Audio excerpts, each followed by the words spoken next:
Bonjour à tous and welcome to Learn French with Vincent. And I thought it might be useful to start with a little introduction, une petite introduction. And basically, well, in this introduction, it will be quite short, don't worry. So welcome to Learn French with Vincent, and I just wanted to let you know a few things. And the first one is that you should definitely have a look at the version, because I am doing quite many videos, and it might be so that this version, I mean the version you are watching right now, is not the latest one, because I will add regularly new videos, new lessons. So basically have a look at the version just to be sure that you get the latest one, okay?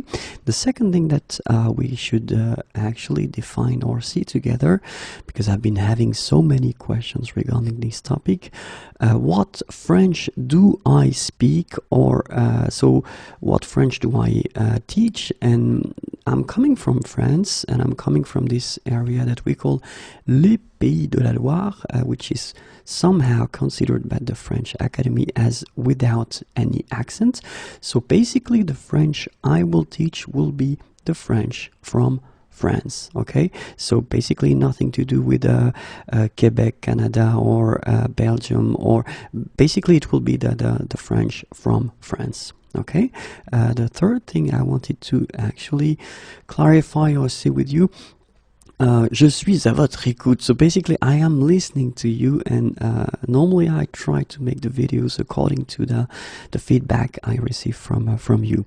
It is really difficult to please everyone, so I try to make videos that will basically please everyone, but it's quite difficult. So use the feedback, use the comment options if you want to actually ask for specific topics, or if you didn't understand everything, and I will try to reply, or I will try to make a new video and include this video in the next version, okay?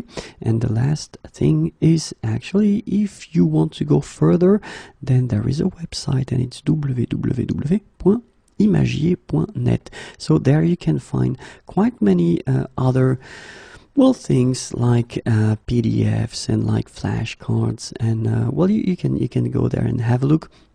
If you want to have some private tutoring, it's always also possible. We just need to find suitable times, and we try to arrange ourselves. But it's another option if you want to go further in your studies. Okay, so we can start right now.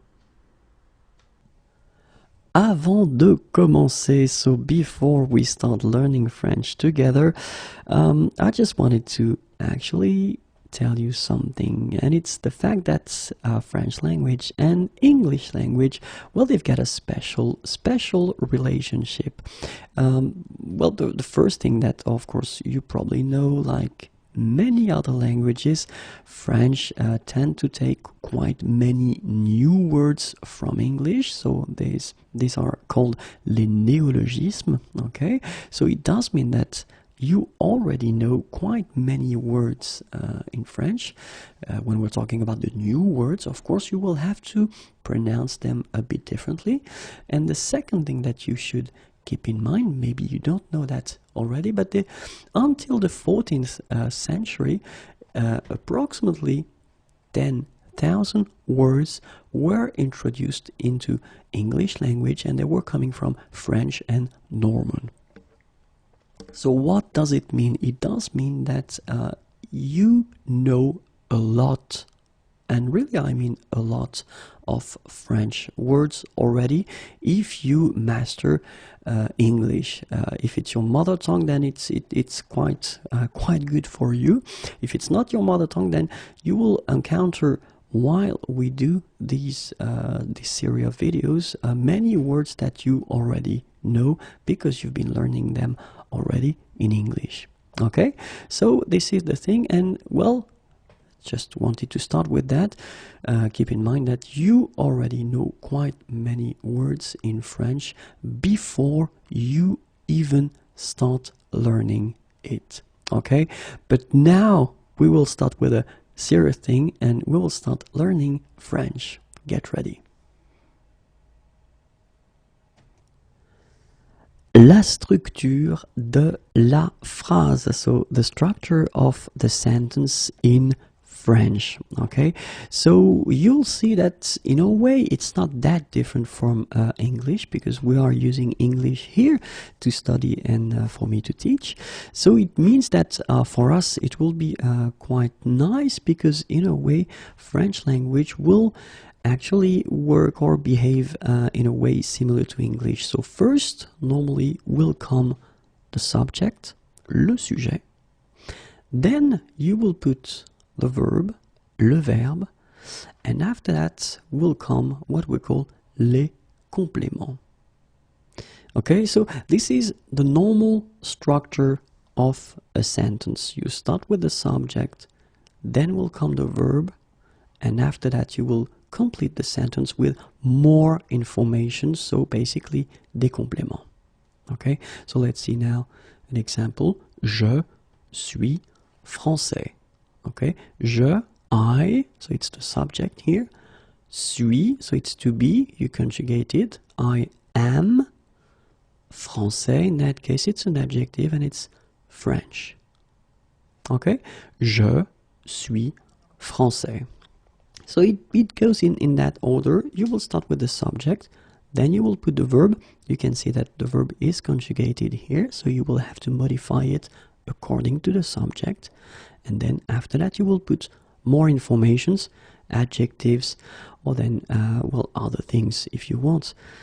And then a second example, tu habites en France. Okay, tu, it's you. Habite, the verb is habiter, and then you conjugate it here. Habiter is to live. En France, in France. Okay, so you can see that in that case it's what we call complément de lieu. Okay, you introduce a place here. Tu habites en France. Okay, so but then we keep the same order, because that's normally the way we should do it. So first the subject, then the verb. Same thing here, you conjugate it according to tu, and after that, in that case, you will put en France. Alright, so this is what we call a normal sentence, une phrase normale. Okay, but then of course, as usual in French, and this is something that you will discover with all these videos that I will make, we've got some exceptions possible, and then the modification, you can modify the sentences in some cases. Okay, but then this is the basic. Okay, you should keep in mind that first you will put the subject, then the verb is coming, and after that les compléments. Le sujet, le verbe, les compléments. Je suis français. Tu habites en France. And that's it.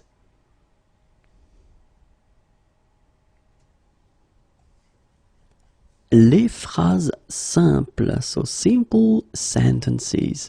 And we'll see that right now. So, les phrases simples in French language are la phrase interrogative, la phrase affirmative, la phrase négative, la phrase exclamative, la phrase impérative. Okay, so la phrase interrogative, interrogative sentence, la phrase affirmative, affirmative sentence, la phrase négative, negative sentence, la phrase exclamative, exclamation, la phrase impérative, imperative sentence. And we'll start, of course, with the first one. So for each type of sentence, I will put an example. Okay, so let's start with la phrase interrogative.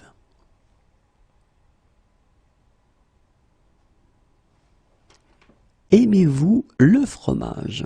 Okay, so the first thing that you should notice is this point d'interrogation here, and then keep in mind that in French we will put a space before. Okay, the second thing that you can notice is that you've got the verb here, aimer. Aimer is to like or to love, and then you will have this vous, so it's the you. okay? And it's the plural form.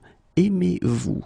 Do you like, do you love, sorry, le fromage? So it's cheese, of course. It's a question that a French person could ask, you know, do you love cheese? Do you like cheese? And well, the first thing, or the second, because the first one was le point d'interrogation, the second thing that you could notice is that if we want to respect the rule when we ask a question, we should change the order of the sentence. So normally in French, we've got first the subject, then the verb. But when we ask a question like that, and we want to, well, respect the rule, then we should first put the verb, then the subject. Okay, I will make some videos explaining how it works in real situations, or if this is the way that people do normally when they ask a question. Okay, but this is the way it should be done. Okay, so this is a question, c'est une phrase interrogative. Aimez-vous le fromage? Aimez-vous le fromage? And remember, you need to raise your voice a little bit at the end. Aimez-vous le fromage? Phrase affirmative. Oui, j'aime le fromage. So in that case, you just want to say that you like or you love cheese, and then this is affirmative. You will start with oui here. Oui, j'aime le fromage. Okay, so you can see that in that case, you will use this je.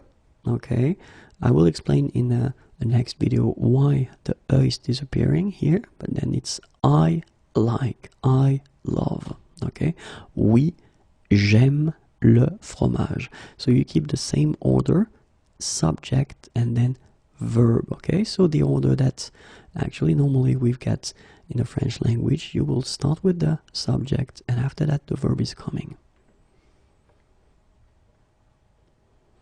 La phrase négative. Okay, so in that case, you want to say non. Okay, non, je n'aime pas le fromage. No, I don't like cheese. Okay, and in that case, well, we'll see that a bit later as well. You will use this ne and then pas. So basically, when we introduce the negative form in French, we will have two parts that will be before and after the verb. Okay, non, je n'aime pas le fromage. La phrase impérative. Mangeons ce fromage. Okay, and in that case, you can see quite clearly that you've got what we call le point d'exclamation here at the end. Keep in mind that you should put a space before it. Okay, so point d'exclamation, and normally it means that you will use that whether to give an order. In most of the cases, it will be for an order, or then if you want to give an advice, it's possible as well. Okay, and in that case, mangeons, so it's at the new form. Okay, so we eat. Okay, so let's eat, but then in that case it could be an order, so eat this cheese. Okay, you can see that we will see when we'll discover l'imperative form together that this nous, so the subject is not here. It's something quite special for the imperative form. You take away les pronoms personnels. Mangeons ce fromage. Okay, and in that case this sentence is une phrase impérative.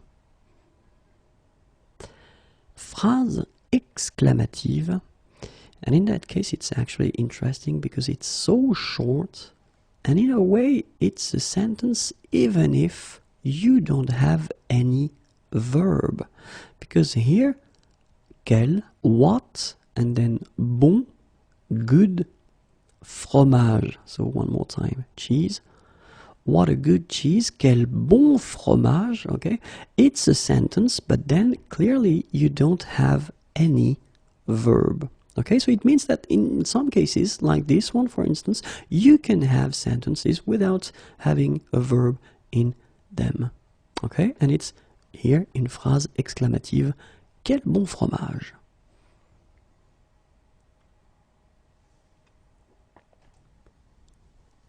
le sujet. And we'll see actually in this video what in French can be subject of a sentence. Okay, le sujet, the subject. And basically it can be un nom,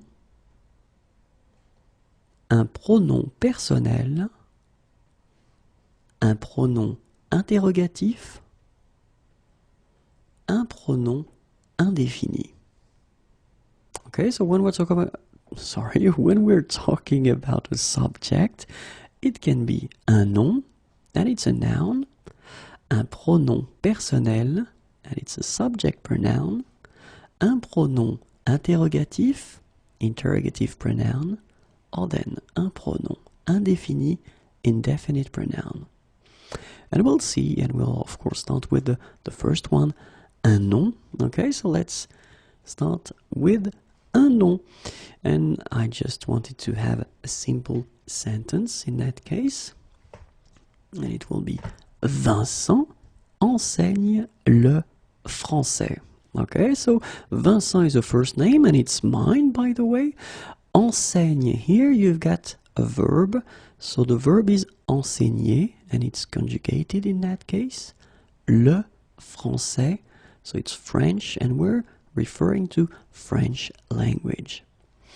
Vincent enseigne le français. And in this sentence you can see quite easily that Vincent here is the subject of the verb here. Okay, so we could also change this Vincent, take it away and then put le professeur, and it means the teacher, and it will stay also the subject of the sentence, so it's connected directly to the verb enseigner here.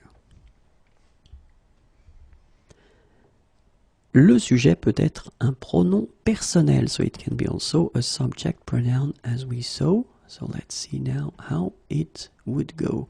And in that case, same thing, simple sentence to start. Il visite Paris. Okay, so you get il here, il, visite. This is the verb visiter, you conjugate it. Il visite Paris.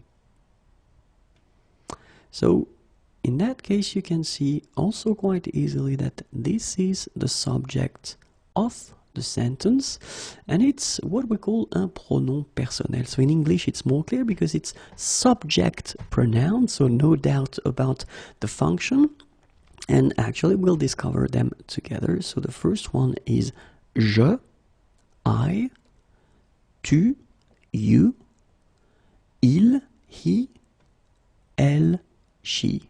Okay, so je, tu, il, elle.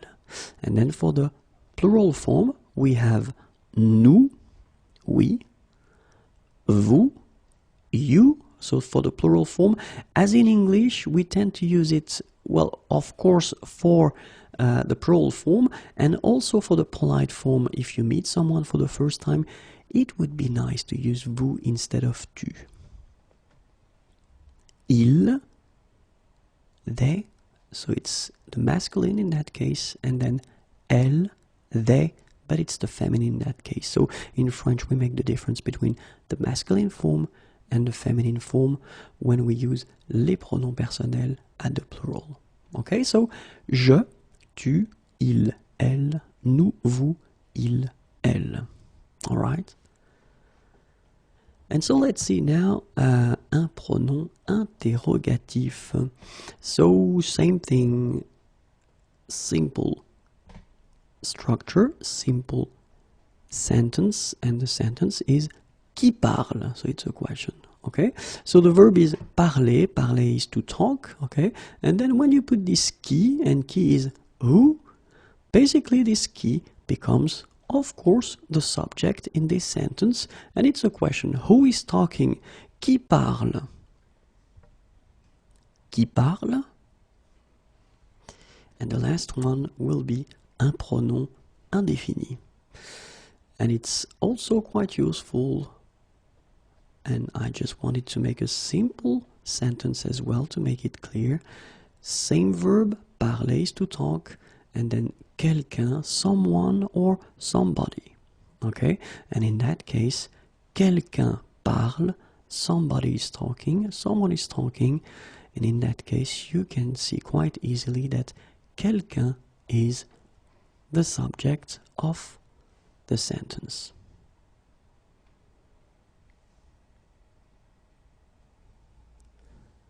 Le sujet et le verbe, so the subject and the verb.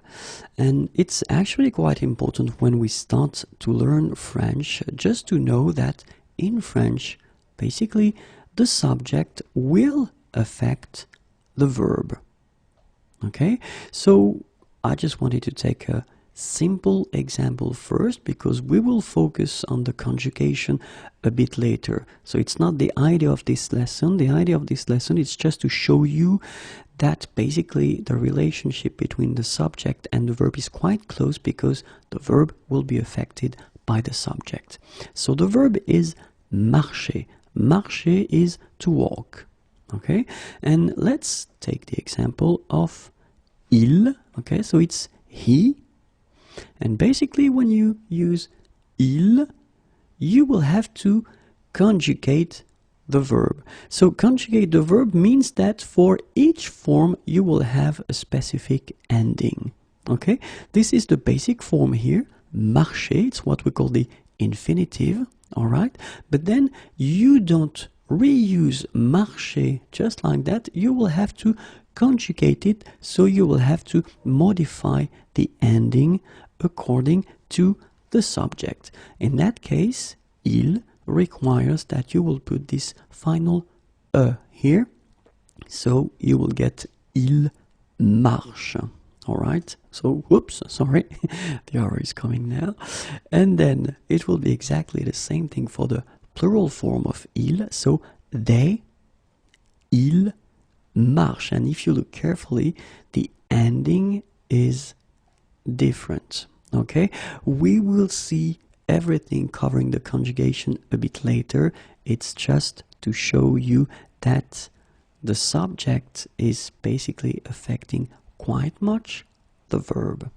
Okay, and so when we're talking about this topic, basically it's quite good to have a general view of the conjugation of marcher, so how it will be modified according to the subject. So the first person, je, I, you will get je marche.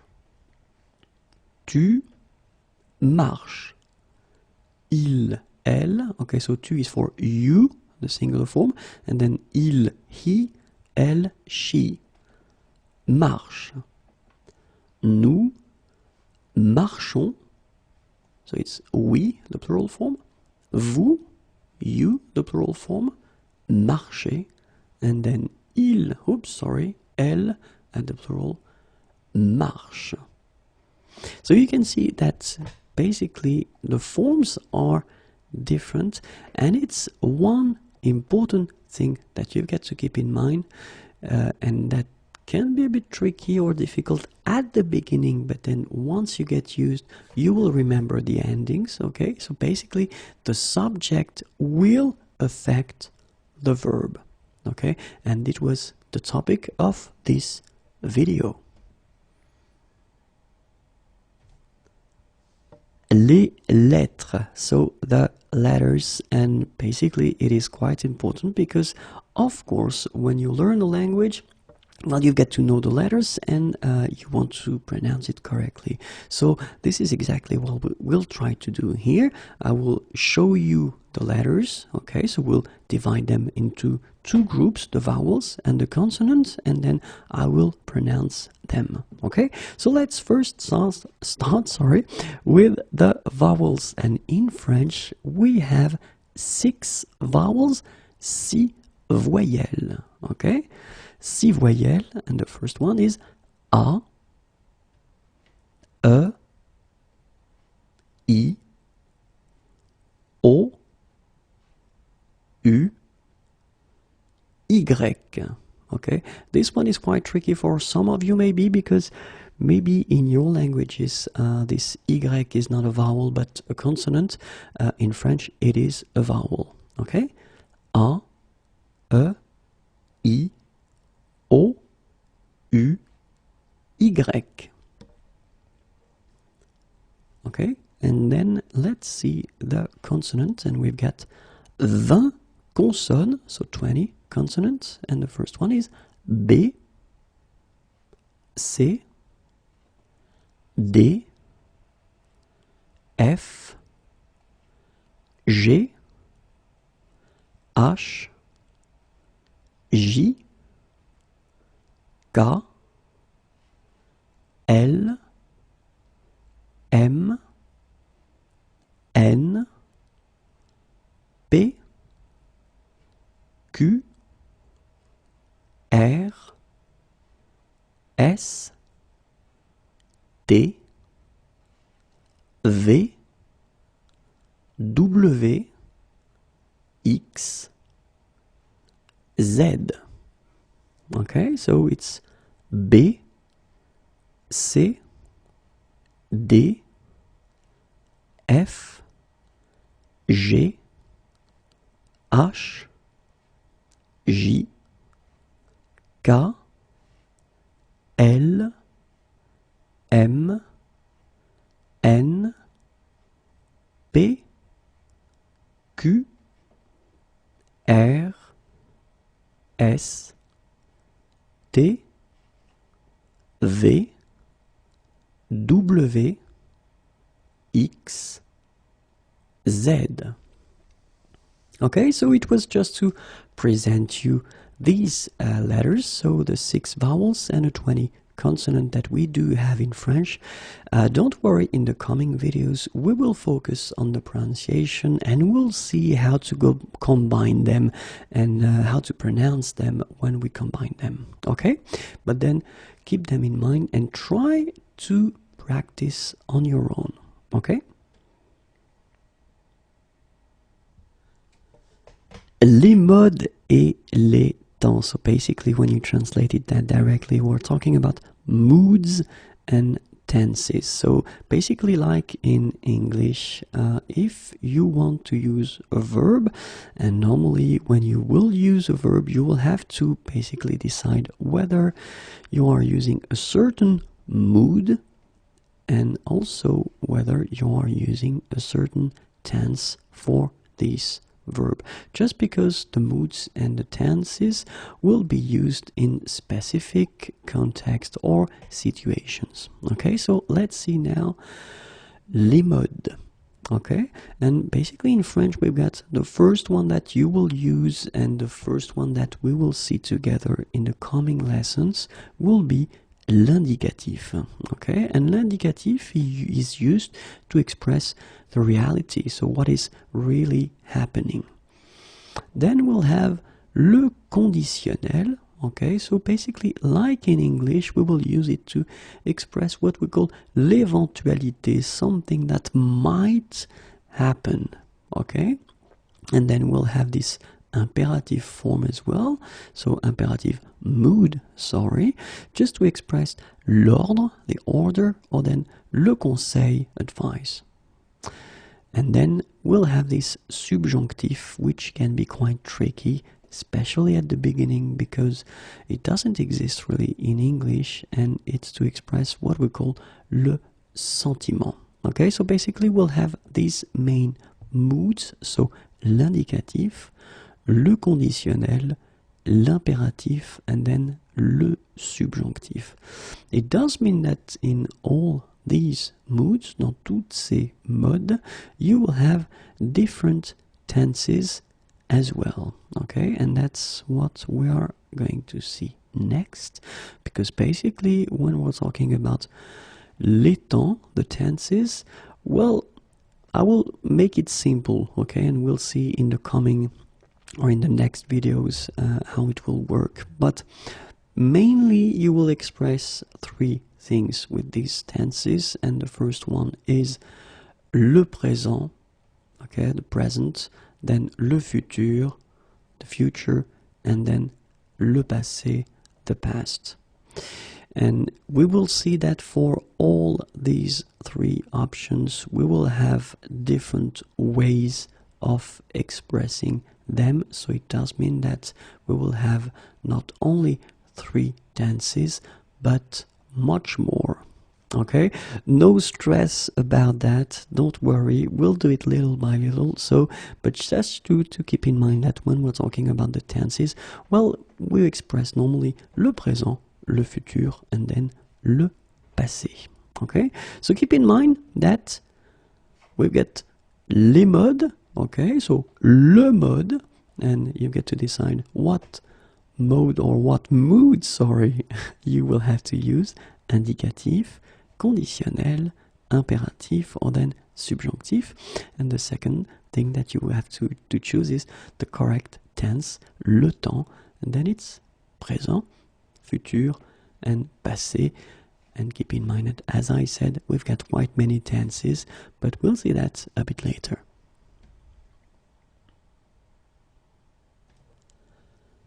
Les signes diacritiques. And I know that the title is quite scary, and you probably think that, oh, I don't want to watch this video, but trust me, it's quite important for a good reason. And well, basically, what is les signes diacritiques? It's the idea that at one point in the language, we will use un signe, a sign, something that you will add to a letter, and by adding this sign to the letter, it will make a new letter.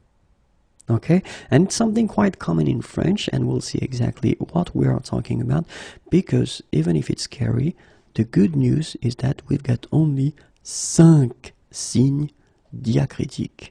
5 signes diacritiques. And the first one is accent aigu. Okay, the second one is accent grave.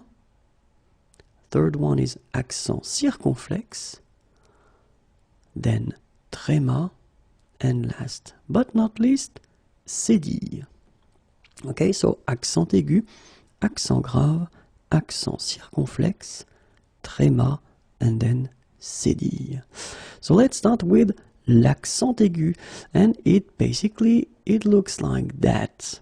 Okay, so this is l'accent aigu, and let's see, you will actually put l'accent aigu on the top of E. Okay, it doesn't come on the top of A, I, O, U, Y, it's only on E. Okay, so keep in mind that l'accent aigu is only coming right here on the top of E. Okay, then you will have l'accent grave, and it goes in the other direction. Okay, but then l'accent grave is actually more used because you can put it on the top of A, on the top of E, and then on the top of U. Alright? After that, you've got l'accent circonflexe, so it's like a little roof here, like a little hat, and it will come on the top of A, E, I, O, and U. Then tréma, just like 2 little dots here, and it will come on the top of A, E, I, O, and then U. Okay, and the last one, la cédille, if you look carefully, basically it will come right below your C letter. Okay, so remember, l'accent aigu, l'accent grave, l'accent circonflexe, le tréma, la cédille. All right, and the idea, of course, in this video, is only to present these 5 signs. So in the next lessons, in the next units, I will focus on explaining how to pronounce them, because of course the pronunciation will change. If you put l'accent aigu on the top of E, basically you won't pronounce it like you would pronounce it without the accent. Okay, but then keep in mind that we've got these 5 signes diacritiques. accent aigu, accent grave, accent circonflexe, tréma, cédille.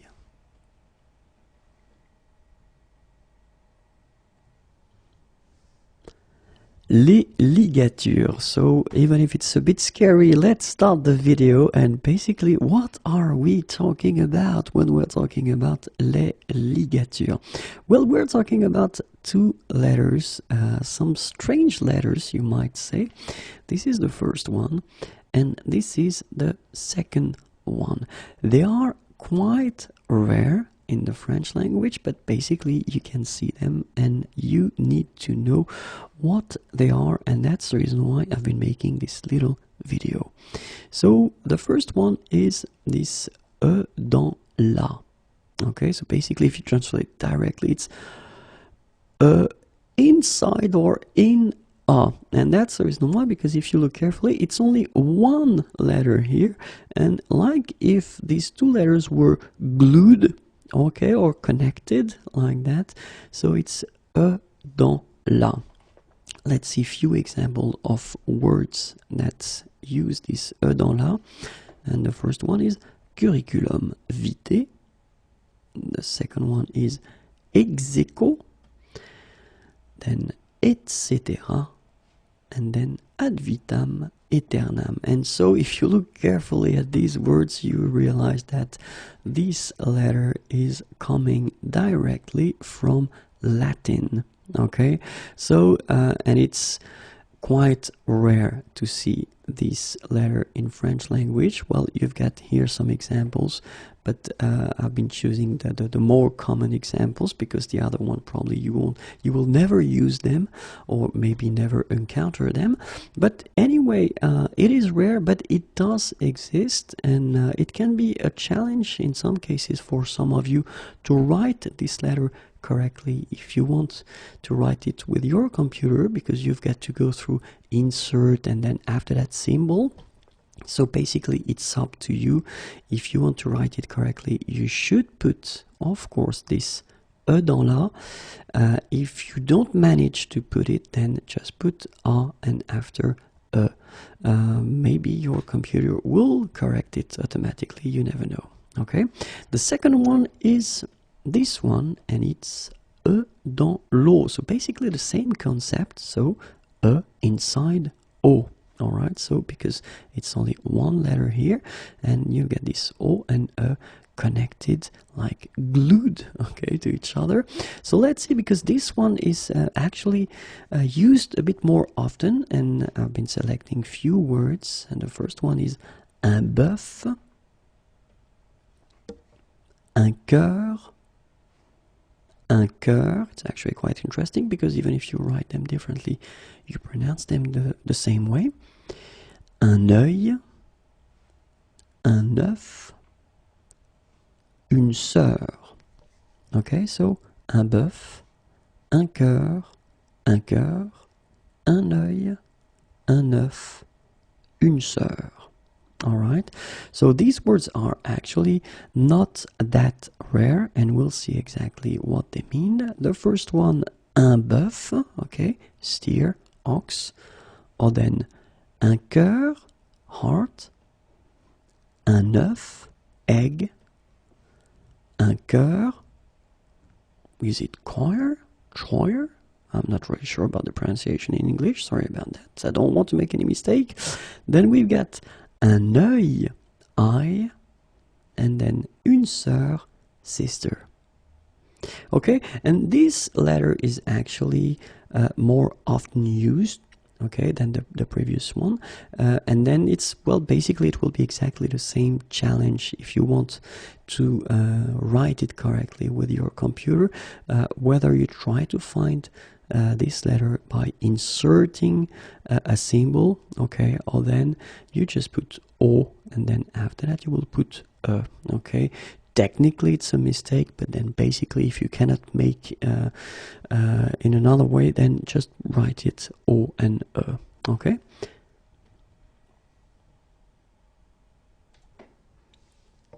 le masculin et le féminin, so the masculine and the feminine. And actually, in French, when it comes to grammar, we've got the difference between the masculine form and the feminine form, and we'll see that it will affect quite deeply the language. For instance, we've got, when it comes to les pronoms personnels, we will have the difference between the masculine and the feminine. So we'll start with the feminine, ladies first, and it's elle, okay? So she, so in that case, it is the feminine singular form, elle, okay? For the masculine, it will be il. So in English, it will be he, okay? Il, so in that case, it's the masculine singular form. When it comes to the plural, actually in French we also have the difference between the feminine and the masculine. So basically here, elle, it's the feminine plural form, okay? And then in the same way here, il will be the masculine plural form. So if you look carefully, the only difference between the singular and the plural, it's this final S here. Same thing here between il and il, it's the final S. And if you listen carefully, basically you don't have any differences, so it's elle and elle, il and il. Okay, the grammar rule is quite strict in French. If you've got a group of persons and in this group you've got at least one man, it will be masculine. Okay, so let's see now if you discover a new word. Okay, so it could be a noun, it could be an adjective. In that case, the good reflex would be to try to see and to try to remember whether it's feminine or whether it's masculine, okay? Because it will basically affect after that, and we'll see that in this video, what will come after. And in most of the cases, we're talking about the adjectives, okay? So it's always good to remember the gender of a word, okay? Of course, in that case, if you're encountering a new noun, so basically you try to remember the gender at the same time. I will make some videos covering the topic and that while giving you a few tips to try to see, you know, whether it's masculine or feminine according to the ending of the word. In some cases it can help, but in most of the cases you will have to remember the gender. Just when you discover a new word, try to remember the gender at the same time. Okay, so for a good reason, and this is now what I will explain it. Well, basically, when you've got a noun, it will actually be connected to an adjective, and whether it's masculine or feminine, basically in French the adjective will be changed also. So let's see an example here. We've got un pays chaud.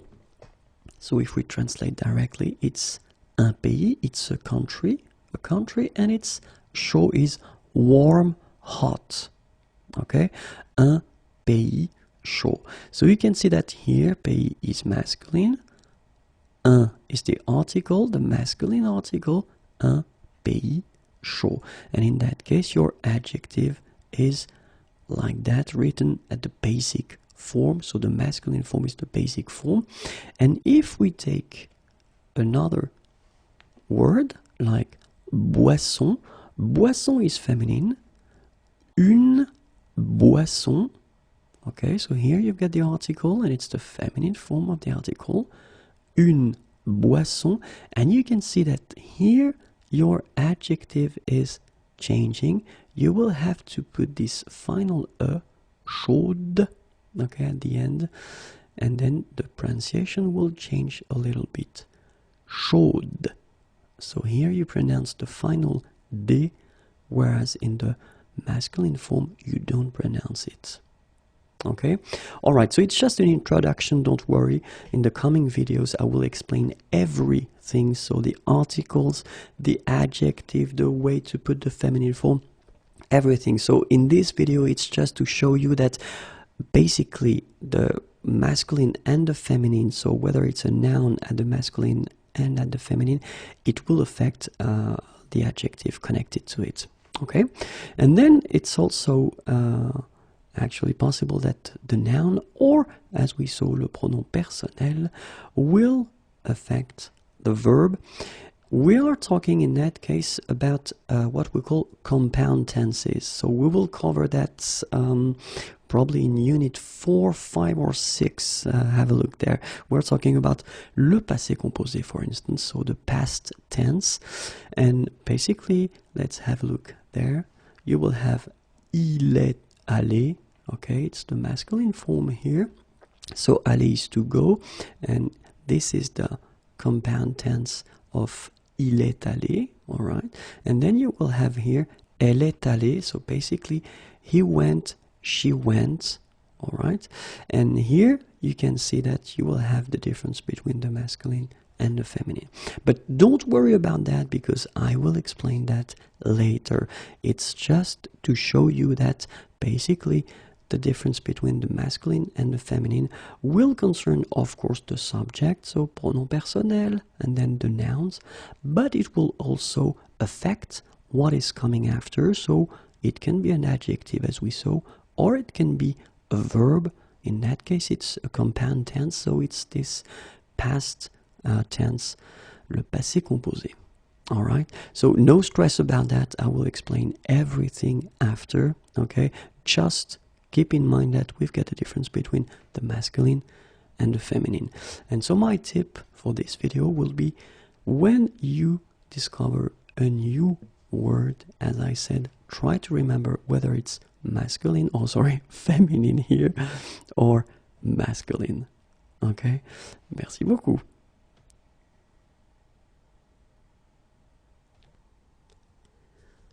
Oui et non. Oui et non. So basically, yes and no. Oui et non. So because I thought, it might be useful to make this video. In some situations, I've been assuming that people would understand and would know how to use oui et non, but it's not always the case. And well, basically, I don't expect them to do that. And as I am doing this video and this series of videos for beginners and total beginners, then this is the reason why I thought it might be useful to introduce oui, yes, and then non, no. So basically, when you have a question here, well, in French, you can answer with oui, yes, or then with non, no. It might seem simple, but it's just the way it is, and let's make it quite clear. And that's the reason why we have this question: vous parlez français? Okay, basically, do you speak French? I just put that in that order because normally it should be verb first and after the subject if we want to construct a correct question. But in many situations, especially when we talk, we can keep the same order. We just need to raise the voice at the end. So of course, l'Académie Française would like me to put them in the other order, but basically you will hear many French people and many French-speaking people just keep the same order and raise their voice at the end. Okay? Vous parlez français? So basically it's a question, do you speak French? And in that case you've got, well, two possible answers, and if you want to actually answer in a short way, the first option would be oui or then non.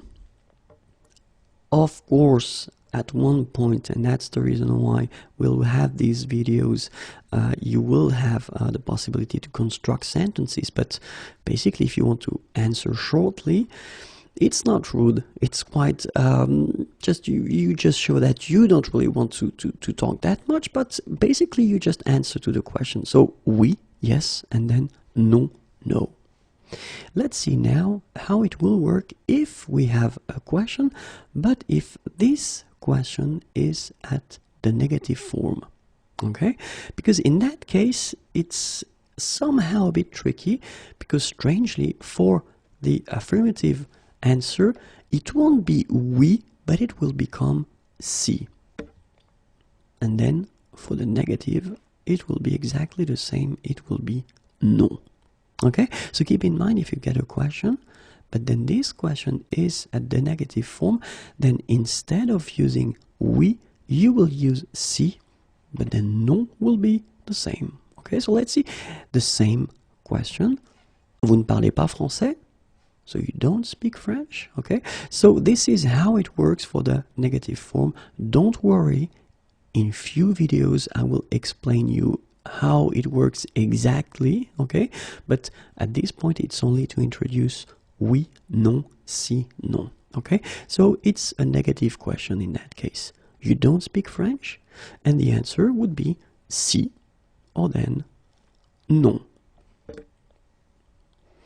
Obviously, at one point you would like to make sentences instead of using these two possibilities, okay? But it's just to show you that, you know, actually you've got these two options. So if you've got a question, the first one would be oui or then non. If it's a negative question, then it will be si or non, okay?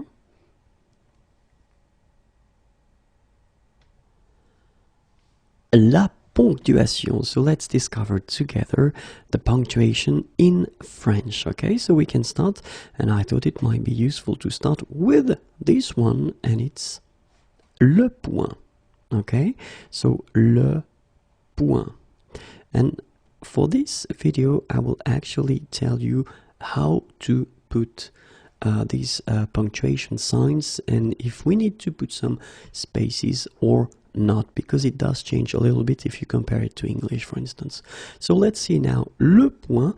So let's imagine that you will have your sentence, or it could be a word like that, and after that you will put le point, then you will have to put a space and the next word will come. Okay, so it could be a sentence before, a sentence after, but the main thing is to remember that you don't have any space before, but you will have one after.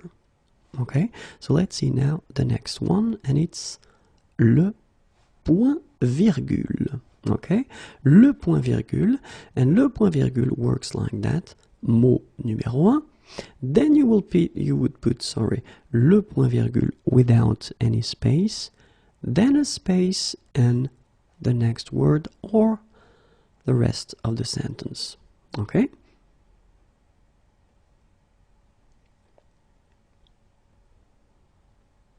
La virgule. Okay, so la virgule. And for la virgule, actually you will have the first word, then la virgule is coming without any space, then you will put a space and the rest of the sentence or the next word is coming after. Okay? Nothing before, one space after.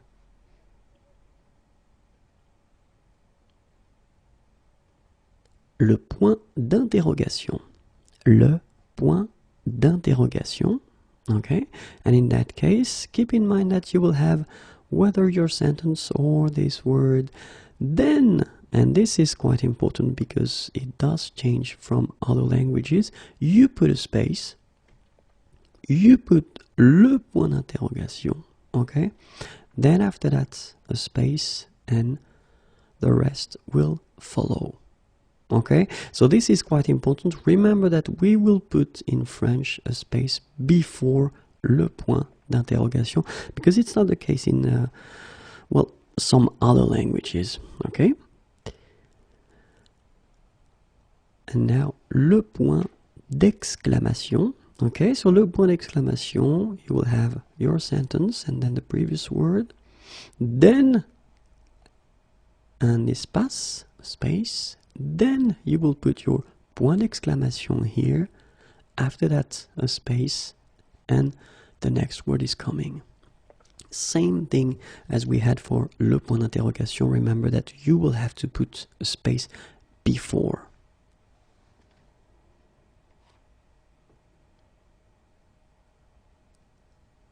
Les deux points, okay, les deux points, and then they work like that. Le mot, then you will have to put space. Les deux points are coming right after, another space after, then the rest will come. Okay, so remember, one space before, one space after.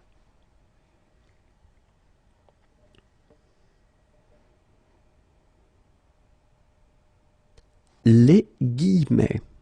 Okay, les guillemets. And concerning les guillemets, actually it will go like that. So you will have your sentence, or, well, the previous word, then a space, then the first one. After that a space, then you put what you want to put between them.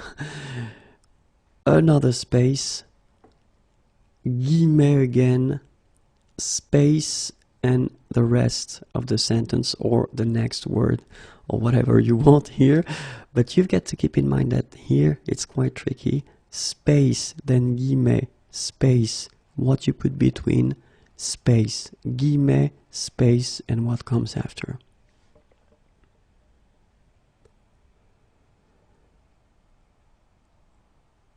Les points de suspension. Les points de suspension. And regarding les points de suspension, it will come like that. So what comes before, le mot, or then the sentence, and then les points de suspension, space, and then the next word or what comes after the sentence if you want. Okay, so nothing before, a space after.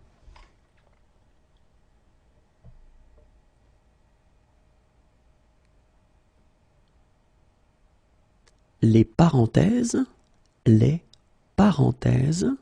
Okay, and regarding les parenthèses, well, the first word, then you will put a space, then the first part, so la première parenthèse, your word, or then a group of words, fermez la parenthèse, then you will put a space, and after that, the next part is coming. Okay, so remember, before and after, nothing between. Okay?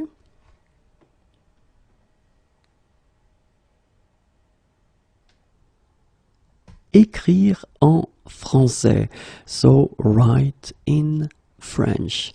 And well, I thought it might be useful to just make this little video because I've been teaching for quite many years now, and I've been noticing that at one point my students tend to be a bit disappointed or sad because they just realized one important thing in French,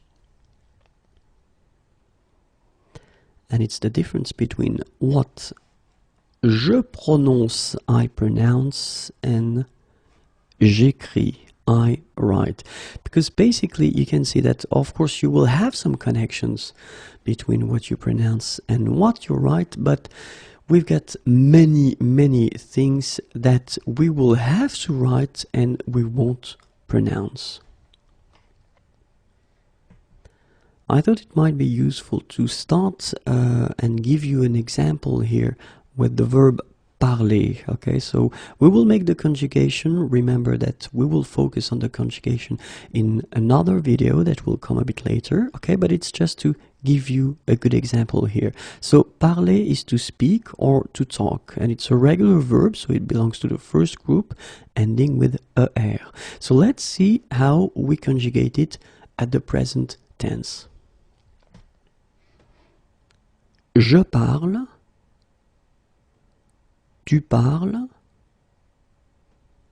il, elle parle, nous parlons, vous parlez, il, elle parle. Okay, so basically you got here this je and it's I. Je parle, I talk, I speak. Tu, and tu is for you, okay, and it's the singular form. Tu parles, here, you talk, you speak. Il, it's for the masculine form, he, il, and then elle, feminine form, she, elle. Okay, so il, elle, and then we've got the same form, parle. Then comes the plural form, nous, so we, okay, and in that case it's nous parlons, vous, you, so it's the plural form, or then we will see a bit later that it can be also for the singular if it's the polite form. Okay, vous parlez,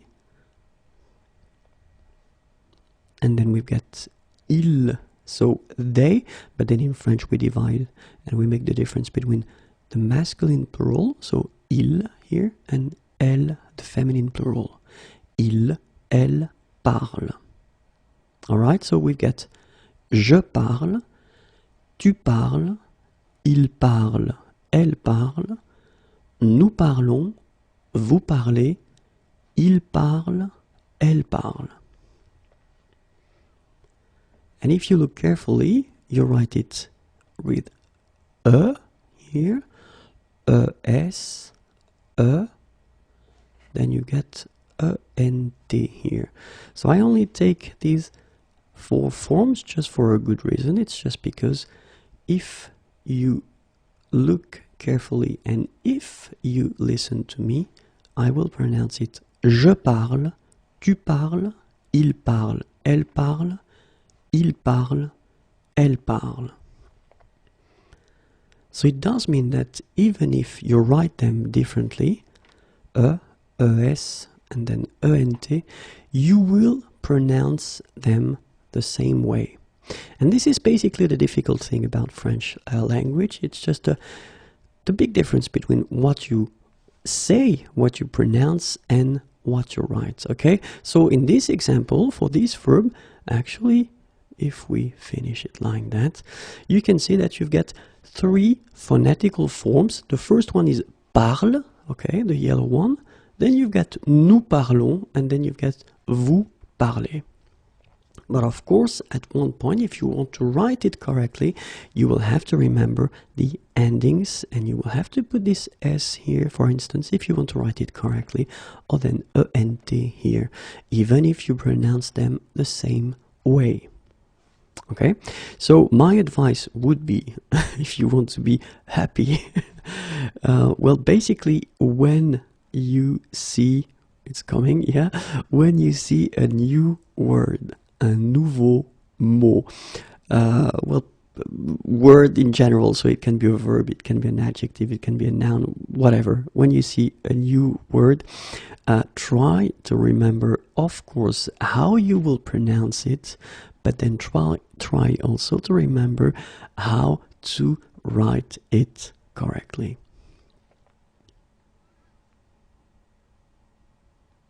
And in this first lesson, I thought it would be, or it might be useful to start with the pronunciation of the vowels, okay, and after that, of course, consonant will come, but it will be in the next lesson, okay. So let's see now for the vowels, how it goes. So the first one is A, okay, A, so not really difficult to pronounce for most of you. Second one is repeat, okay. Remember that on this vowel we can put some accents, okay, and then it will affect the way you will pronounce the okay. But if it's like that without any accent and you need to spell it or to pronounce the letter, it's okay, Next one is E, then O. Okay, so don't be afraid to put your mouth really round. O, okay, so it's quite deep. O, okay, then U. So this U can be tricky. So from my experience of teaching, I've been noticing that, well, in most of the cases for American people, it can be quite tricky at the beginning. So you really need to insist on that. It's U. Okay, Spanish speaking persons can have some difficulties as well for that. Okay, so don't be afraid to pronounce. So really it's not U, because in most of the cases that's the mistake people tend to make. They pronounce it like U. Okay, now in that case it's really U, so really narrow sound. Okay, so don't be afraid to insist on that. And the last one is well, it's Y. So if you need to spell it, then you say Y. Okay, when you pronounce it, it's like E, E, okay, but the name of the letter is Y, okay? So if we check them again one more time, this one is A, then comes E, O, U, remember, U, and the last one, Y for the name, okay? But then the pronunciation is E, all right? And in this lesson, we'll discover the pronunciation of the consonants, so les consonnes. Are you ready? So let's start now. Okay, so les consonnes, B, B. Okay, so this one shouldn't be that difficult to produce. B, B. Then comes C. Okay, C. D, D. F, F. G, G. Okay, so if we want to repeat them one more time, B, C, D, F, G. Okay, let's see the others. H, H, J, J, K, K, L, L, M, M. Okay, one more time. H, J, K, L, M. Okay, and then of course it continues. N, N, P, P, Q, Q, R, R. So it's quite important because people tend to think that French people are making this R like that, really deep and really, well, it will hurt your throat if you try to insist too much on that. And if you listen to me, well, basically it's not that strong. R, R. Okay, so it's quite soft. R, R. The next one is S, S. Okay, so let's see them one more time. N, P, Q, R, S. And the last consonant are T, T, V, V, W, W. Okay, so we've got this double, double, and then V, W, okay, X, X, and the last one, Z, Z. Okay, so remember to pronounce this D at the end. Z, Z. Okay, so let's see them one more time. T, V, W, X, Z. Discover les accents, so the accents. And normally when we talk about the accents, we tend to insist on the accents which are on the top of the letter E, okay, because they will change the pronunciation of the letter. When you put the accents on the top of O, I, or A, well, nowadays we don't really pronounce the differences, but then E is still affected by that, so you should really first remember the name of the accent, okay, and it's normally like that, okay, and then the sound that you will have to pronounce or to produce when you see it on the top of the okay, because so without any accent, this letter, if you remember, we saw that previously, is pronounced okay, but then when you put this one, so this one is called accent aigu, okay, it goes like that, in that direction, okay, and you will pronounce the letter like E, okay, listen to the difference. Without the accent, with the accent, E, okay, without and with E, alright. Second accent that we can work on, it's a little bit the same, but it goes in the other direction. So if you look, it goes like that, okay, and then it's called accent grave, okay, and the sound that you will have to produce is eh. So it's really open. I mean, the sound is really open, and normally your mouth should be opened a little bit more than with the accent aigu as well. Okay, so it goes like eh. All right, don't be afraid to insist a little bit on the pronunciation. Okay, first, and then you can make it shorter after, of course. Eh. All right, so let's compare them. The first one is e, and then the second one is eh. All right, the good news is that the next one, so accent circonflexe, is pronounced like accent grave. Okay, so it's the same pronunciation here, okay, and it's the open one, okay, eh, okay, eh. All right, so you can see that it's just like a little hat that you get to put on the top of okay. So let's see one more time the differences. This one e, okay, and then these two accents like here, eh, open, eh, okay.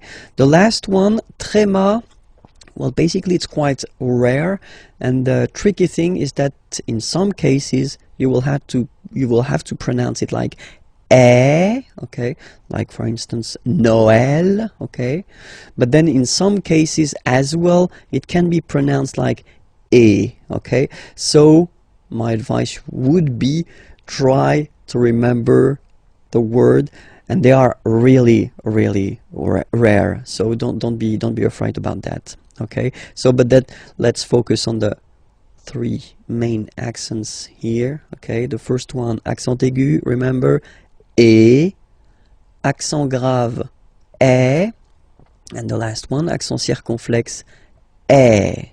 So we'll focus on the les caractères spéciaux, so the special characters that maybe you will have to use if you want to, well, spell your name, or then if you want to give a web address or something like that. So because normally they can be quite useful, and at the really beginning, so it's quite useful to spend a little time on them. Okay, so let's start now.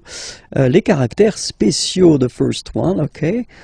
If you look at it, it's here, okay, and we called it tiret, okay, tiret. All right, let's see the second one.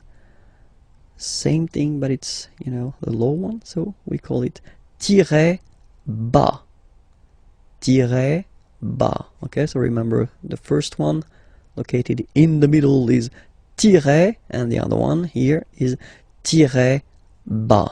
Okay, let's see the other one. So officially we called it arrobase, okay, but then, well, let's be honest, we can hear many French people or French-speaking people using this at, okay, but then the French were, of course, at, all right, but officially it should be arrobase, okay. So don't be surprised if someone is using that, or then you can use it as well, because that's the way it should be used. So arrobase, okay.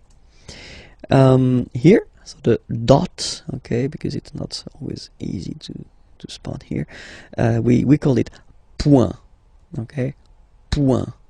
All right, so one more time, tiret, tiret bas, arrobase, point, okay, and then it continues a little bit.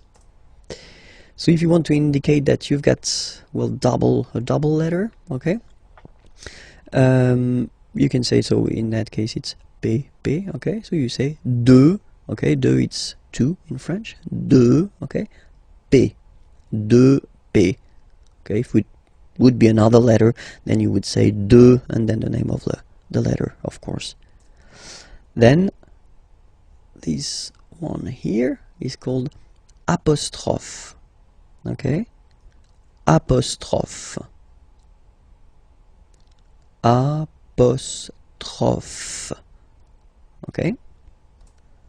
And the last one for this lesson, here you can see that in some cases, so we'll see that a bit later, I mean the reason why, but still you can have this little thing beneath the C, okay, and that's what we call cédille, cédille, okay, cédille, cédille, okay. And we'll discover a quite important thing because it's a verb, and it's the verb être, okay, être means to be, okay, so as in many languages, to be is quite useful, just for well, simple reason, you tend to use it quite often, and then we can use it to construct some composed tenses that we'll see a bit later, okay. So let's see how it goes at the present form. Le verbe être first is je suis, je suis, okay. Je, it's the pronom personnel, so it's I, okay. Suis, I am, okay. Je suis, all right. Then second person, tu es, okay. So remember, être is really tricky, especially when it comes to pronunciations, okay. So first one, suis, as you've been noticing, you don't pronounce the final S, okay. And for tu, then you've got this combination of letters, okay, but then basically the sound you will pronounce or you will produce is est, okay. Tu es, all right. Je suis, tu es, okay. So let's see the next one. So you get this il, okay, so it's a capital letter, but then it's I and then L, okay. Il, so it's he, okay, masculine form, and then elle, she, so feminine form, okay. And this is the verb, so il est, or then elle est. So you can notice that even if we write them differently, this like that and like that, we pronounce them the same way. And that's usually the difficult thing, you know, with the French language. What you write and what you pronounce can be quite different, okay. So remember, je suis, tu es, il est, elle est, okay. So let's see how the next one comes. Here it's nous, okay. Sorry about that. Whoops. Nous sommes, okay. Nous sommes, okay. So you don't pronounce the final S here, it doesn't exist. Sommes, nous sommes, okay. Then the next one is coming. Vous êtes. Same thing here. Notice that final S is not pronounced. Et. Okay. And then in French we tend to have this liaison. So liaison, it's like a link, okay, that we can make between the words. So in that case, vous is ending with S, and then you tend to make a little link between them. So vous êtes, z, it goes like that. Vous êtes, okay. Vous êtes. All right. So let's see one more time. Je suis, tu es, il est, elle est, nous sommes, vous êtes. Okay. And let's see the last one. Il. Okay. So you can notice that even if you've got this S at the end, and then here you don't have anything, well, you pronounce them the same way, okay? Il, singular form, il, plural form, okay? Ils sont, final T not pronounced, ils sont, elles sont, okay? Ils sont, elles sont. So let's see it again. Je suis, tu es, il est, elle est, nous sommes, vous êtes, ils sont, elles sont. All right? One more thing to notice, because it's quite important. This vous form, okay, can be used for the plural, of course, and then it's the polite form that we use if you meet someone for the first time. Let's say it's someone that you are connected to professionally, or it's, well, someone important, or then, well, in that case, or then you don't know this person, you should use definitely this vous, okay, for the first time. It's the polite form. After that, you can decide whether you want to use this tu form, okay, which is normally quite common in French, but then first remember that vous is better, okay? Let's see a few examples now. Okay, first, I've been writing this question. So, quelle est votre nationalité? Okay, so here to show you that it's here. Quelle means what, est is, votre, your. So it's according to this vous. Okay, so the polite form of your, and then nationalité, nationality. Okay, so let's repeat the question. Quelle est votre nationalité? All right.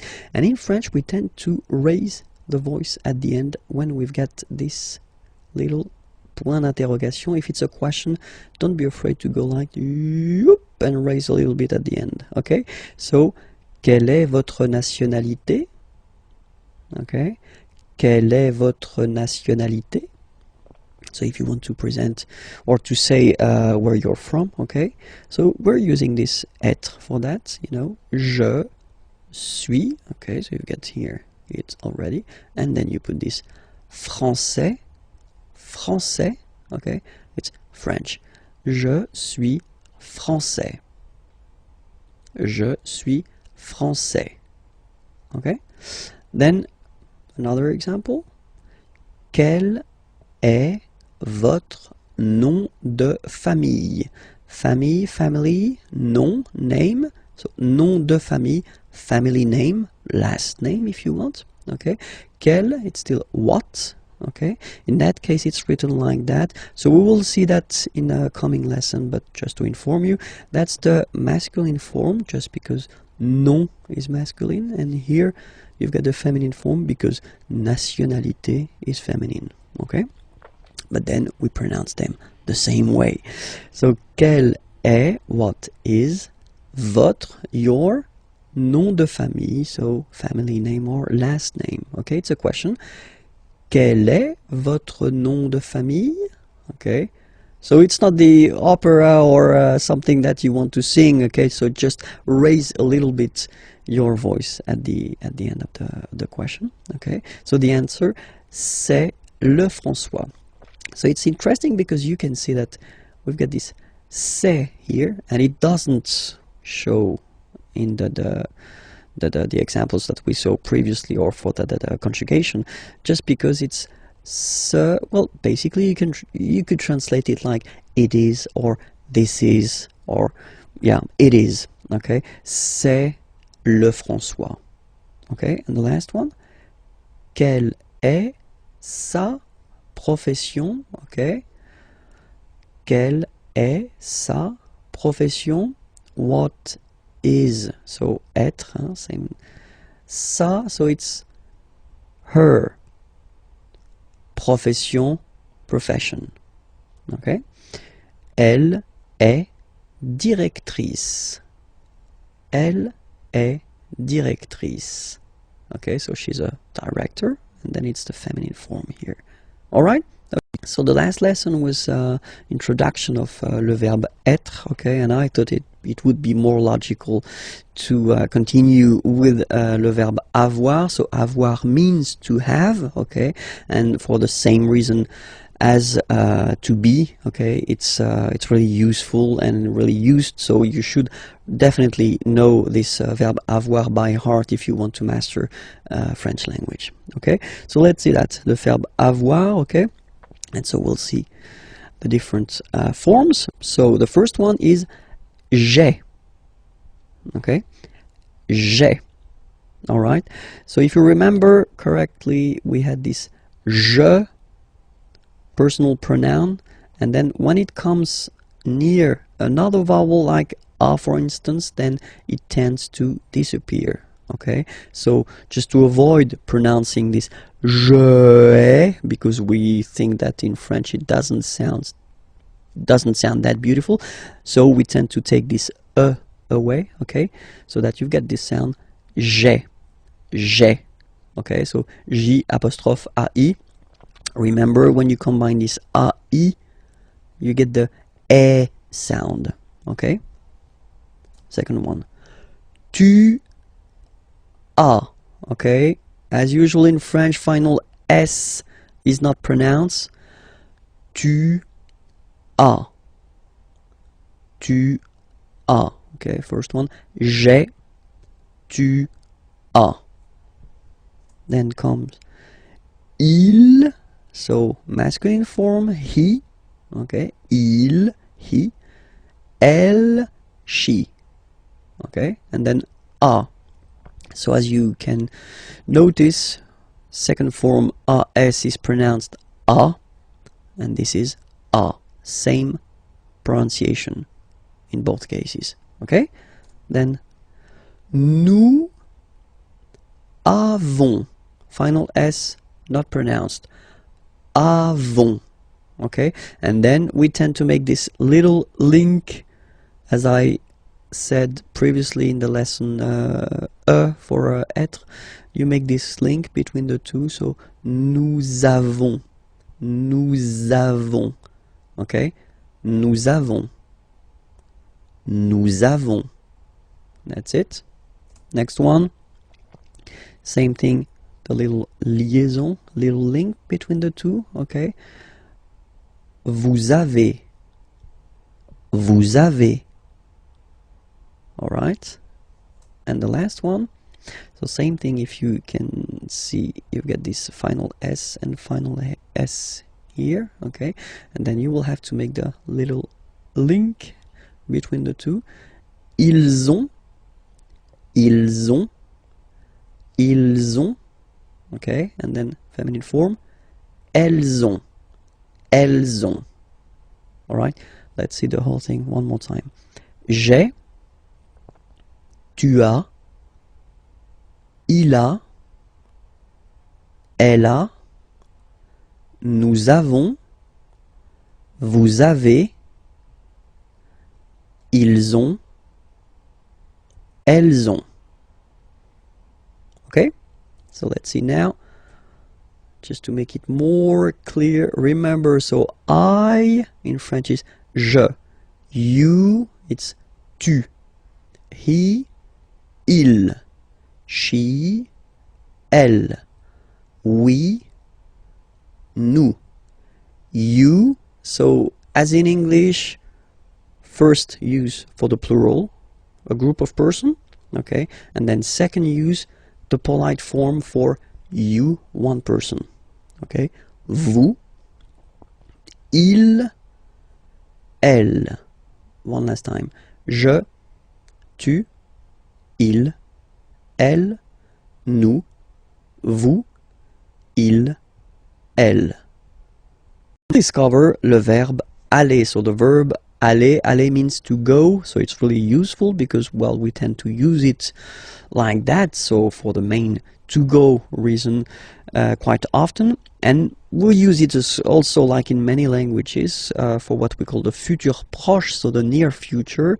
I am going to, and then you put a verb at the infinitive. So it is quite used, especially in the oral language. We tend to maybe use it a little bit more than the real future. Okay, so let's see how you conjugate this aller verb. The first form is je vais. Okay, so remember, final S not pronounced here. Je vais. Okay, when you combine this A, I, you get the sound E, really open. Okay, je vais. D'accord? Tu vas. Final S doesn't exist. Tu vas. Tu vas. Okay, then we've got this il. So remember, il, it's for the masculine form, so he. Okay, and then elle, she. Okay, and then you get the va form. Basically, you pronounce it like for the tu because you don't pronounce the final S. Okay, il va, elle va. Okay, je vais, tu vas, il va, elle va. Then nous, so we, plural form. Nous allons. Okay, and if you, so final S not pronounced, and then if you are purist, and I'm sure you are, you want to make this beautiful and little liaison, so this little link between the words, so it does mean that you will have to pronounce this z sound. Okay, listen to me. Nous allons. Nous allons. Okay, nous allons. That's it. Same thing here, we'll have this little link between the two. Vous allez. Vous allez. And the last one, so remember, here you've got this S just to make the difference between the singular and the plural, because when you put the plural form, normally you tend to add S at the end of the words, okay, like here. But then you don't pronounce it, so ils vont, final T, not pronounced. Ils vont, and then feminine form, elles vont. All right, let's see everything again. Je vais, tu vas, il va, elle va, nous allons, vous allez, ils vont, elles vont. All right, and then just few examples just to show you how useful this aller verb can be, because we tend to use this aller verb when you want to ask if someone is doing fine. Okay, so the first question, how do you do, in French is comment. So how, comment, allez-vous? And then same thing here, little link between the two. Comment allez-vous? Comment allez-vous? All right, so I've been putting this vous form here for the first example, just to show you that if you meet someone for the first time, then it's, well, it's better to use this vous. So here, the vous form, so because it's the polite form. Okay, comment allez-vous? Okay, it's a question, so raise a little bit your voice at the end, like comment allez-vous? Okay, you see, comment allez-vous? All right, so answer when you want to say I'm doing fine. Okay, je vais bien, and then you say merci, thank you. Je vais bien, merci. So now, if you know the person, okay, you get two options. I mean, normally that's the most used one. The first one would be comment vas-tu? Okay, so in that case you just switch and you change this you, so polite form, and you change it with this tu form. Comment vas-tu? Okay, well, answer can be the same, you know, je vais bien, merci. Okay, and the other one, comment ça va? Okay, it would be like impersonal form. Okay, so you're not really addressing directly to the person. How is it going? Could be translated like that in English. Okay, comment ça va? Okay, you raise a little bit at the end. Comment ça va? And then same thing, you can answer with ça va, merci. Okay, so let's read them. Comment allez-vous? Je vais bien, merci. Comment vas-tu? Je vais bien, merci. Comment ça va? Ça va, merci. Then we'll discover le verbe s'appeler. So previously we've been seeing three verbs. So the first one was être, to be, yeah, and then after that it was avoir, to have, and then in the last or previous lesson it was aller, to go. And I thought it would be useful to introduce this s'appeler verb, because normally that's the verb you tend to use at the right beginning when you want to introduce yourself, because if you say my name is, well, in French we will use this s'appeler verb. Okay, it is always tricky and a big challenge for a French teacher to introduce this s'appeler verb at the real beginning, because it belongs to this group of verbs that we call verb pronominaux. So you'll see why, because if you compare it to the others, something is coming there. Okay, so if you remember, when we conjugate a verb, first we put the pronom personnel, so the personal pronoun here. So je is like I. Okay, and then so basically the verb appeler means to call. Okay, so without this s, okay, appeler is to call. Okay, and then when you had this s here, and then if you transform it like in this form, I call, and this is a pronoun, it's like me, so it's like I call myself, I call me. So it's just the way we've got in French to introduce ourselves. Okay, so it's je m'appelle. Okay, je m'appelle. All right, second form, tu t'appelles. Okay, remember, final s not pronounced. Tu t'appelles. Okay, then il s'appelle. Il s'appelle. Elle s'appelle. Elle s'appelle.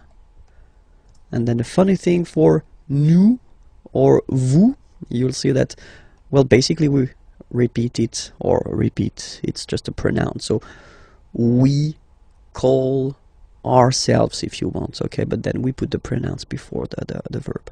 Okay, nous appelons, and then little link would be perfect. So let's pronounce the whole thing again. Nous appelons. Nous appelons. Okay, final s doesn't exist. Nous appelons. Okay, then vous appelez. Vous appelez. Okay, so you can hear we put the little link again here. Vous appelez. All right, and the last one, il s'appelle. Elle s'appelle.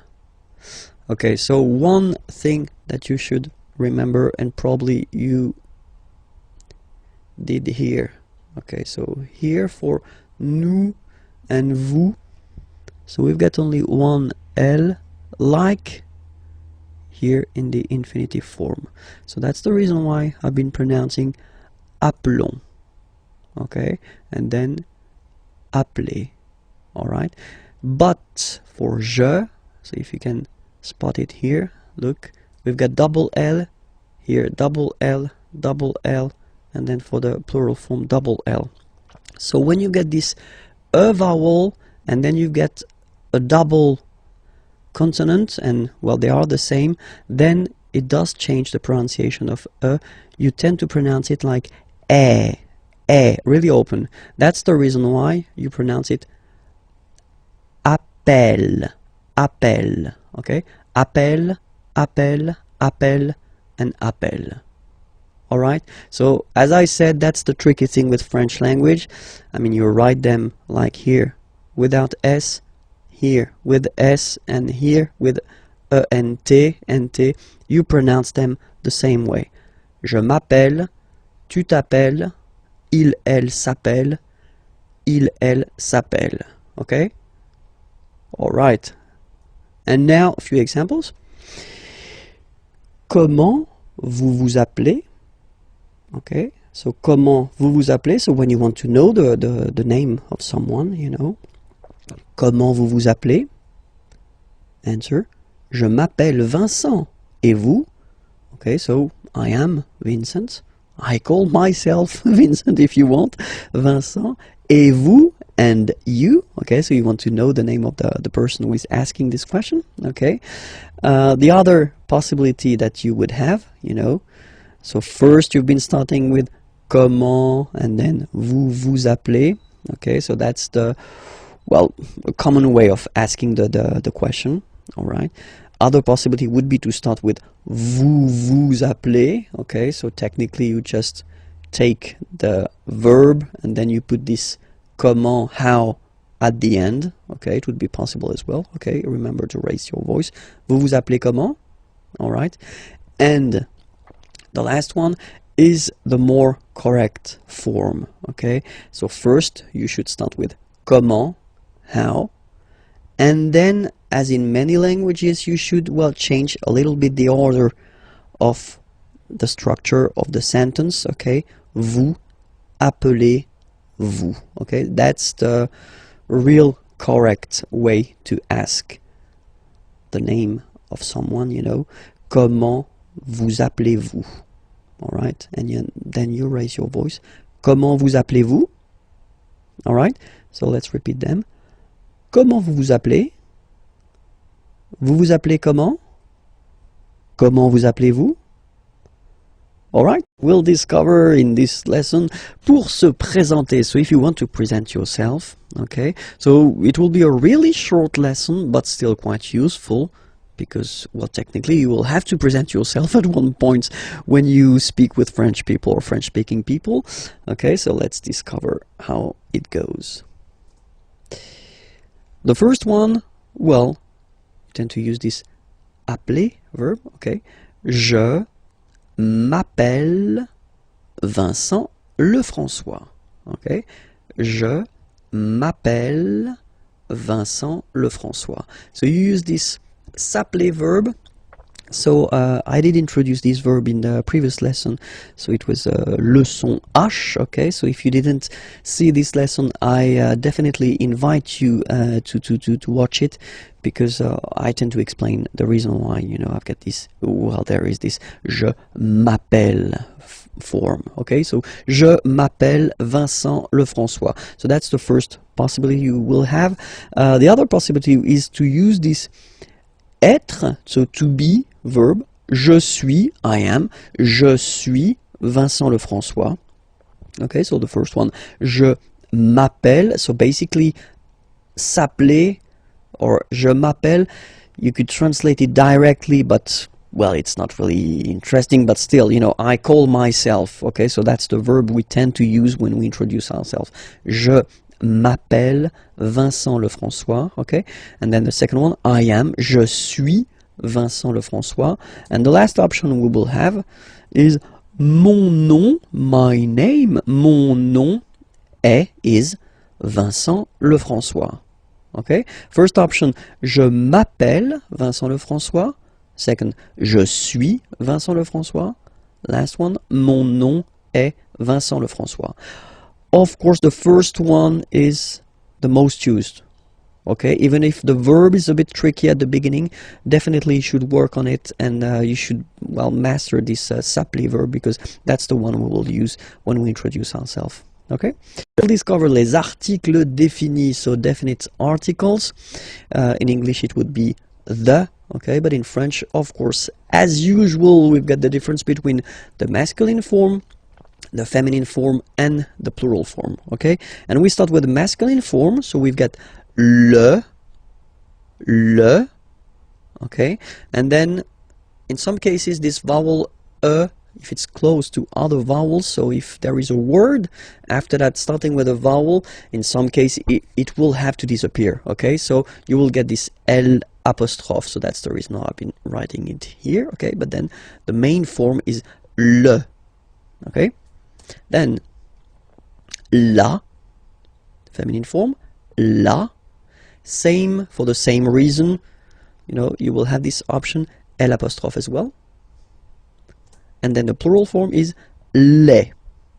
Okay, so whereas in English there is only this the form, in French we will have the difference between the masculine form le, the feminine form la, and then the plural form les. So of course, according to the word, you will have to choose the correct article. So we'll take a few examples here. The first one is chien. Chien is a dog, and in French, chien, like that, it's masculine, so le chien. So basically you just put the article le and then chien. Okay, in that case, second case, ordinateur, well, you can see that it starts with the vowel o. Okay, and as I said, you know, and o, they don't get along that well, so you get to take this away, and then you get this l'ordinateur, l'ordinateur. All right, and third example, so I took on purpose this hôtel, okay, because it starts with H, but remember that in French we don't pronounce H, okay, so basically the first sound of the word is the vowel O, okay, so for the same reason, E needs to disappear. L'hôtel, okay, so if we repeat them, le chien, l'ordinateur, and then l'hôtel. Okay, feminine form, la famille. Okay, so no problem, so family, la famille. Okay, then we've got argent, money, argent, same for the same reason, so l'argent.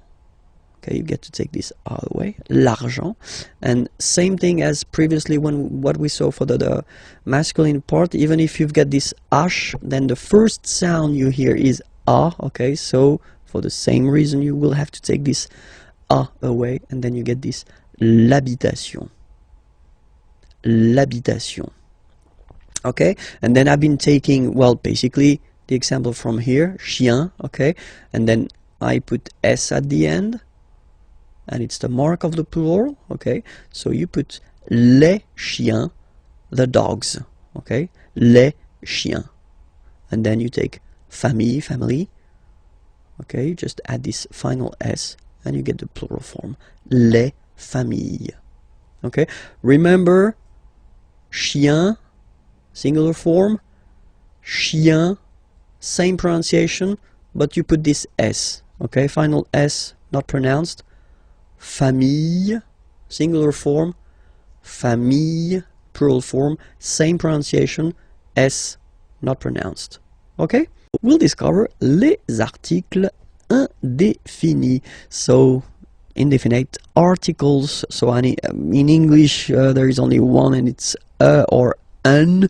Okay? And in French, we've got always the difference between the masculine form, the feminine form, and the plural form, as we saw in the previous lesson. Remember, for the definite articles, okay, it was the same, okay, and in this lesson, so article indéfini, well, it's the same. We'll start with the masculine form, and the masculine form goes like that.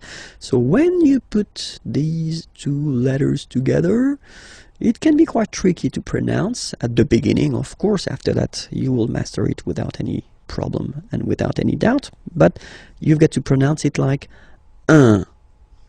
So it's what we call the nasal, so it goes in your nose, okay, un.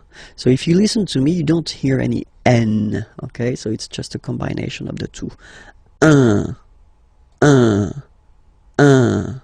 All right, okay, so that's the masculine form. Then the feminine article is here, and it's easier because if you have this une, then you pronounce it une, une. Okay, masculine un, feminine form une, une. Okay, and then the plural form des. All right, here s, you pronounce it like e. Okay, un, une, des. All right, let's see a few examples now. Okay, here ami means friend, okay, un ami, and then we tend to make this little link between the two, un ami, okay, soleil, sun, un soleil, livre, book, un livre, voiture, car, feminine. Une voiture, une voiture. École, school, feminine form as well. Une école, une école. Décision, une décision, une décision. Don't ask me to translate this décision. Come on, please. Ami, so I've been taking this now. Look, ami here. So we've got the masculine form and it's the singular. Remember, if you want to put the plural form, then you just add this final S here. Okay, but then technically you pronounce it the same way. So singular form ami, plural form you add this S, but it's ami as well. Okay, in that case you get des, so here des, okay, here, and then there is this little liaison. Remember, it's been introduced in a previous lesson. You put this little link between the word. Des amis, des amis. Okay, I've been taking voiture here, voiture, a car. Okay, just add this S at the end and then you get the plural form, des voitures. Okay, and then I've been taking back this livre, same thing, you just add S at the end, des livres. Okay, let's repeat them one more time. Un, une, des. Un ami, un soleil, un livre, une voiture, une école, une décision, des amis, des voitures, des livres. Discover together l'article interrogatif. So it's really useful and we'll see that now. So l'article interrogatif, here you get the masculine form and it's quel. Quel means what. Okay, so that's what you'll use when you want to ask a question with what. Okay, and you've got a good example here. So quel est votre nom de famille? What is votre, your, so the polite form of your. Nom de famille, family name, last name, okay? Quel est votre nom de famille? What is your last name? Second example, quel est votre prénom? Prénom is first name. What is votre, the polite form for your? Quel est votre prénom? What is your first name? Okay, so you can see now, more in detail, that nom, prénom are masculine words. And that's the reason why, in that case, you get to choose the article here according to the gender of the word it is connected to. Quel, masculine form, because nom is masculine. Quel, masculine form, because prénom is masculine. Okay, let's see now the feminine. And the good news is that, as usual in French, we write the thing differently, but then we can pronounce them the same way. And then the feminine form is written like that, Q-U-E-L-L-E, but it's pronounced like the masculine form. Quel at the masculine, quel at the feminine. Okay, so it's basically same pronunciation. Okay, and then here we've got two examples. So for the same reason as previously, we had this nom and then prénom. They were masculine words, so you will have to put this quel form at the masculine. And then here, nationalité and adresse.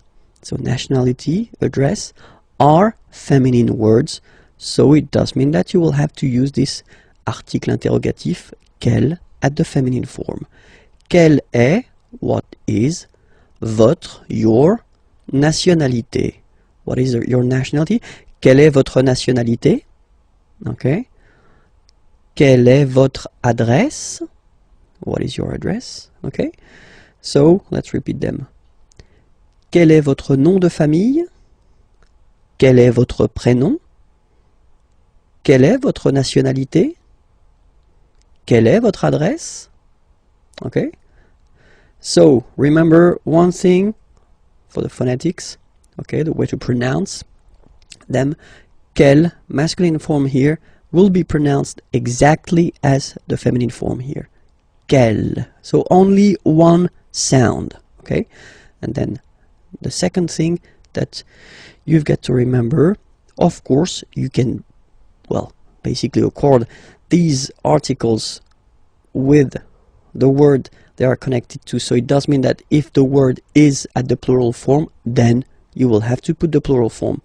The rule in French, if you remember correctly from the previous lessons we've been doing, is to put this final S at the end of the words to put the plural. Okay, so quel here for the masculine singular will become quel here, masculine plural.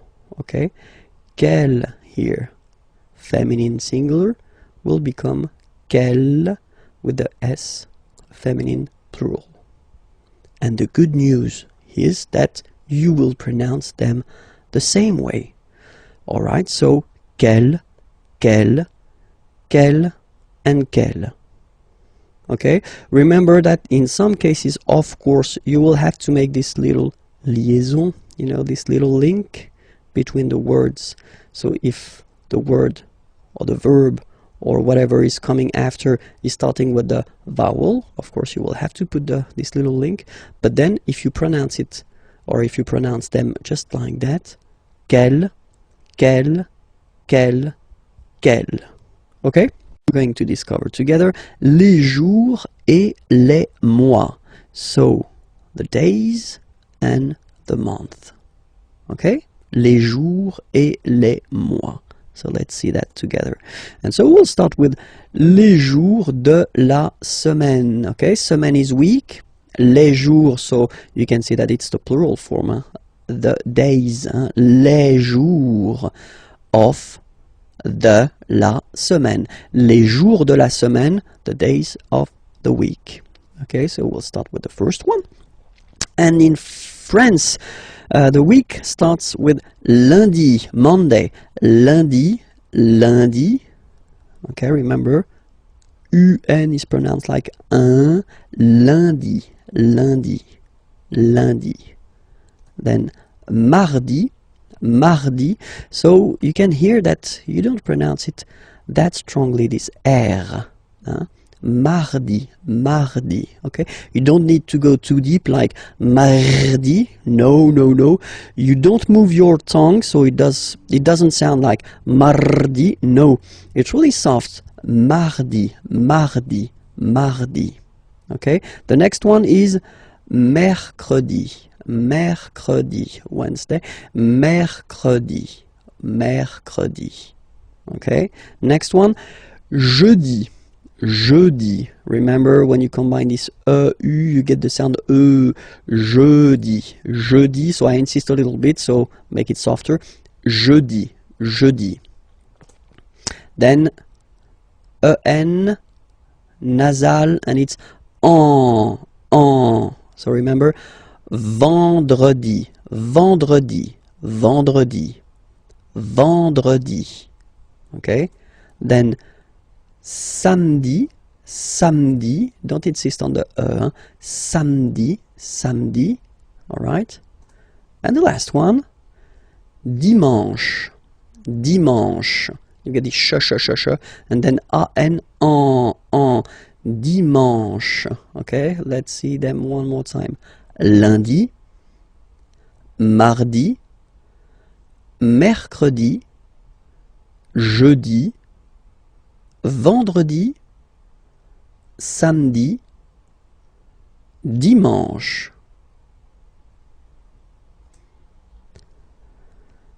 Normally, in France, we tend to use this le weekend. So if we're talking about the weekend, okay, but then pronounce it the French way, weekend. Le weekend, okay. But then in other French-speaking countries, they tend to use this la fin de semaine, okay. But then in most of the cases, if you talk with French people, it will be le weekend, le weekend. If you want to talk about les mois de l'année, okay, année, year, mois, month, okay, les mois de l'année. So we'll see now the first one. The first one, January, so it looks, well, it looks a bit the same. No, wow, no. But anyway, janvier, so that's the way to pronounce it. Janvier, A-N, en, okay? And then ye, janvier. Then comes février, okay? Remember when you have this accent aigu on the top of then you pronounce it e, okay? There is a lesson regarding this topic, so don't be afraid, and if you're not sure about that, well, try to practice it. Février, okay? Then mars, okay? So in a way it's an exception because normally final S is not pronounced in French, okay? We've got some exceptions, and this one is one of them. So mars, pronounce the final S, mars, okay? Then avril, nothing really tricky about this month, I mean, for the pronunciation. Avril, okay? Here, be careful because people tend to try to pronounce it, the English way. In French, remember, when you combine this A and then E vowels, you get the sound E. So really open E, okay? And then you pronounce it me. Okay, so don't pronounce E, don't try to pronounce it. No, it's me. So it's not my, it's me. Okay? And then here, well, it's a bit tricky, but still, en goes like un, okay? And then you get juin,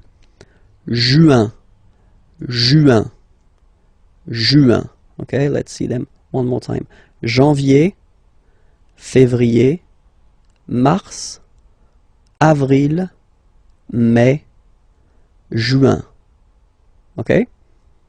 Second round. Hop. Juillet. Okay, you get this double L here. Juillet.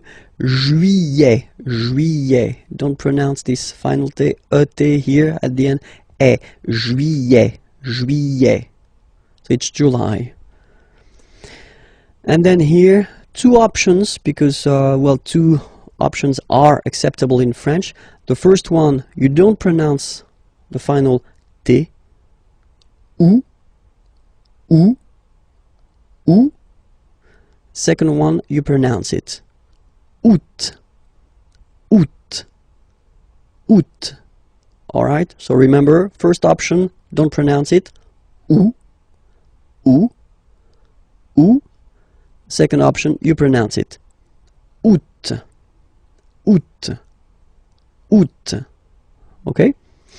Then, well, it's quite simple normally for English-speaking persons, or then it's quite close to other languages as well. So septembre. Remember this em en septembre. You don't insist on the final septembre. Then same thing here. Don't insist on the final octobre.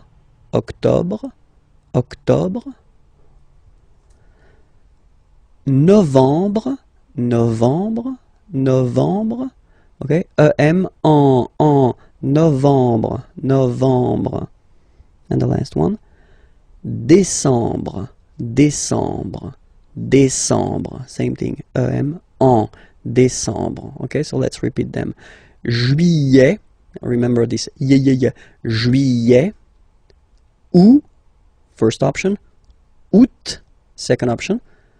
Septembre, octobre, novembre, décembre. Okay? The little gift. L'hiver, and it means winter.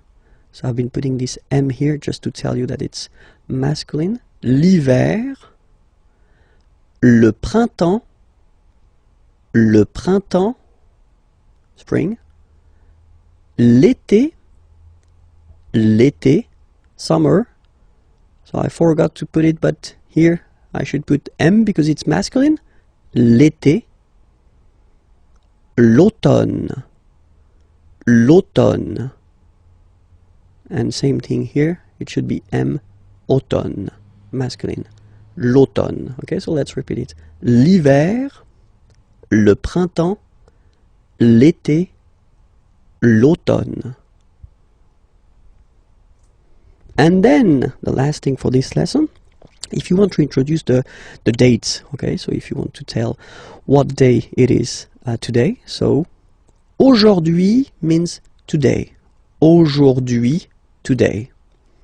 Nous sommes, so we use the verb to be, okay, we are, nous sommes, le 8 juin 2012.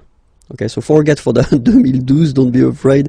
We'll see that a bit later for the numbers. Okay, aujourd'hui, today, nous sommes, we are, le, you put the article, definite article, okay, and then you put the date here.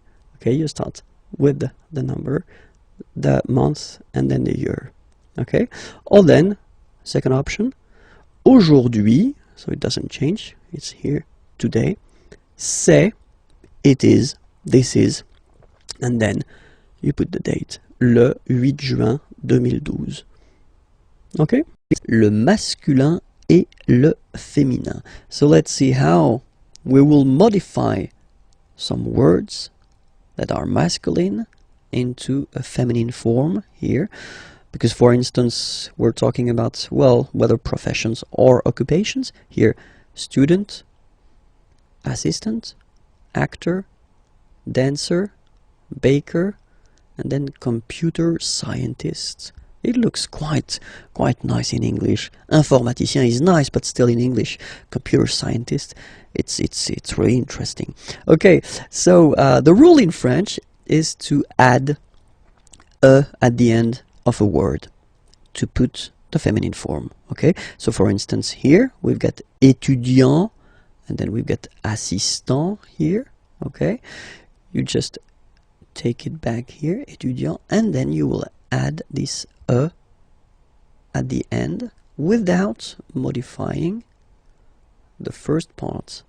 Okay, so it will of course change a little bit the pronunciation, because you will pronounce it at the masculine form. Il est étudiant. Okay, A-N-T, étudiant. Okay, but then for the feminine form, elle est étudiante. Okay, t. Okay, you don't really insist on the e, but you insist quite much on the t. Elle est étudiante. Il est assistant. So don't pronounce the final t here. But for the feminine form, elle est assistante. Okay, étudiant, étudiante. Assistant, assistante. All right. Then we've got now the tricky ones. Il est acteur. Okay, so it's one of the irregular ones. E-U-R here, acteur, and it will become ris. So E-U-R is becoming ris. Elle est actrice. So acteur is becoming actrice. Okay, and then we've got a second group with this E-U-R combination. Il est danseur. E-U-R is becoming euse. Danseuse. Okay, danseur masculine, danseuse feminine form. Il est danseur. Elle est danseuse. Okay, then we've got this group like boulanger, boulanger, ER. So if you add this final E at the end, then you will have to put this accent here, accent grave. Remember, when you've got this E plus this accent grave, you pronounce it like E, really open E sound. Okay, so boulanger, boulanger, and then feminine form, boulangère, boulangère. Same thing, don't insist too much on the final E, boulangère.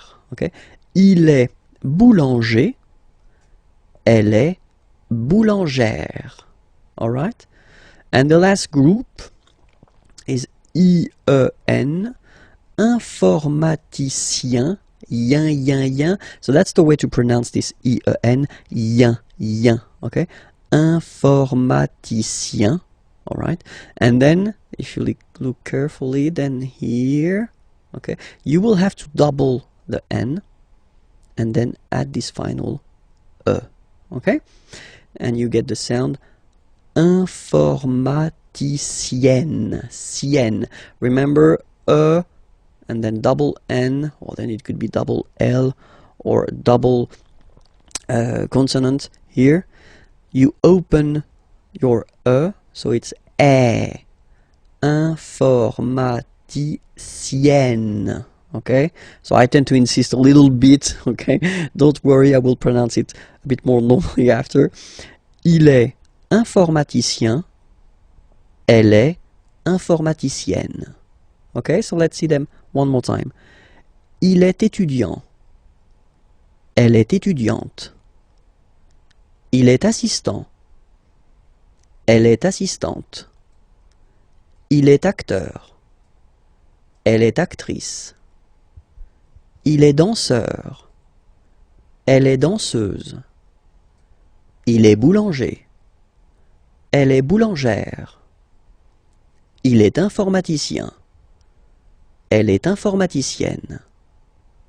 We'll work on the vowels, les voyelles, in this lesson, and then we'll see how they behave when we combine them with another letter. So the vowels that we will work on, we won't take this Y vowel on purpose, okay? So we'll focus only on A, E, I, O, U. Okay, so remember, one more time. A, E, I, O, U.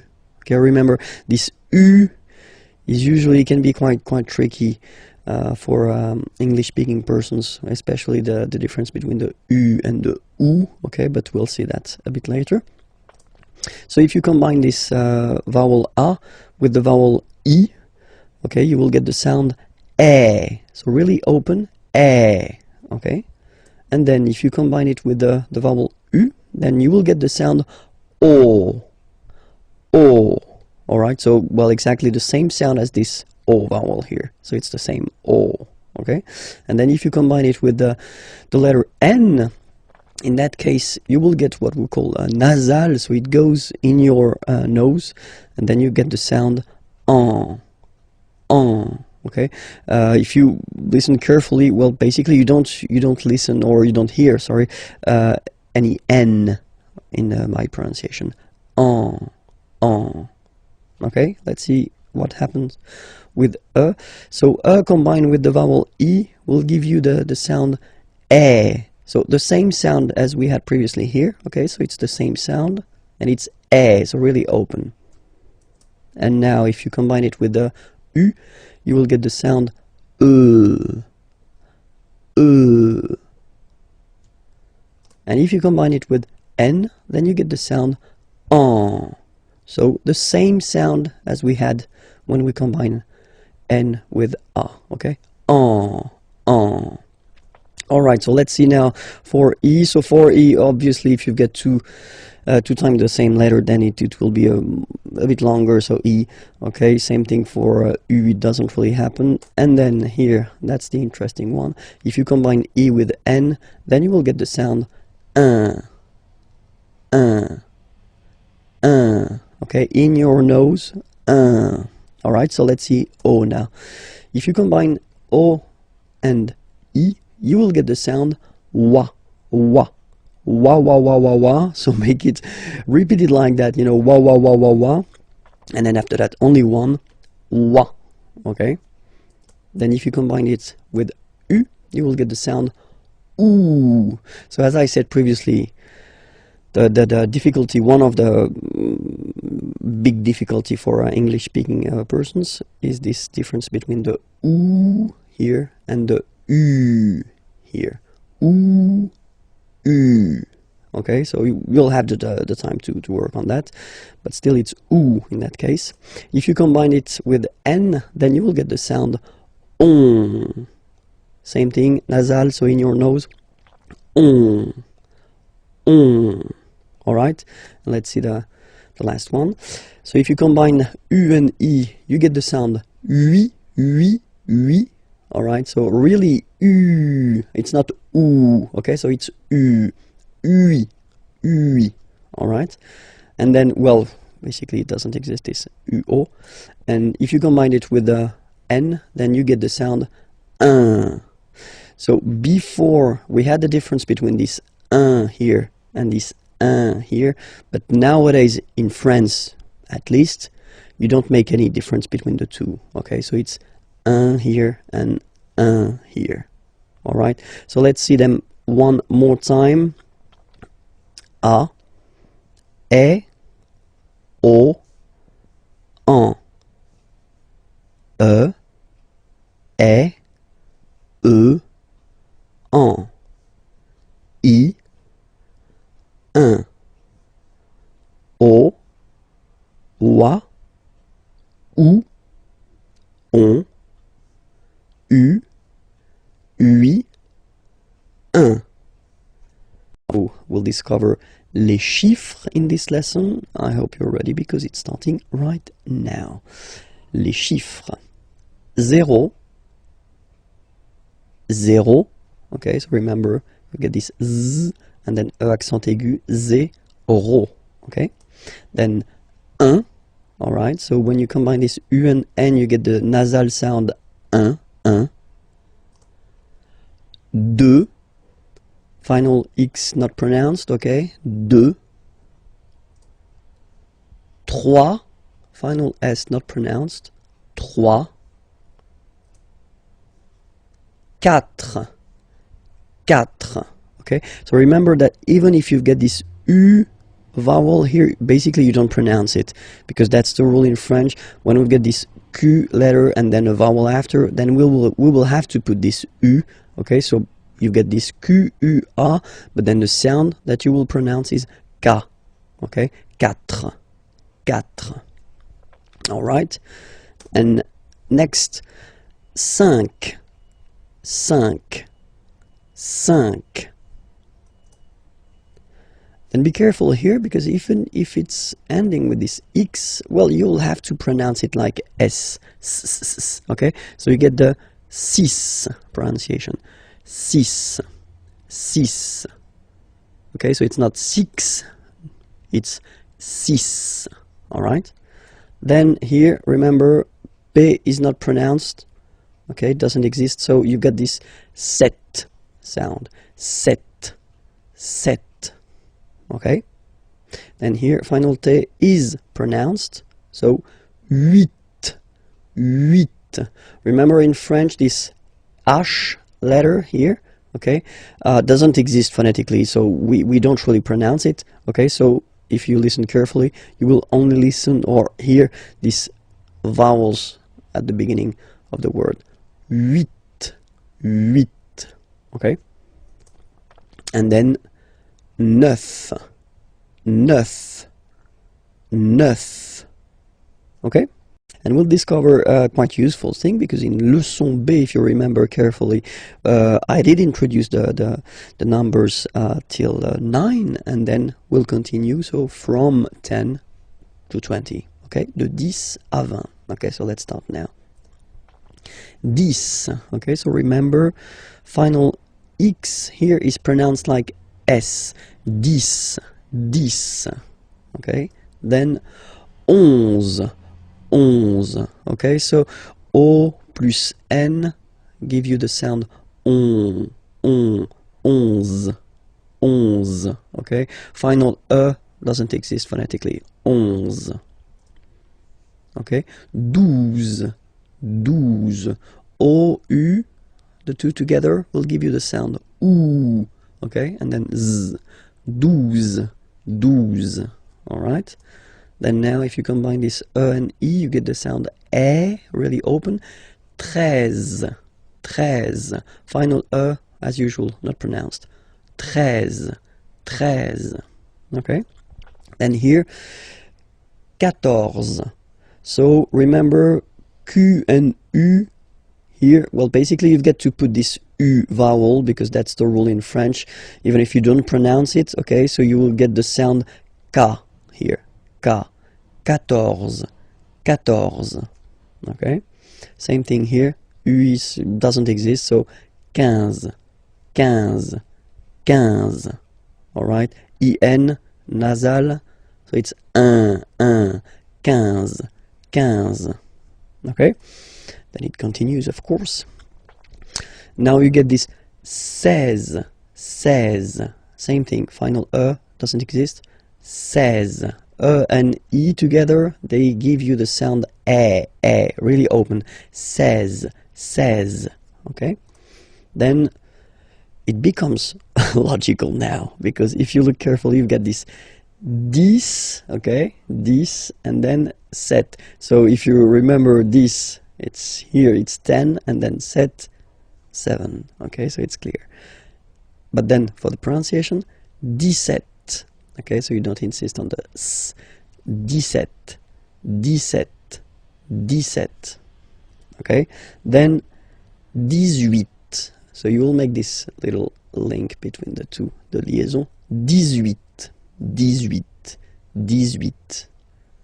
Okay, then 19, 19, 19. Okay, E-U-E, 9, 9, 9, 19. And the last one, so this G letter is here, but you don't pronounce it, okay? And then final T doesn't exist phonetically either, so basically you will only need to pronounce these 3 letters. So you get V, V, and then you get nasal, I-N, 1, 20, 20, 20. Okay?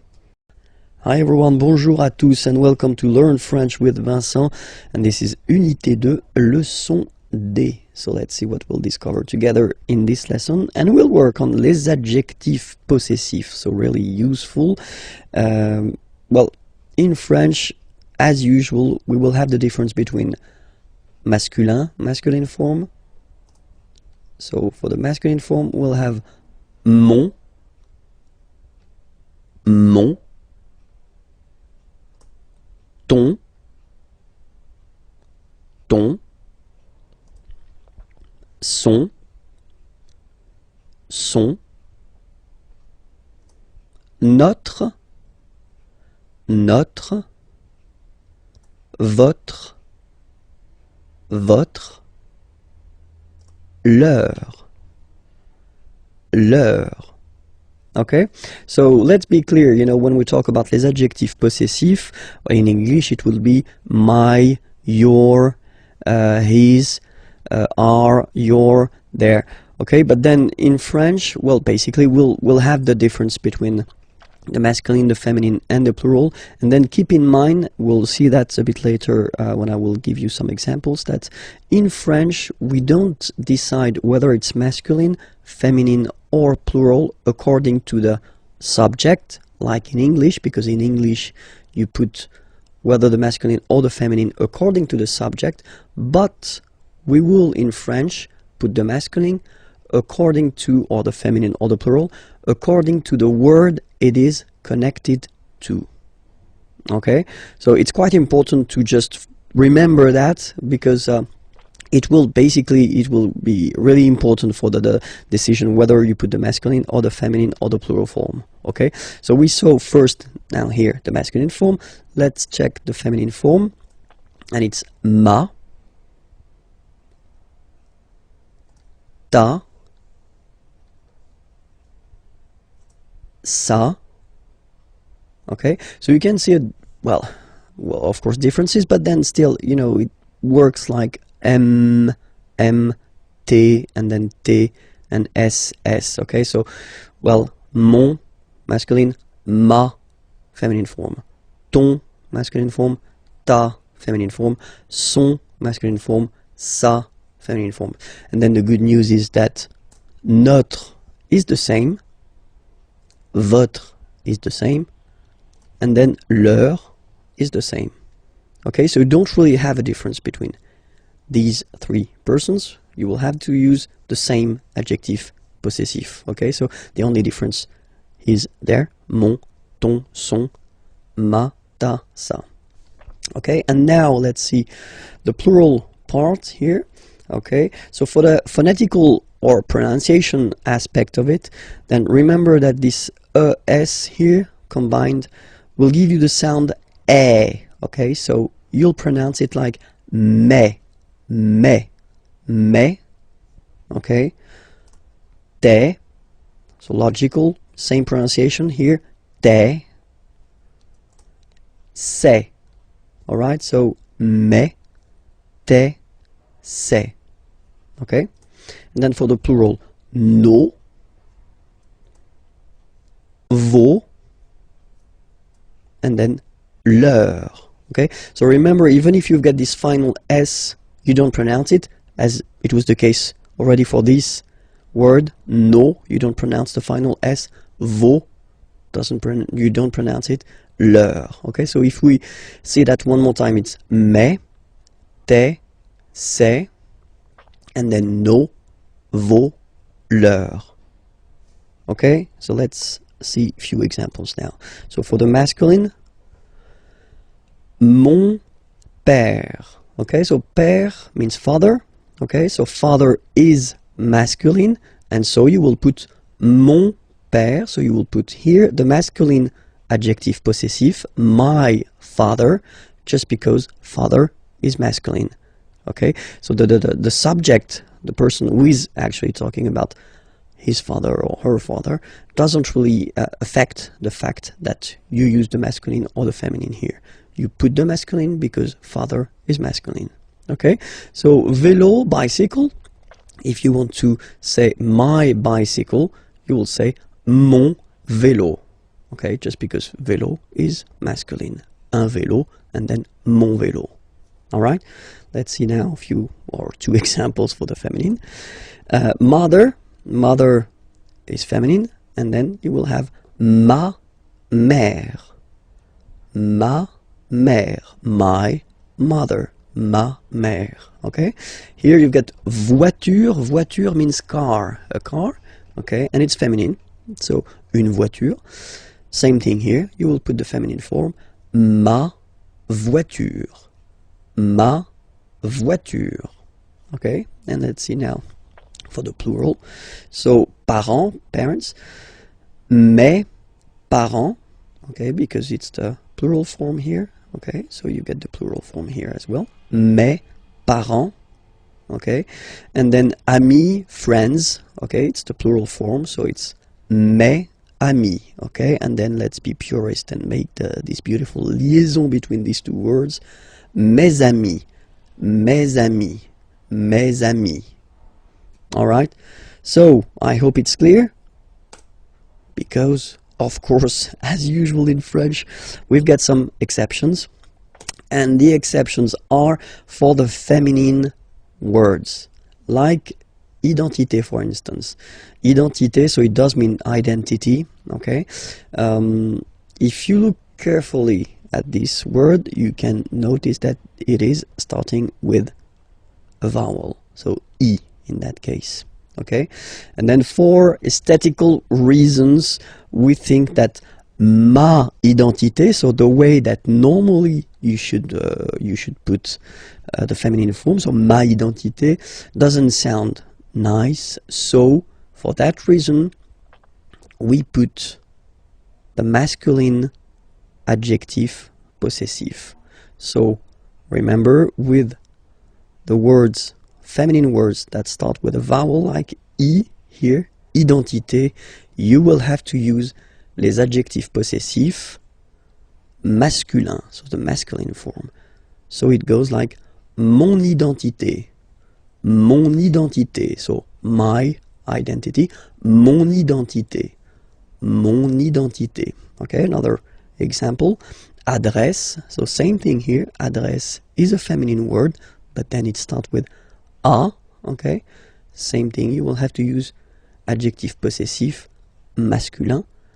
Mon adresse, mon adresse. My address, mon adresse. Mon adresse. Okay, you can hear now this little link, so you get to pronounce this N. Mon adresse, mon adresse. Okay, and the last one I took, same thing, opposition, well, basically feminine, but then it starts with the O. Mon opposition, mon opposition. You make this link, huh? Mon opposition, mon opposition. So let's repeat it one more time. Mon identité, mon adresse, mon opposition. Okay? I hope everything was okay with you. So it was leçon D. Okay, so remember to check for the next lesson and the previous lessons there, here, and then you get, of course, more material at the following website, www.imagier.net. Okay, bye-bye. Work on les pronoms toniques. So they're useful, and normally we tend to introduce them quite fast in French because you will have to use them. Les pronoms toniques. So if you remember, we saw les pronoms personnels like je, I, tu, you, etc., etc. Okay, but then in that case, when you want to use this pronom tonique, normally you want to insist. Okay, and then you want to use this moi form. So moi is me. So that's the main difference between moi, me, and then je, I. Because je, normally you will use that to construct a sentence as a subject. Okay, normally this moi is not a subject, so it's not possible to put that right before a verb. It would be a mistake. Okay, moi, so it's me, moi. So remember, this OE combination give you the sound wa wa wa, moi. Okay, and then you get toi, toi. For the masculine form, we get lui, lui, lui. Okay, and for the feminine form, we've got elle, elle. So you can notice that, well, basically for the masculine, it does change because pronom personnel is il, okay, and in that case, pronom tonique is lui, all right. But then for the feminine form, it's the same, so it's elle, okay. And then, good news, same thing for the plural, nous, vous, okay, so they don't change. You get nous, and then you get vous, as for the pronom personnel. And same thing here for the plural form, third person of the plural. So the masculine form will change, and you get the sound remember, final X not pronounced, and then plural elle, elle. Okay, so let's see them one more time. Moi, toi, lui, elle, nous, vous, eux, elle. Okay, so I did prepare a few examples. So the first one, moi, j'aime le tennis. Okay, so here you can see that you start the sentence with moi. Okay, so me. Okay, and then you have to put pronom personnel, je. Okay, so in that case you take the away because the verb is starting with a vowel. Okay, but then j'aime. So this j'aime form, I like, or then I love. Okay, le tennis. Moi, j'aime le tennis. So basically, if you start with moi here, you want to insist on the fact that you really like or you really love tennis. Okay, let's see the second example. Toi, tu préfères le golf. Okay, préférer, to prefer, obviously. Okay, toi, tu préfères le golf. Toi, tu préfères le golf. Okay, and then here, so we've got here the masculine form, and here we've got the feminine form. So let's see the masculine form first. Lui, il adore le foot. Lui, il adore le foot. Okay, so here, lui, pronom tonique, and then il, pronom personnel, adorer, to adore, le foot. We're talking about football here, okay? Elle déteste, détester means to hate, okay? Le basket, and we're talking about basketball here. Basket, okay? Elle déteste le basket. Okay, so even if you see them twice, I mean, you've got this L, okay, then remember that in that case, basically you want to insist, really, so you put first pronom tonique. It does look the same as pronom personnel here, but still, you get two different pronouns here. Pronom tonique and then pronom personnel. Elle déteste le basket. Okay, same thing here. Nous aimons bien la boxe. Okay, so the difference between aimer here, like I love, okay, and aimer bien, normally when you put this bien after aimer, well, it's because you want to insist on the fact that you like, you don't love something, you like it. Okay, nous aimons bien la boxe. All right. Next example, vous détestez la natation. Vous détestez la natation. Natation is coming from nager to swim, okay? And then natation is the substantive form. Vous détestez la natation. And then the two last examples. So first the masculine here, and then the feminine here. So let's see the masculine form. Eux, so if you remember, it was eux, pronom tonique. Ils préfèrent, so préférer, to prefer, and then you can see that it's here, the plural form. Ils préfèrent la marche. La marche is coming from the verb marcher to walk, okay? La marche. Eux, ils préfèrent la marche.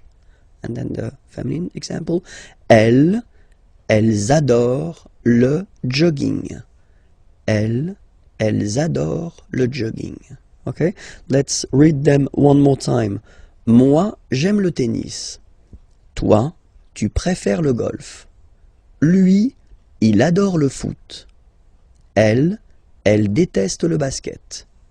Nous aimons bien la boxe. Vous détestez la natation. Eux, ils préfèrent la marche. Elles adorent le jogging. Work on the questions, so les questions, and especially the little words that you will have to use or to put at the beginning of your questions. And the first example that we can see is quand. Quand means when, okay? So let's see two examples. So if you start a question with quand, like in the first example here, quand arrivez-vous, okay? Arriver is to arrive, okay? So vous, second person of the plural, you can use that for a group of person, or then you can use that for one person, and that's the polite way to use. Quand arrivez-vous?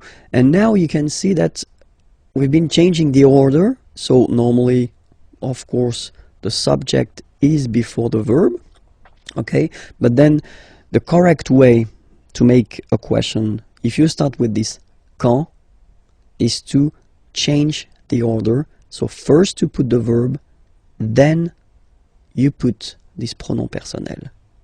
Okay? Quand arrivez-vous? All right? And then the rule is like in French, you get to raise a little bit your voice at the end of a question. Quand arrivez-vous? Quand arrivez-vous? Okay? You can make this little link between the two. Quand arrivez-vous? Quand arrivez-vous? All right.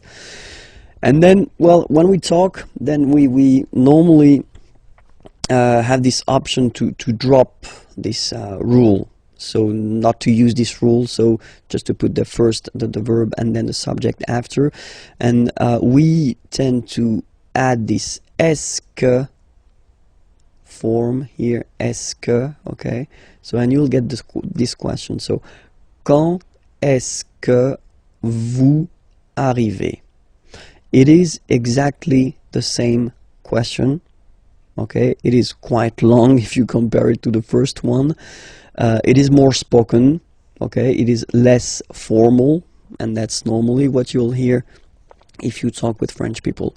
Quand est-ce que vous arrivez? Quand est-ce que vous arrivez? Okay, and then here you see that because you've been using this esque form, then you keep the normal order. So first the subject, vous, and then the verb. Okay, quand est-ce que vous arrivez? All right, and then don't be afraid to raise your voice a little bit at the end. Quand est-ce que vous arrivez? Quand est-ce que vous arrivez? You see, so it's not really the opera. You don't need to go really high, you know, but it's just a little bit. Quand est-ce que vous arrivez? That's it. And the next one is où. Où means where. Where. Okay, so quand, when, remember, où, where. Two examples. Same rule, okay, so the formal or the classic way if you want to ask a question with où would be to change the order, so first the verb, then the subject here. Où habitez-vous? Où habitez-vous? Where do you live? Habiter is to live. So you live like if you're talking about the place where you are living, okay? Où habitez-vous? Où habitez-vous? And then same possibility, you just add this est-ce que, and then you keep the normal order of the sentence, so subject and verb. Où est-ce que vous habitez? Où est-ce que vous habitez? All right. Next. Pourquoi? Pourquoi is really useful because it's why. Okay, so remember, quand, when, où, where, pourquoi, why. Same thing here, okay, pourquoi, you should change the order. Okay, so first the verb and then the subject. That's the correct or formal or classic way of asking a question. Pourquoi venez-vous? Venir is to come. So why do you come? Pourquoi venez-vous? Pourquoi venez-vous? All right. Same rule here. If you want to add this est-ce que, then you just keep the classic order like subject and verb. Pourquoi est-ce que vous venez? Pourquoi est-ce que vous venez? Okay. And then comment is how. How. Comment venez-vous? How do you come? Comment venez-vous? Comment venez-vous? Comment est-ce que vous venez? Comment est-ce que vous venez? And then the last one. Combien? How much, how many? So in French we use this combien, how much or how many. Combien de sucre? Sucre means sugar. And then voulez-vous? Okay, vouloir, to want. Okay, so how many sugar do you want? Combien de sucre voulez-vous? Combien de sucre voulez-vous? Combien de sucre voulez-vous? And then same thing here, just add this est-ce que. Combien de sucre est-ce que vous voulez? Combien de sucre est-ce que vous voulez? All right. Discover together le verbe faire, so the verb to do. Okay, so faire is really useful because we tend to use it quite much in French. Okay, so it's, well, usually quite important to discover this verb at the right beginning. So le verbe faire. Je fais. Je fais. Remember, final S not pronounced. Je fais. Tu fais. Same rule here, final S not pronounced. Tu fais. Il, masculin, and then elle, féminin, fait. Final T not pronounced. Il, elle, fait. So if we take 1 second, actually you can see that here, here, and here, you get the same phonetical form, so the same form that you will pronounce. Okay, so you get je fais, tu fais, il fait, and then elle fait. It's the same. Okay? Then nous. So it's quite strange because French people tend to pronounce faisons. Okay? So like here, this AE is not pronounced like normally we should pronounce it like E, but then like okay? Nous faisons. Nous faisons. Okay? And then this one is a bit tricky, so you will have to remember that. And it's quite funny because many French people tend to make the mistake and tend to say vous faisiez, okay? But then no. It's vous faites. Vous faites. Okay, so remember, final S here is not pronounced, and then this is not pronounced either. So faites, faites. Vous faites. And ils, plural, font, final T not pronounced, font, font, elles font. Okay, so I will repeat the whole thing one more time. Je fais, tu fais, il fait, elle fait, nous faisons, vous faites, ils font, elles font. We'll discover la forme négative. So if you want to say that you are not blah blah blah doing something, or so the negative form in French. And so the negative form in French is composed of two elements. The first one is ne, and then you get your verb, and right after your verb you will have to put this pas. Okay, so first ne, then the verb, and after that pas. Okay, we write it PAS, okay, but as usual final S is not pronounced, so it's pas. Okay, remember one thing, in some cases we will have verbs starting whether with a vowel or then with h, plus a vowel, and in French h is not pronounced. Okay, so for these verbs will have to disappear and it will be written like that, n. Okay, then will come the verb, and after that doesn't change, it will be pas. Alright, so let's see a few examples now. So for ne pas, so if you get a sentence like il parle avec moi, so il parle, he is talking, avec, with, moi, me.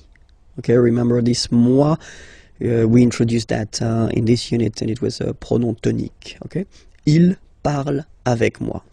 So if you want to put the negative form of this sentence, so remember, first part ne, so before the verb, then you put your verb, parle, basically you don't change it, just put it there, parle, and after that you put the second part, pas. Okay, then you get the sentence, il ne parle pas avec moi. And that's it. You've got your negative sentence here. Okay, let's see now how it will go with N apostrophe pas. Okay, so nous allons en France. Okay, so in that case, if you look, you've got the verb aller. Aller means to go. Okay, nous allons, we are going. Okay, en France, to France. Here, first letter is A. Okay, remember the rule. If it's not with a vowel, like here it is the case, you will have to drop and take away this E form. So that's the reason why we've got this N apostrophe like that. N'allons. Nous n'allons. And then you don't really need to think. You just put this pas after the verb, en France. Nous n'allons pas en France. Nous n'allons pas en France. And that's it. Okay, second example here. It's with the verb habiter. Habiter is to live. You know, when you introduce the place where you live. Okay, and then here I took this example or this verb just because, of course, it's starting with h, but as I said, you don't pronounce it. So the first sound you hear here is the vowel, and that's enough just to drop and to take away this e. So you will basically make it like in this example. You will put this N apostrophe. Elle n'habite pas dans cette maison. So elle habite, she lives or she is living in this house. Elle habite dans cette maison, and then negative form. Elle n'habite pas dans cette maison. This lesson will work on les adjectifs démonstratifs. So les adjectifs démonstratifs, in English it would be this or these, okay? But then as usual in French, we've got the difference between the masculine, the feminine, and the plural, okay? So we'll see that. So for the masculine form, it will be ce, and then it will be cette, okay? So as usual in French, remember, it can be tricky if a letter, an adjective like that, for instance, is ending, or it could be an article, is ending with a, okay? Just because for some words starting with a vowel or with h plus a vowel, then we will have to modify it, okay? And that's the reason why here we've got cette, okay? But then it's still the masculine form, ce, cette. For the feminine, it will be cette, so only one, cette. And then for the plural form, it will be c'est. Okay, so let's see that again. Ce, or then cette, féminin cette. So you can notice that phonetically these two are pronounced the same way. Okay, cette here and then cette here. And for the plural, c'est. Really open this c'est. Okay, so let's see a few examples now. The first one, so I did take this train. Train is train, okay, so it's masculine, so it starts with T, so no problem. You will put this ce train, okay, it would be translated like this train, ce train, okay. Here you've got ordinateur, so ordinateur, a computer, okay, and it's masculine, un ordinateur, okay, but if you look carefully, it starts with O, okay, so vowel, and then you will have to take this cette form, so the masculine form, but the one that we'll use with the words that start with vowels, or then H plus voyelle, okay? So, cet ordinateur, this computer, cet ordinateur, okay? And then here, we've got the word homme, man, okay? But then it starts with H, as in French, H is not pronounced, so the first sound that we hear is O, okay? And then it will follow the same rule. You'll have to use the masculine adjective démonstratif, but this form, cet homme, all right? Femme, woman, cette femme, this woman, cette femme, okay? And then the last one, personne, persons, pluriel, ces personnes, okay? So let's repeat them one more time. Ce train, cet ordinateur, cet homme, cette femme, ces personnes. In this lesson, and we'll work on the way to conjugate les verbes réguliers, so the regular verbs of the first group, okay, and then with er, so let's start now. So let's take an example. The example is parler. Parler is to speak or to talk, okay? And then if you have a look at it like that, you can basically divide this verb in two parts. The first part, parle, and then second part, er. So it does mean that this verb, ending with er, is belonging to the first group of verbs. In French, we've got three groups, okay? The two first are regular, and the last one, the third one, is irregular. So this is one verb ending with er. It does mean that it belongs to the first group, and it won't be tricky or so difficult to conjugate. So we'll see together how to conjugate this verb. The first person, like je here, so you will put this parle again, so remember, and after that you just put the ending and then the way to pronounce it is je parle, parle. So remember, we put it, okay, but then we don't really pronounce it. Je parle, okay? Then for tu, you will have to put es, okay? Phonetically, tu parles. So you've got the two first forms, you pronounce them the same way. You write them differently, of course, because you've got here, and then you've got and s, okay? But then phonetically, they are the same. Je parle, tu parles, okay? So let's see what you'll get for il and elle. And, well, as you see, you've got il parle, elle parle. So it's the same form here. So if you really want to only speak and only use orally the language, well, it's quite easy to conjugate these verbs. Je parle, tu parles, il parle, elle parle. Okay? For nous, okay, we'll have, well, let's say the classical ending for nous, and it will be ONS. Classical, because you will see that with the other groups as well, it's quite common to have this ONS for nous, okay? Nous parlons, okay? Remember, final S is not pronounced, okay? And then this ON together, they will give you the sound on, okay? Nous parlons, all right? Let's see now for vous, vous parlez, okay? Remember, a Z, when you combine them together, you get the sound E. Vous parlez. All right, and the last one.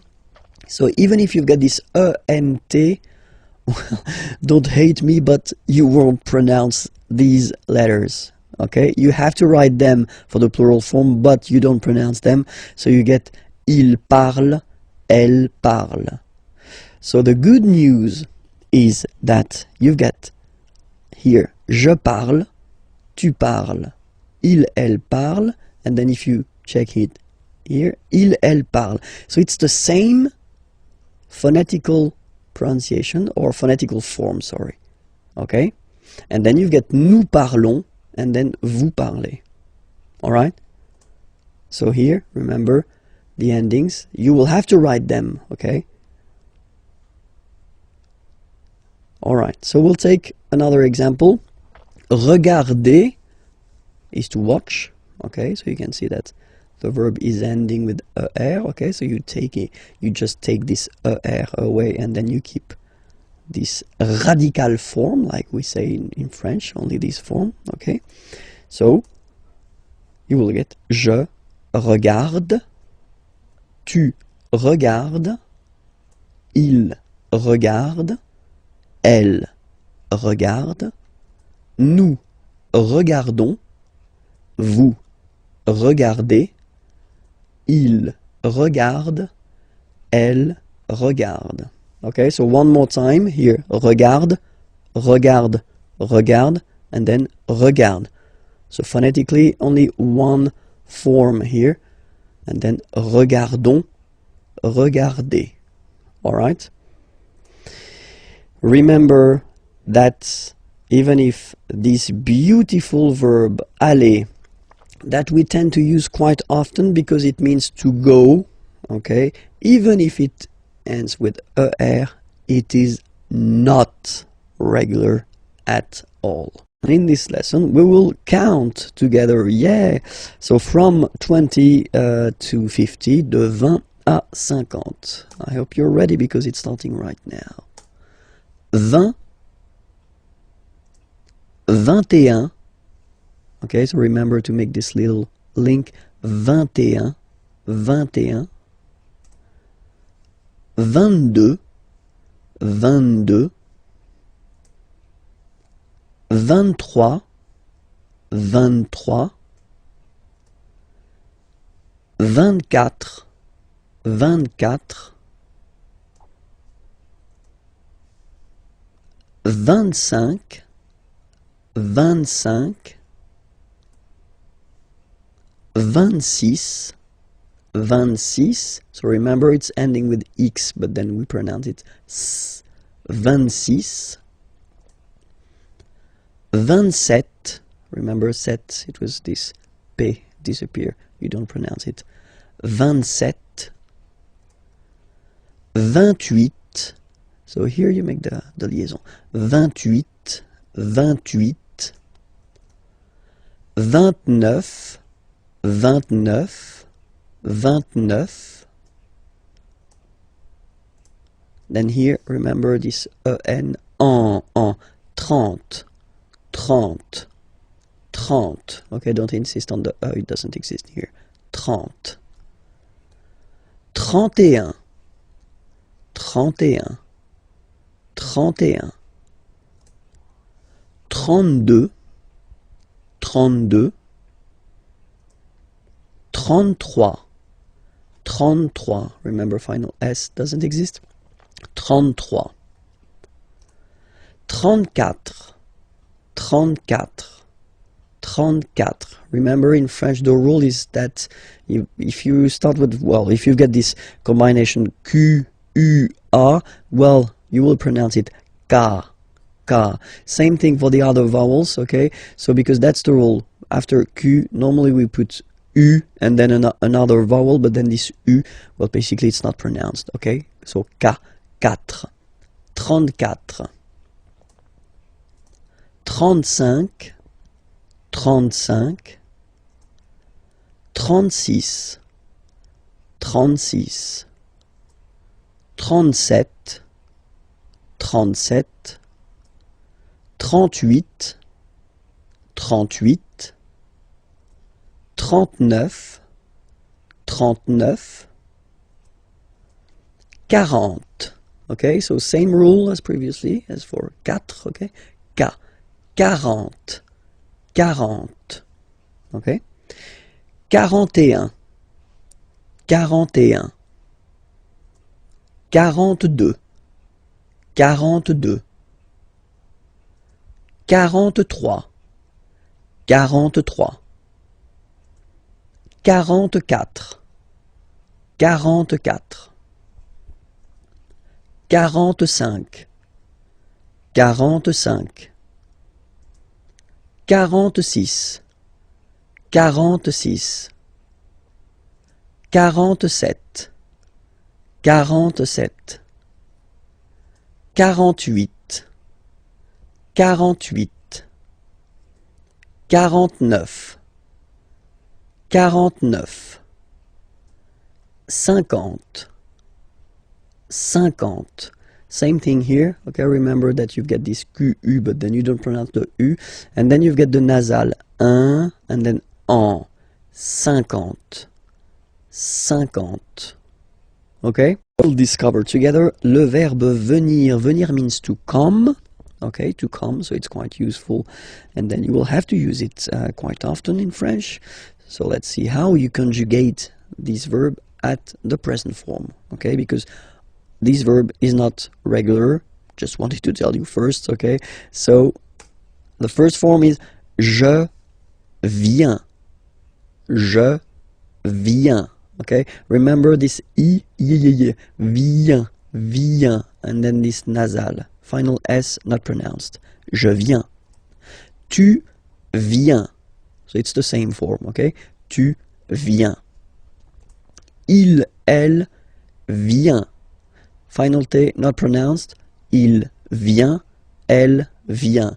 So if we take 1 second just to have a look at the je, tu, il, elle forms, they are phonetically the same. Vient, vient, vient. Okay? You write the S, S, T, but then you pronounce these forms the same way. Okay? For nous it will be different because nous is here. Nous venons. Okay? O-N-S, classical ending for nous. Okay? Final S not pronounced. So O-N, on, venons, venons. Nous venons. Nous venons. Okay? And then vous venez. Remember a Z combined like that. Et venez, venez. Vous venez. Okay? And then the last form, so remember here, it's quite interesting because we've got this a vowel here, and then we've got a double N after, okay? And the rule in French is that when you get this and a double vowel after, you will have to pronounce this like eh, all right? So viennent, viennent, viennent, viennent. Okay? Ils viennent, elles viennent. Ils viennent, elles viennent. All right? E-N-T, you don't pronounce them. Ils viennent, elles viennent. All right? So, je viens, tu viens, il vient, elle vient, nous venons, vous venez, ils viennent, elles viennent. All right? This lesson will work on vocabulary and then the vocabulary connected to la famille, so the family, la famille. And then we'll start with the grandparents. Les grands-parents. Les grands-parents. Remember, you don't pronounce this final S here. Grands-parents, okay? So, le grand-père, grandfather. Le grand-père. Remember, accent grave like that. It's this open père. Le grand-père. Le grand-père. And then the feminine form, grandmother, la grand-mère, la grand-mère. Okay, so les grands-parents, le grand-père, la grand-mère. Okay, so let's see now the parents, les parents, le père, the father, le père, la mère, the mother, la mère. Okay, so les parents, the parents, le père, la mère. All right? So till now, I think that it's not really, really difficult to remember. Okay? Let's see now. Les enfants. Okay? So first, I don't make the liaison. Les enfants, just for you to see that we've got this en, and then we've got this en as well. Same pronunciation here. Enfant. Don't pronounce the T, you don't pronounce the S. Enfant, okay? And now we can focus on the liaison here. So you should make the little link. Les enfants. Les enfants. Okay? Enfants, children. Les enfants, the children. So let's see. It will be the masculine form, so the son, okay? So it's le, and then even if you've got this L, well, basically you don't pronounce it, and then strangely you pronounce the final S. Le fils. Le fils. Le fils. Le fils. And then the feminine form, the daughter, la fille. Yeah. Okay, so this L here and E will give you the sound Y. La fille. La fille. Okay, so make the difference between the masculine form, le fils, and then the feminine form, la fille. Okay, so les enfants, le fils, la fille. Okay, and then the grandchildren, but then in French we use the petit. Petit is like small. Okay, so les petits enfants. Make this liaison here. Petits enfants. Okay, les petits enfants. Les petits enfants.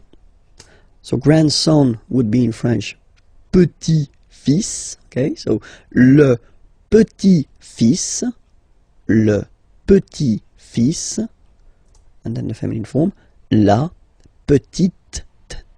So I insist because here it's t, okay? So really you need to make the difference between the masculine form petit and then the feminine form petite, okay? So la petite fille. La petite fille. So let's repeat them. Les petits enfants, le petit-fils, la petite fille. Okay? And then, when you're talking about your in-law family, well, in French we use this beau and belle, so it's beautiful, okay? So the beautiful family, you're talking about your in-laws, okay? So la belle famille, la belle famille. Remember, I, la belle famille, okay? So Père, okay, father. So father-in-law, okay, in French it's le beau-père, the beautiful father. Le beau-père. So remember this a, u combination of vowels only give you the sound o, beau, okay? Le beau-père. Mother-in-law, la belle-mère, la belle-mère, la belle-mère. Okay, so let's see them one more time. La belle-famille, le beau-père, la belle-mère. All right? And then brother-in-law, le beau-frère, le beau-frère, le beau-frère. So frère is brother, okay? And then feminine form, here you get sœur, okay? So sister-in-law, la belle, so we put the belle form here because it's the feminine form, sœur, la belle-sœur, la belle-sœur. And in this lesson, we'll discover the questions in which you will find qui, que, or then quoi, okay? So let's discover now qui, okay? Qui means who. Okay, so if you want to ask a question regarding someone, like in these two examples, so the first one, who is he? Qui est-il? Okay, so remember the normal way when we start a question with qui, or then as we saw in the previous lessons, okay, you will have to change the order and to put your subject, il, he, here, after the verb. Qui est-il? And then you make the liaison. Qui est-il? Who is he? Qui est-il? Qui est-il? Or then, let's see a little example here. Qui vient? Vient is venir. Vient is venir, yeah, is to come, sorry. So, qui vient? Who is coming? Avec toi, with you, ce soir, this evening. Qui vient avec toi ce soir? So he's coming with you this evening. Qui vient avec toi ce soir? Okay? If you pronounce them normally, remember that you will have to raise your voice a little bit at the end of the question. So let's pronounce them the normal way. Qui est-il? Qui vient avec toi ce soir? Qui vient avec toi ce soir? Okay? Second one is que.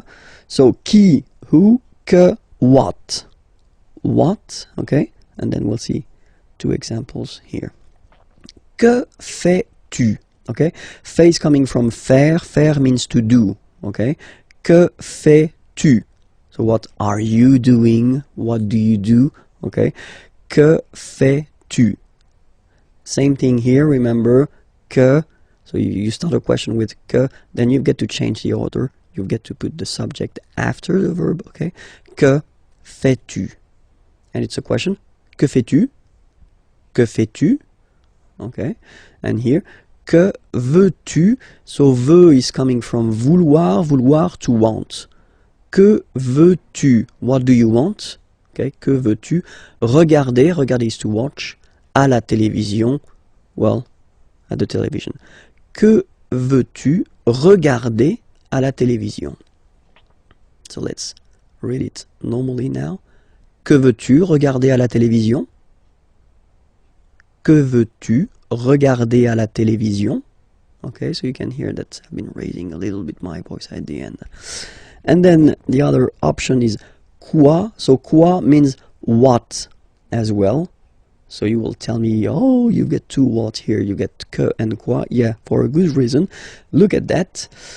Well, tu fais quoi? So I've been just taking the same question as we had here. This que fais-tu? What do you do? What are you doing?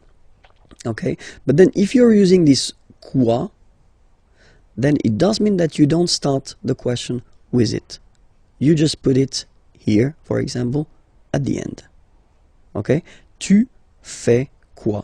It is exactly the same meaning as this question. Okay? But then you can see that you just keep the normal order of the sentence, subject, verb.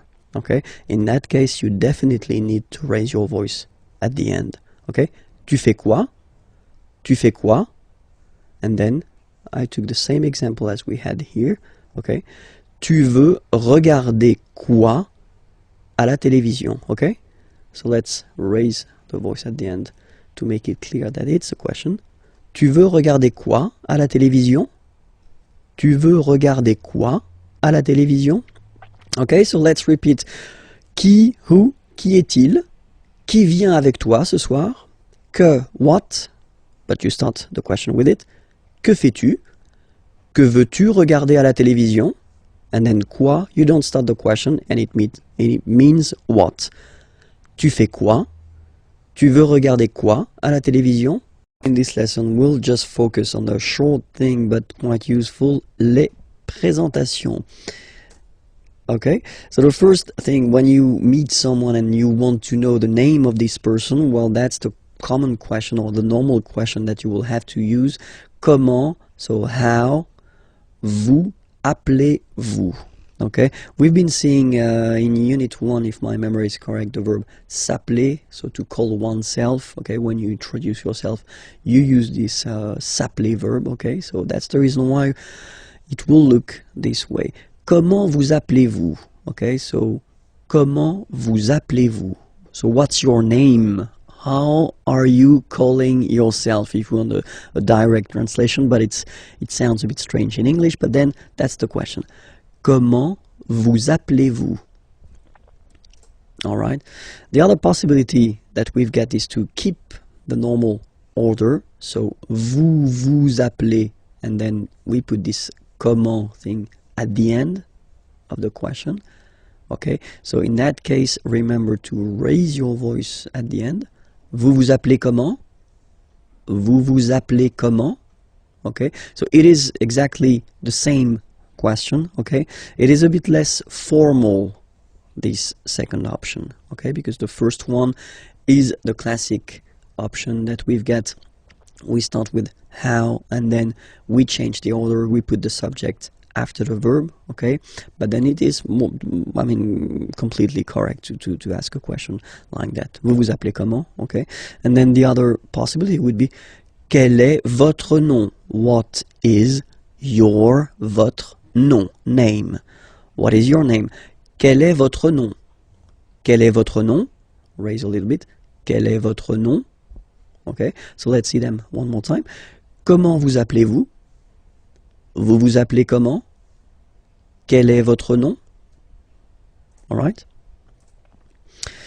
In the first example, we've been using this vous form, so the polite form that normally we should use when we meet a person for the first time. Okay, but then let's be frank that if you're young and if you're meeting other young persons, then you can use this tu form, so the less formal way. Okay, so the question will look like that. Comment tu t'appelles? Comment tu t'appelles? Okay, or then same option that we've got. Tu t'appelles comment? So you put this comment at the end. Okay, don't forget to raise your voice because it's a beautiful question here. Tu t'appelles comment? Tu t'appelles comment? And then, quel est ton nom? What is your name? Quel est ton nom? Or other options. So I've been putting this option for this tu, okay, you, the less formal one, and not for the vous, because it is quite spoken this way. C'est quoi ton nom? Well, if you want to translate it directly, it's what your name. Okay, it looks really, or it sounds really strange in English, but still it's possible in French. It is not formal at all, of course. Okay, so don't use that if it's quite important or if the situation is quite formal. Okay, c'est quoi ton nom? C'est quoi ton nom?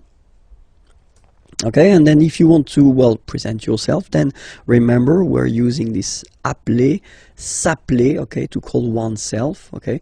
Je m'appelle Vincent Lefrançois.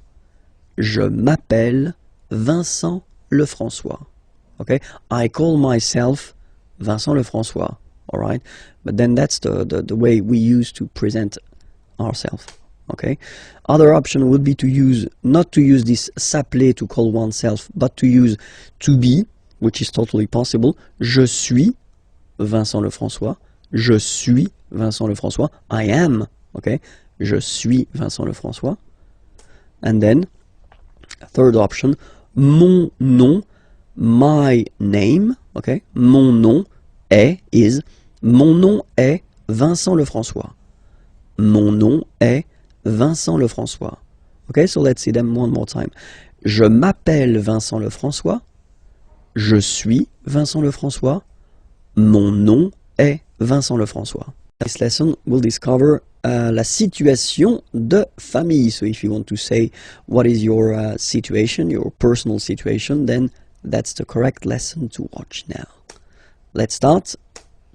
Je suis célibataire. So I know that many of you will laugh when they will see this beautiful célibataire word.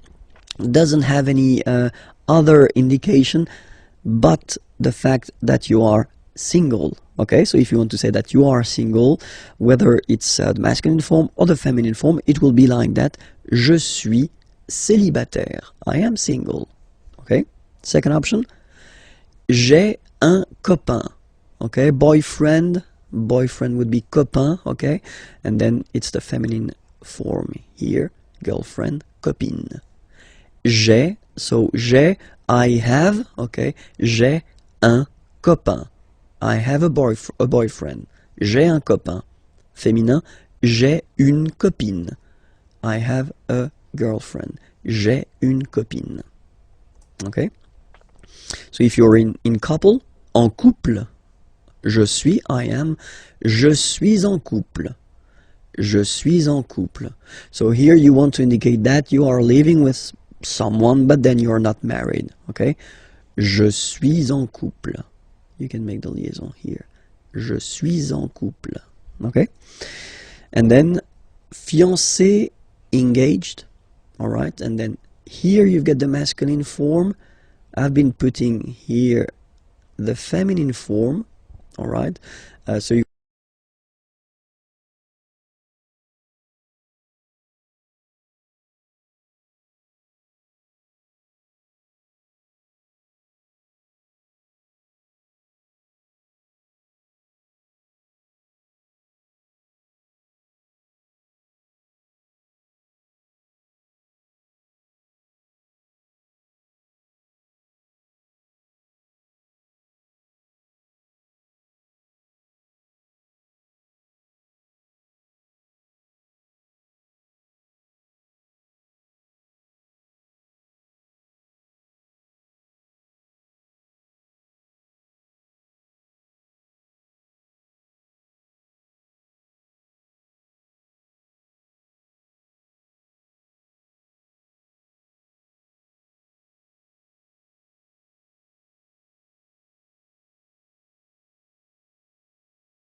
this lesson we'll see how to conjugate the verbs ending with er.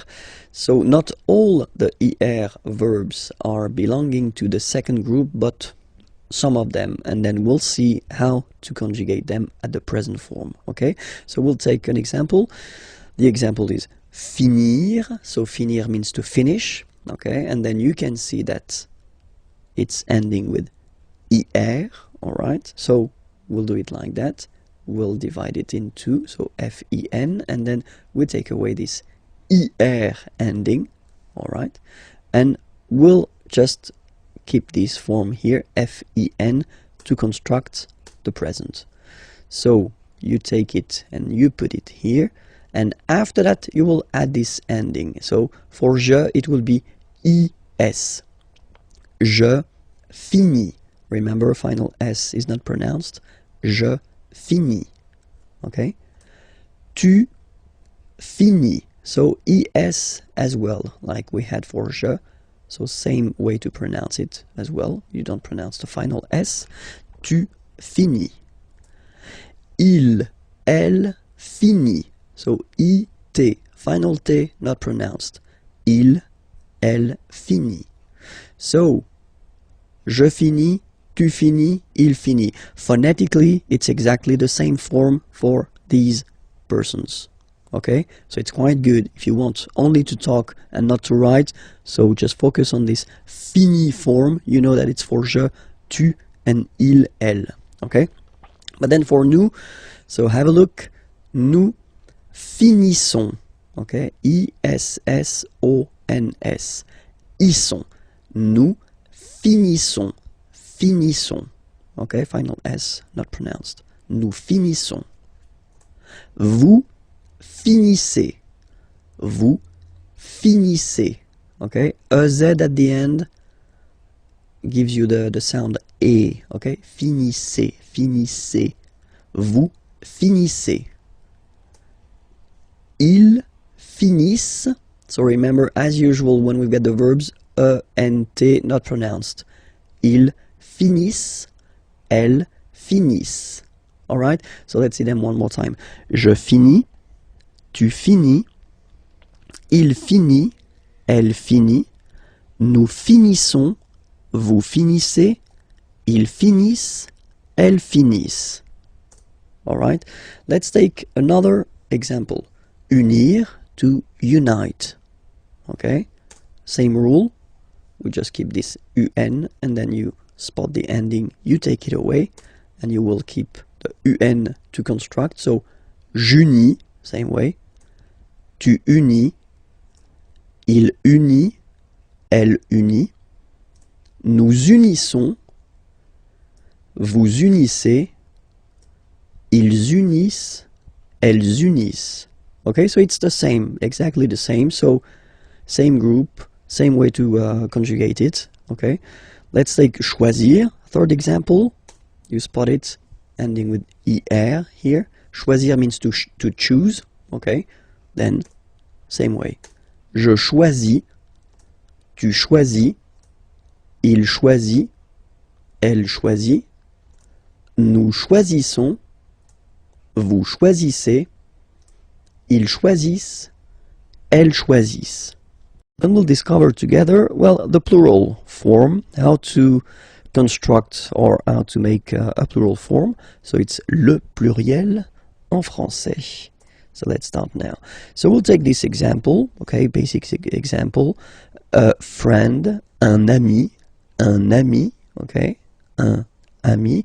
Okay, so here you can see that we've got this article indéfini, un, at the masculine form, singular form, and then we've got ami, friend, like that, at the singular form as well. So if we want to construct the plural form, well, obviously the article will change.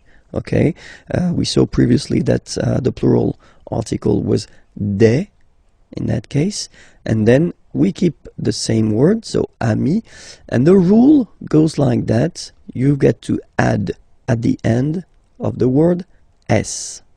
Okay, in that case, and as in most of the cases, you won't pronounce it, but you will have to put it. Okay, and so you've got des amis. Okay, and if you make the liaison, so the link between the two, you will get des amis. Okay, des amis. So ami, remember, doesn't change. Even if you get to write the S, then you don't pronounce it. Okay?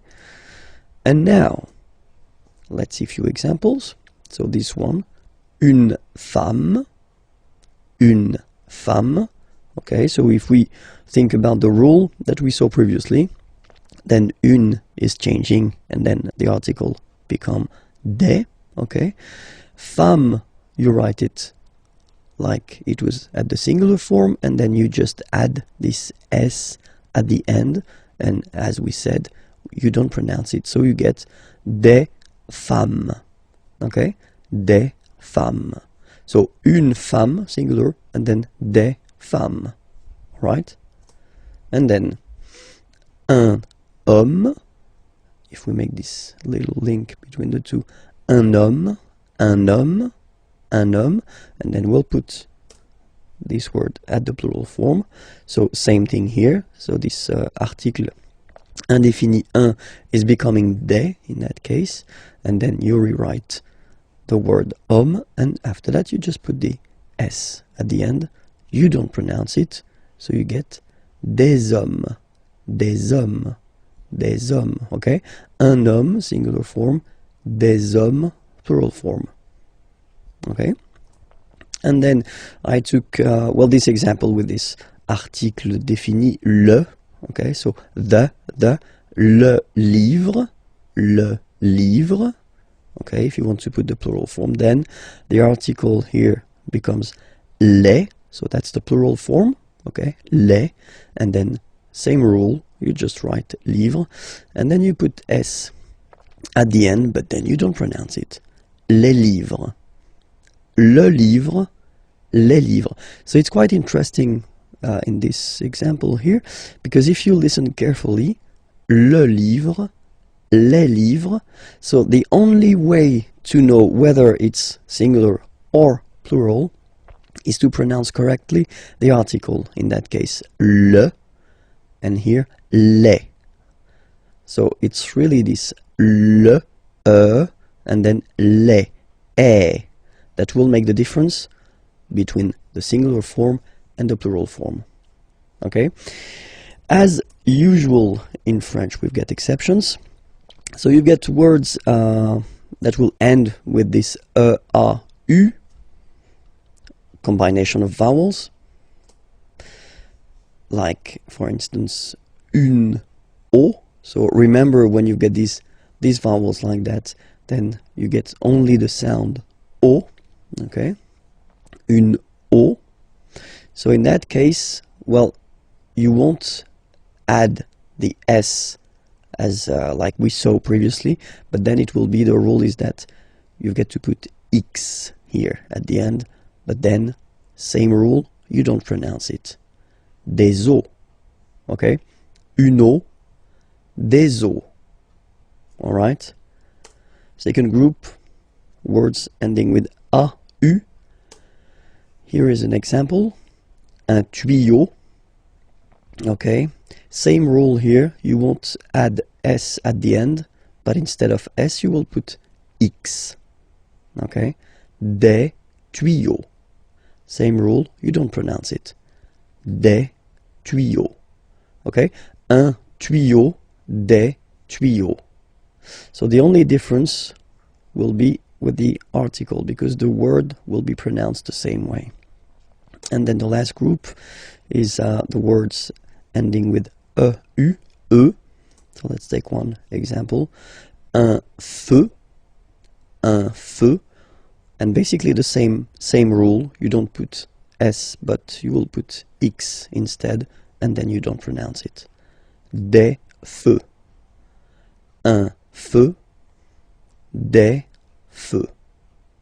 Okay, there is another group of words. So because normally the words ending with the OU, like that here, OU, and then the sound is OU, okay? Normally these words just behave like the others, so you just need to put S at the end. But of course, as usual in French, we've got few exceptions. So I've been listing all the exceptions of the OU ending, words that will well, like we saw previously, not take S, but then take X at the end, okay? But still, as usual, it's not pronounced, so it doesn't really affect the pronunciation, but it's just for you if you want to write them correctly at the plural form. Remember, it's not S, but it's X, okay? So the first one, un bijou, okay? So I did put the translation here. Pluriel, des bijoux, okay? Then, un caillou, plural, des cailloux. Okay, remember, you don't pronounce it, the final X. Then, un chou. Okay, remember, when you combine this C and H, you get the sound sh. Chou, un chou. Pluriel, des choux. Okay. Un genou. Des genoux. Un hibou, des hiboux,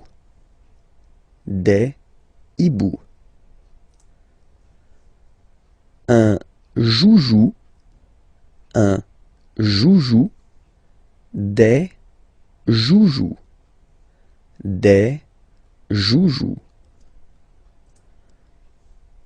un pou, des poux. Okay, so the good thing, if you remember carefully what I've been introducing so far, is that the main group of words are actually you only need to add S at the end, and then you, well, basically you don't pronounce the S. Or then the exceptions, you will, like these ones here, you will have to add this X at the end, but still you won't pronounce the X, okay? But still, as usual, we've got exceptions. So a few exceptions, not that much, but then these exceptions are really strange, because it does mean that the pronunciation will change. Okay, so we'll take this one, un bœuf, and then at the plural, well, you just write it like we saw previously, so you just add this S, but then pronunciation changes quite much, because you get des bœufs, alright, un bœuf, des bœufs, alright. Then, un œuf, des œufs. Okay, and we'll make the liaison here to make it sound more beautiful. Des œufs, alright? Un œuf, des œufs. And then the last one, this is probably the most strange one. Un œil, des yeux,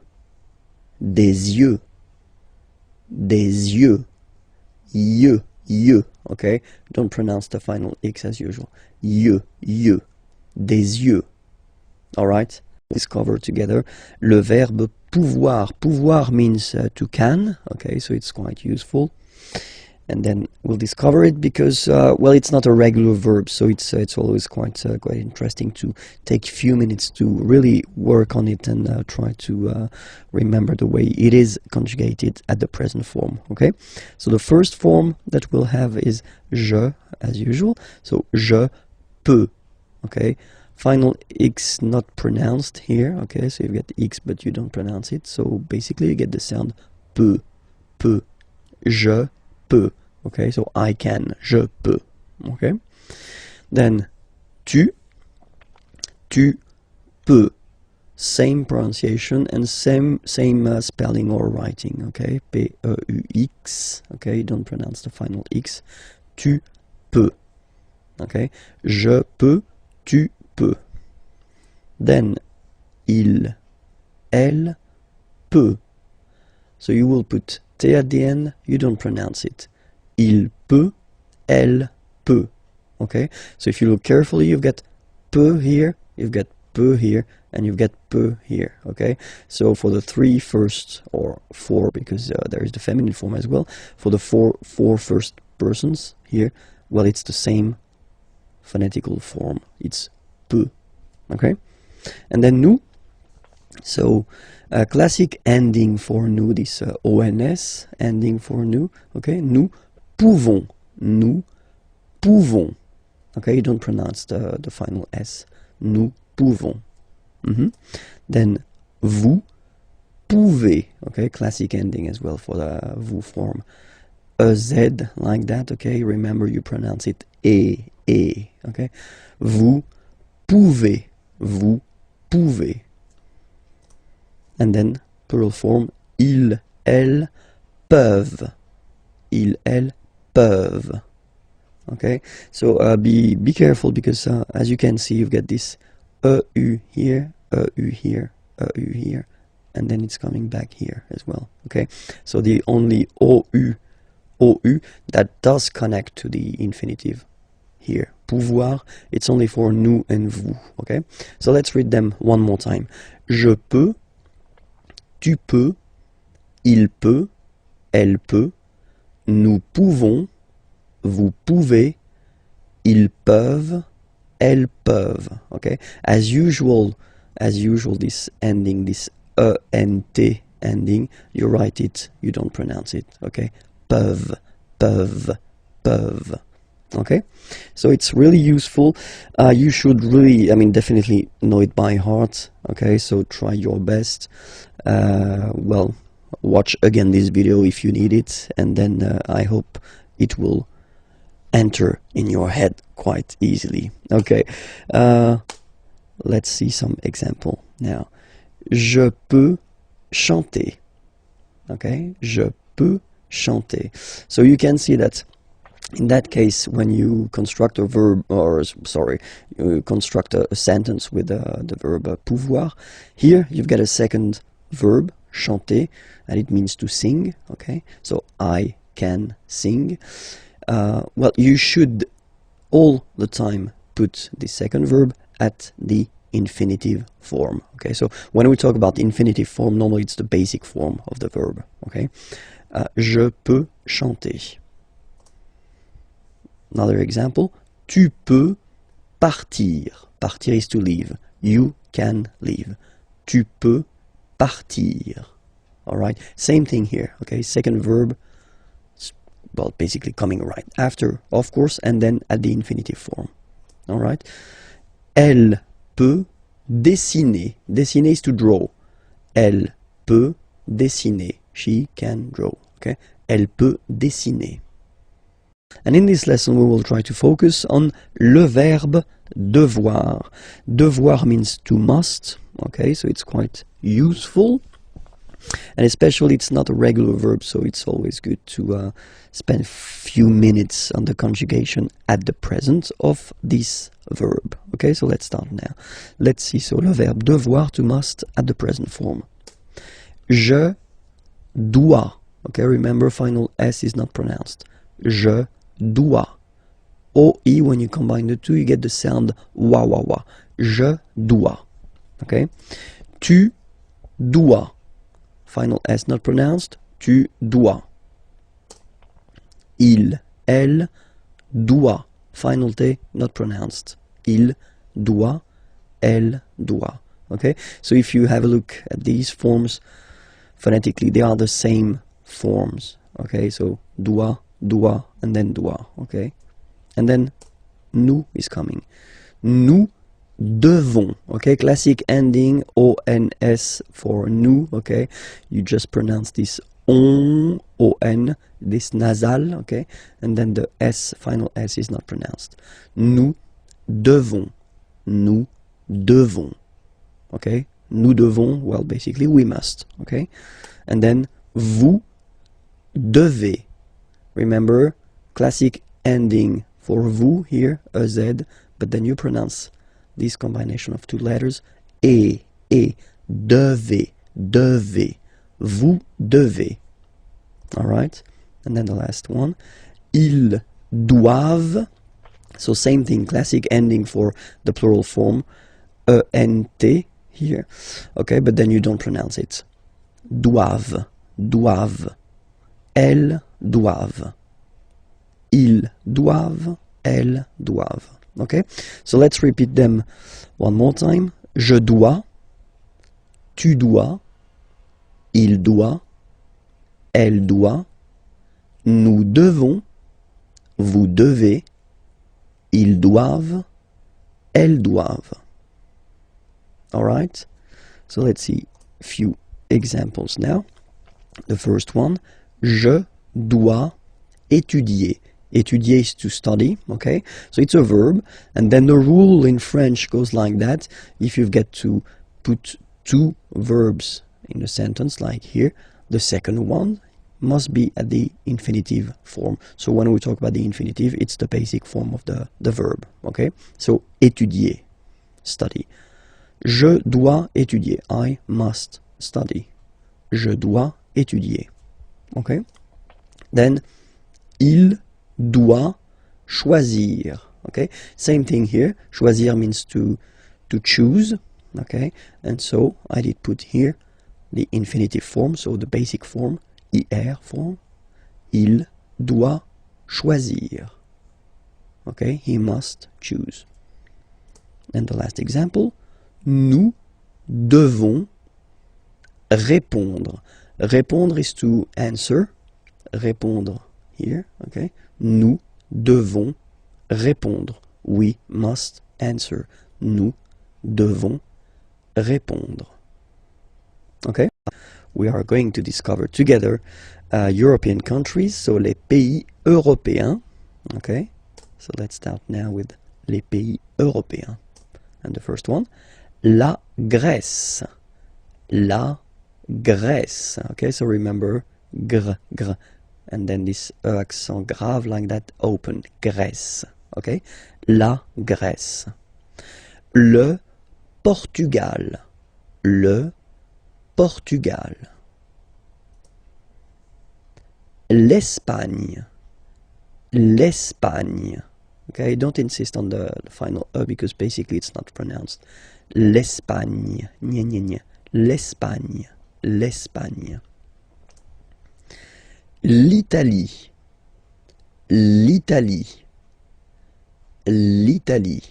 Okay, so you can see that for these two countries here, as they are starting with a vowel, like here, okay, as we saw in a previous lesson, the article is modified and then it's L apostrophe, like that, okay?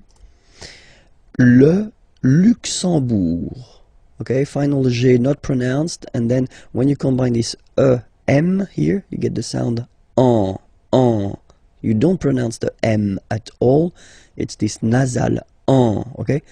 Le Luxembourg. Le Luxembourg, okay?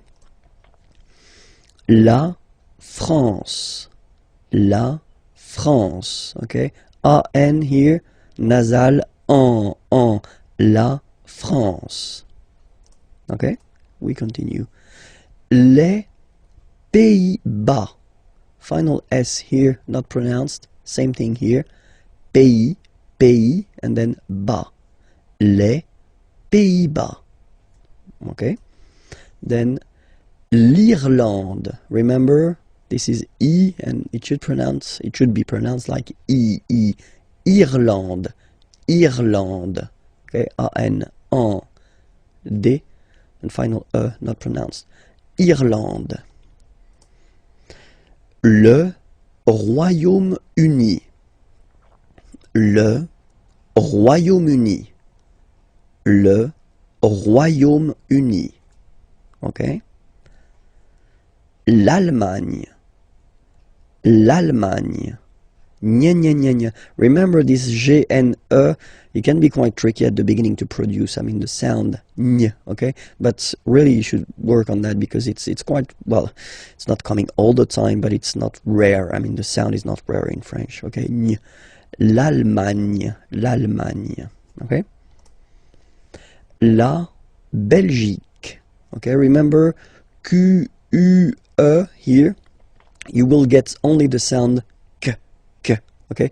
Belgique, Belgique. So it's not Belgique, not at all, okay? Because it's only the k, k. Belgique, okay? Le Danemark. So same sound here, this K and then this QUE, well, they will produce the same sound here. Belgique, le Danemark, okay? L'Autriche, okay, remember, sh here. L'Autriche, l'Autriche, okay? La Suède, la Suède, Suède. Remember, accent grave, it's really open. Suède, Suède. La Suède. La Finlande. IN here, nasal, un. AN, nasal, en. And then D, final not pronounced.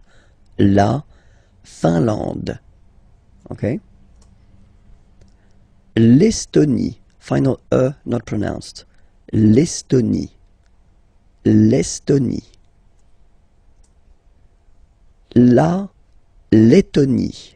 So remember, when you've got this and then a double letter like that, T, T, okay, then you will have to open your and it will become le, Lettonie. La Lettonie. La Lituanie. Remember, in French, sorry, H doesn't exist, okay, so you don't pronounce it, and it's li, tu, a, ni, Lituanie. La Lituanie. Okay, continues. La Pologne. Ñ, again. La Pologne. La République tchèque. So remember, QUE, k, k, Tchèque. La, and then here as well, République. La République tchèque. Okay, la République tchèque. Chypre. Chypre. So remember, we've got this Y letter here, but then phonetically when you pronounce it, it's like I, okay? Chypre. Okay? Malte. Same thing here, you don't insist on the final E. Malte. Malte. La Slovénie. Remember, you get this accent aigu here, it's E. Slovénie. Final as usual, not pronounced.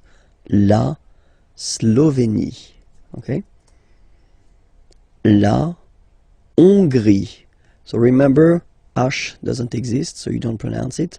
So it starts with O-N, on, and then gris, final not pronounced. La Hongrie. La Hongrie. Okay? Les nationalités. So basically I've been making this nationalities lesson based on the previous lesson. So leçon D. Okay, so I definitely invite you to check the leçon D if you want that everything is clear for you. Okay, but then les nationalités, and it's starting right now. La Grèce. Grec, so I will put each time the masculine form for the nationality, Grec, and the feminine form here for the nationality. Okay, so you get the country, la Grèce, and then you get Grec, masculine form, Grec, feminine form. You write them differently, but then if you listen carefully, Grec, Grec, you pronounce them the same way. Okay, le Portugal. Portugais, portugaise. Okay, so listen carefully. Portugais, portugaise.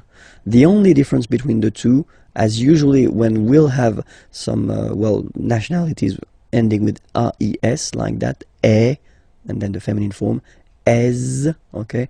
It will be only in this z sound, the difference between the masculine form and the feminine form, okay? Masculine, portugais, you don't pronounce the S. Feminine form, portugaise, you pronounce this z sound, okay? And then l'Espagne, espagnol, remember, espagnol, espagnol. So you get this final for the feminine form, but then phonetically it's the same. L'Italie, italien, italienne. Remember, when you get this followed by a double consonant like here, then you will have to open it. Italienne, italienne. Okay? Le Luxembourg, luxembourgeois, luxembourgeois, and then feminine form, luxembourgeoise. Okay? Same thing here, only difference, joie, joie, joise, okay? You insist on it.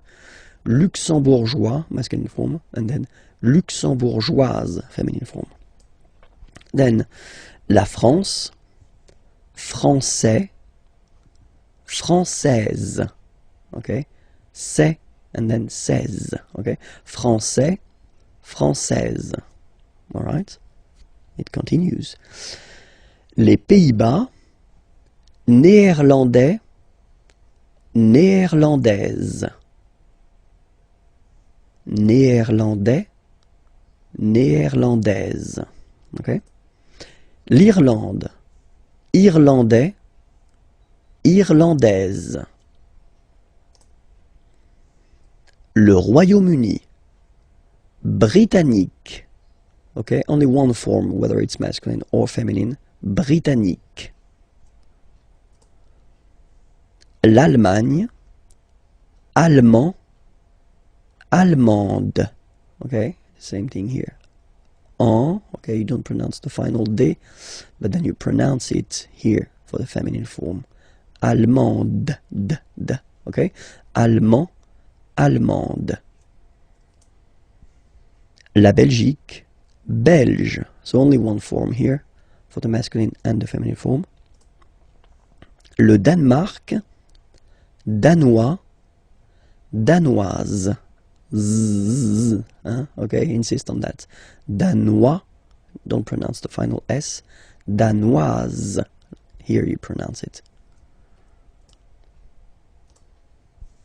L'Autriche, autrichien, autrichienne. So same thing here. You get and then double N. You open the autrichienne. Okay, autrichien, autrichienne. La Suède, suédois, suédoise. Okay, suédois, suédoise. La Finlande, finlandais, finlandaise. Finlandais, finlandaise. L'Estonie, estonien, estonienne. Same thing here, double N, and then you open it. Estonienne, estonienne. La Lettonie, letton, lettonne. Letton, lettonne. La Lituanie, lituanien, lituanienne. Same thing here. You open the lituanienne. Okay? Lituanien, lituanienne. La Pologne, polonais, polonaise. Polonais, polonaise. La République tchèque, tchèque. Okay, so here as well, you get only one nationality. So whether for masculine or feminine form, it will be the same. Czech. Okay. Chypre, same thing here. Chypriote. She, remember this Y is pronounced like E, okay? Chypriote. Chypriote. Okay? Malte, Maltais, Maltaise. So remember, as I said previously, the only difference est. Maltais, Maltaise. La Slovénie, so only one form here, Slovène. Slovène. Remember, E accent grave, you open it. Slovène. La Hongrie, Hongrois, Hongroise. Okay? Hongrois, Grois, Hongroise. Okay, so here final S not pronounced for the masculine form, and then you pronounce it here for the feminine form. Hongrois, Hongroise. Okay? Les Amériques, les Amériques. So let's see now. Les États-Unis. Okay, so if we make every links, we'll have it here and then here. Okay, les États-Unis. Les États-Unis. Le Canada. Le Canada. Le Mexique. Le Mexique. Mexique. It's really the X. Huh? Le Mexique. And then remember this Q-U-E, it's only K. Mexique. Okay? Le Brésil. Le Brésil. Okay, you will pronounce the final L here, and then remember, accent aigu goes like E. Brésil. Le Brésil. L'Argentine. Okay, so you've got this nasal here. En, l'argent, and then tin. Don't pronounce the final E. It just gives you the pronunciation of the N. In. L'Argentine. L'Argentine. Le Chili. Le Chili. Okay, remember, CH, sh. Okay, Chili. Le Chili. La Bolivie. Okay, final E not pronounced. La Bolivie. La Bolivie. Alright, so I assume everything is clear. We can repeat them one more time.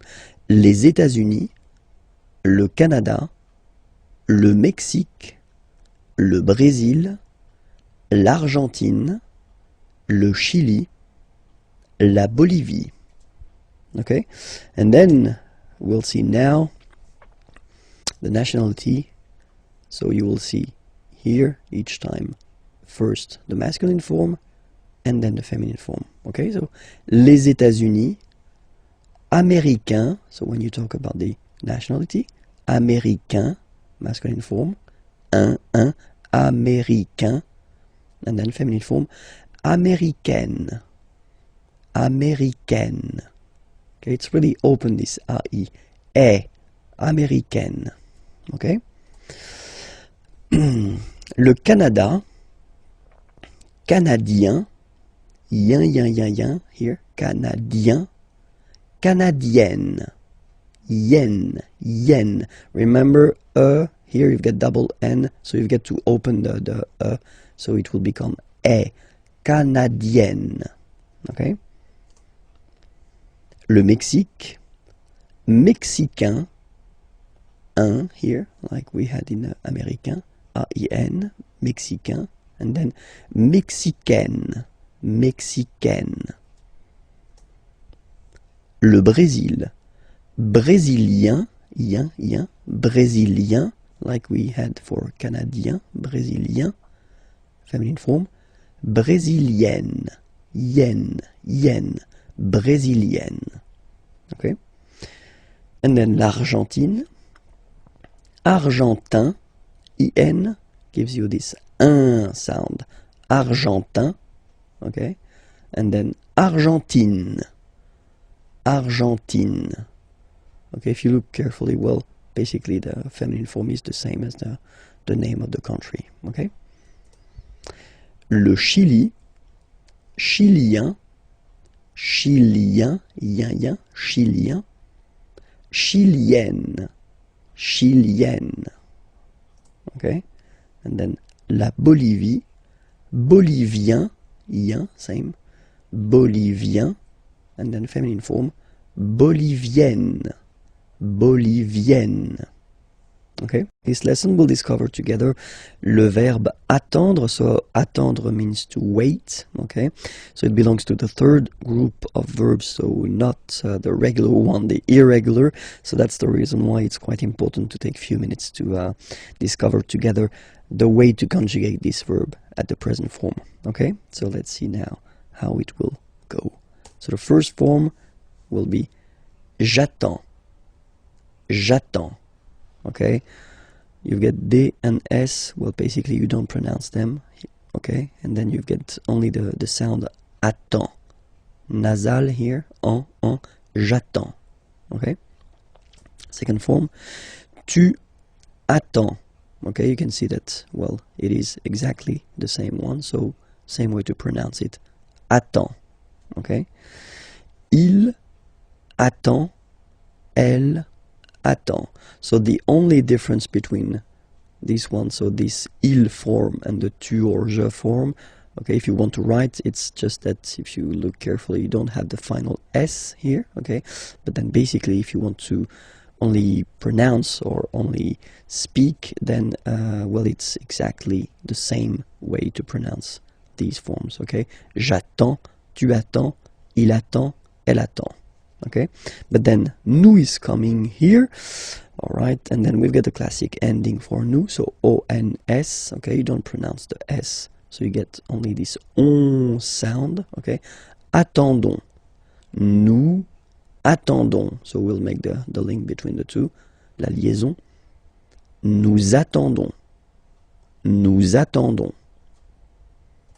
Vous form, same thing, classic ending for vous, EZ, okay.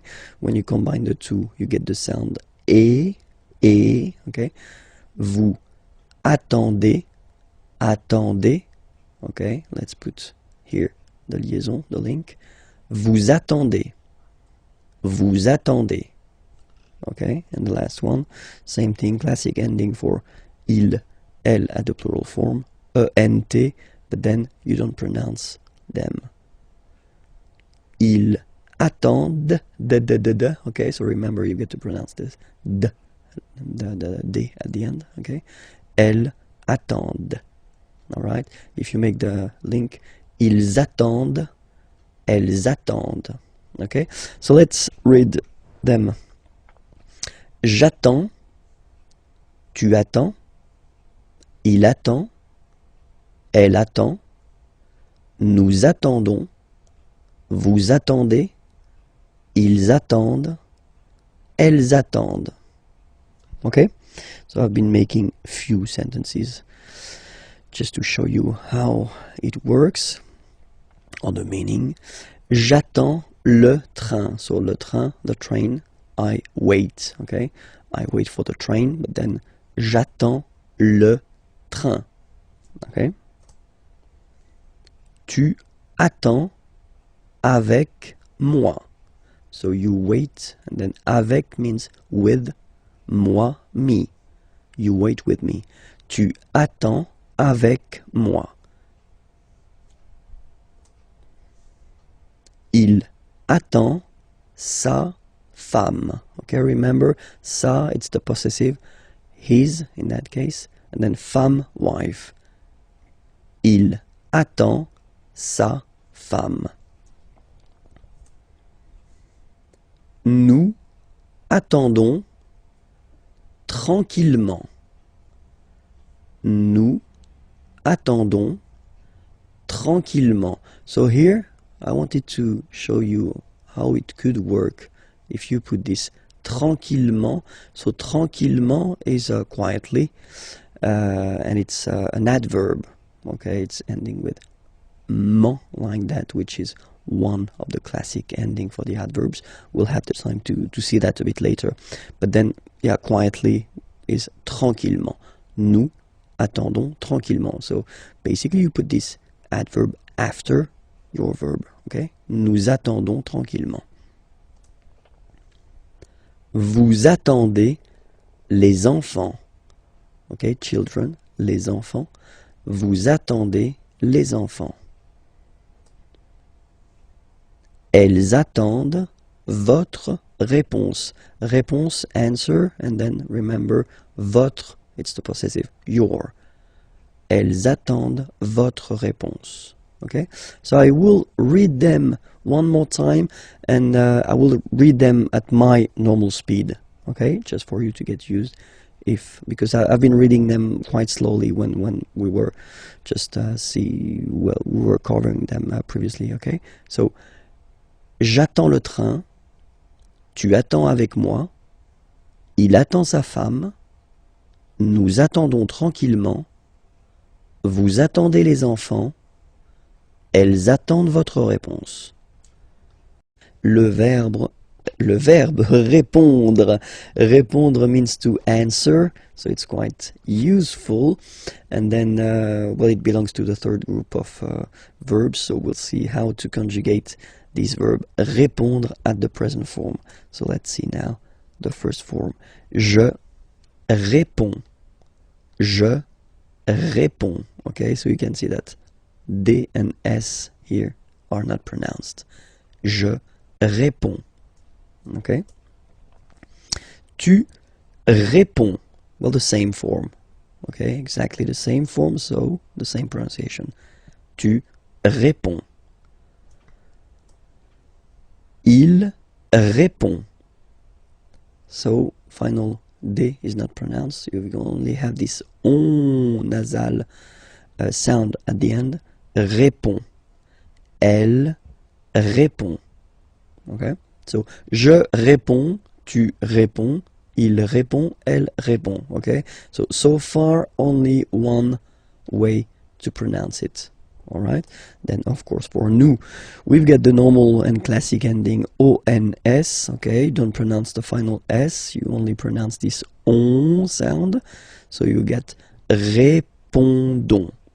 Nous répondons. Nous répondons.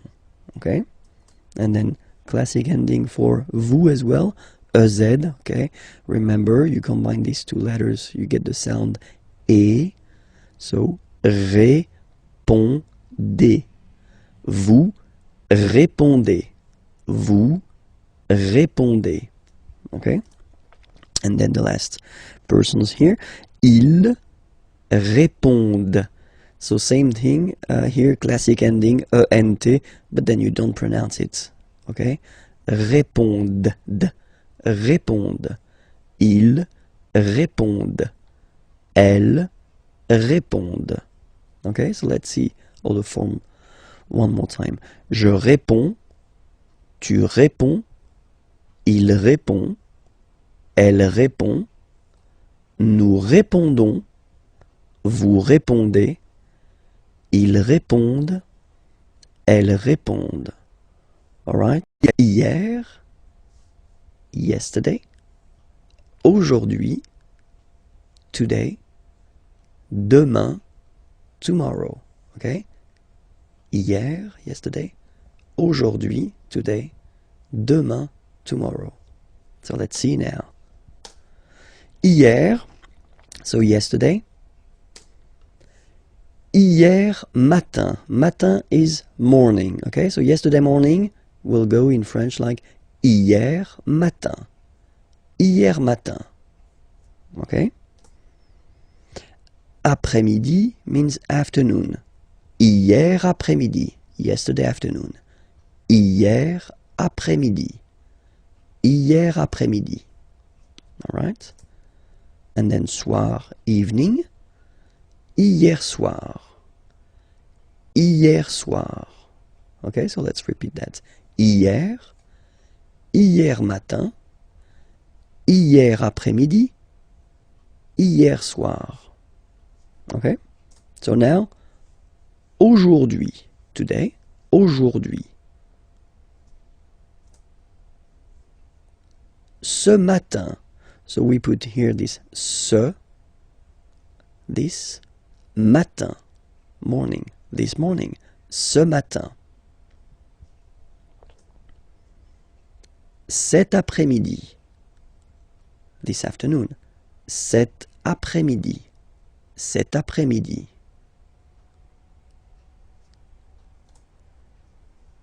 Ce soir,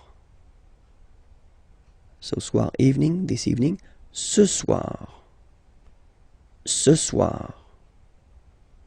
All right? And then, demain, so tomorrow. Demain matin, tomorrow morning. Demain matin. Demain après-midi, tomorrow afternoon. Demain après-midi.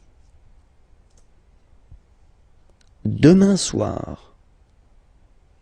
Demain soir. Tomorrow evening. Demain soir. So one more time. Hier. Hier matin. Hier après-midi. Hier soir. Aujourd'hui. Ce matin. Cet après-midi. Ce soir. Demain. Demain matin. Demain après-midi. Demain soir. 50, de 50 à 75 till 75, de 50 à 75. So let's see how they go. 50, 50, 51, 51, 52, 52,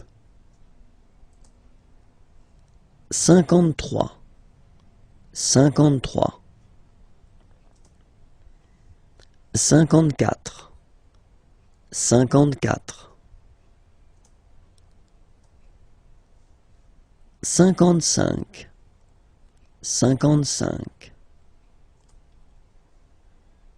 55, 56, 56,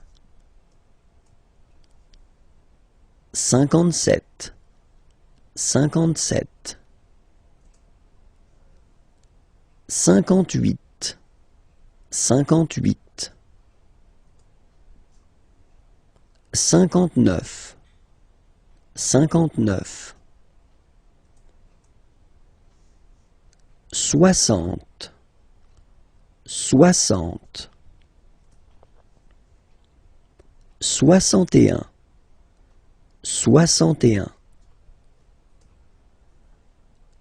62, 62, 63,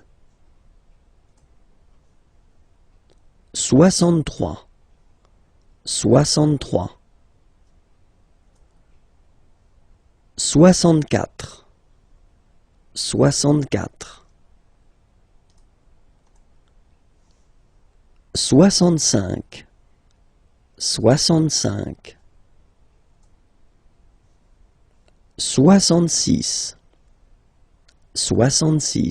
65,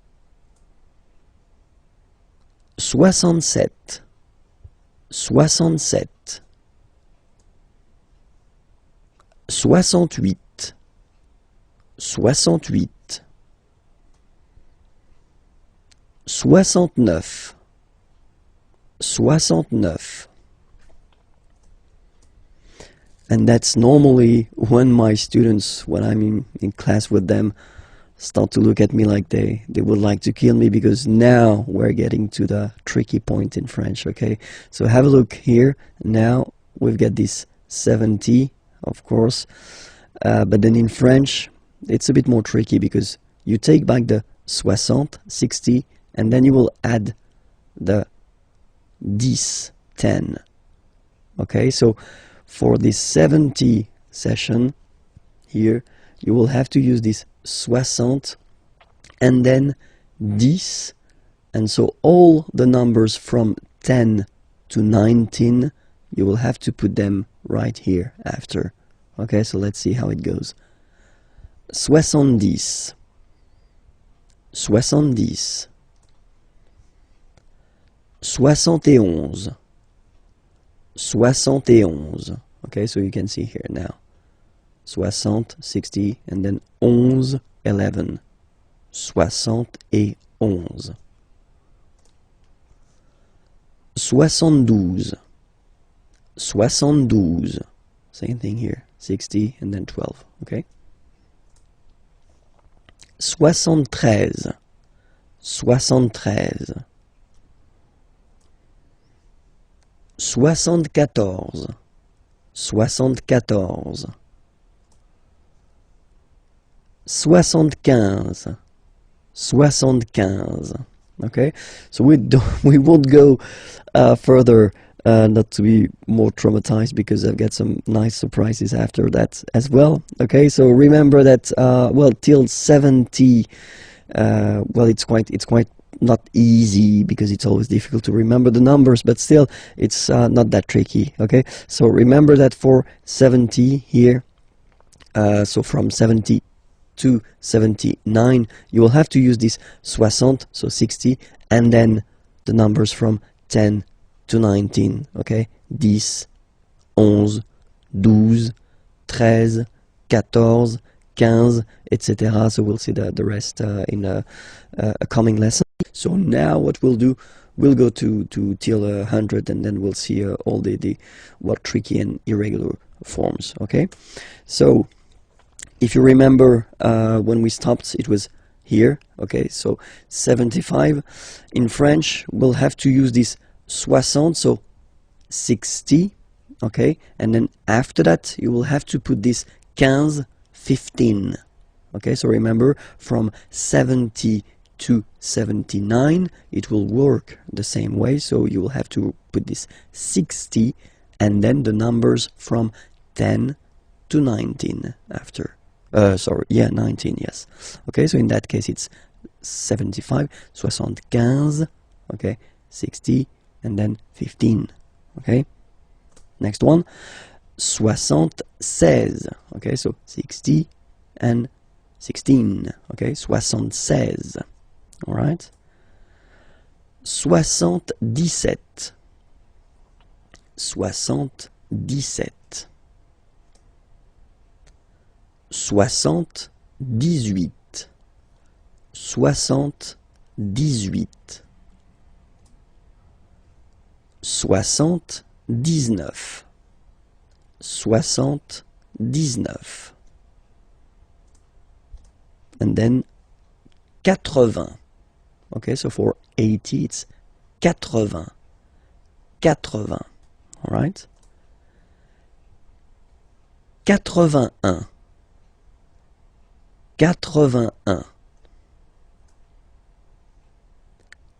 82, 82, 83, 83,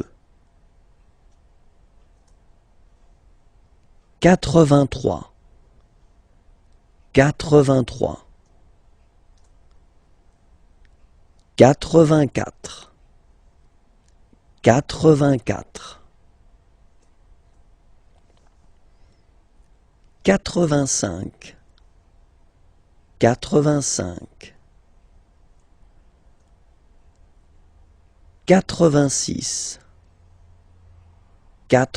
86, 86, 87, 87, 88, 88, 89, 89. And now for 90, well, basically it would be the same thing as we had for 70. So you will take this 80, 80, and then you will add the numbers from 10 to 19 after. So 90, and then 91, so 91. So remember, 80, 80, and then 11, 11. 91, 92, 92, 93, 93, 94, 94,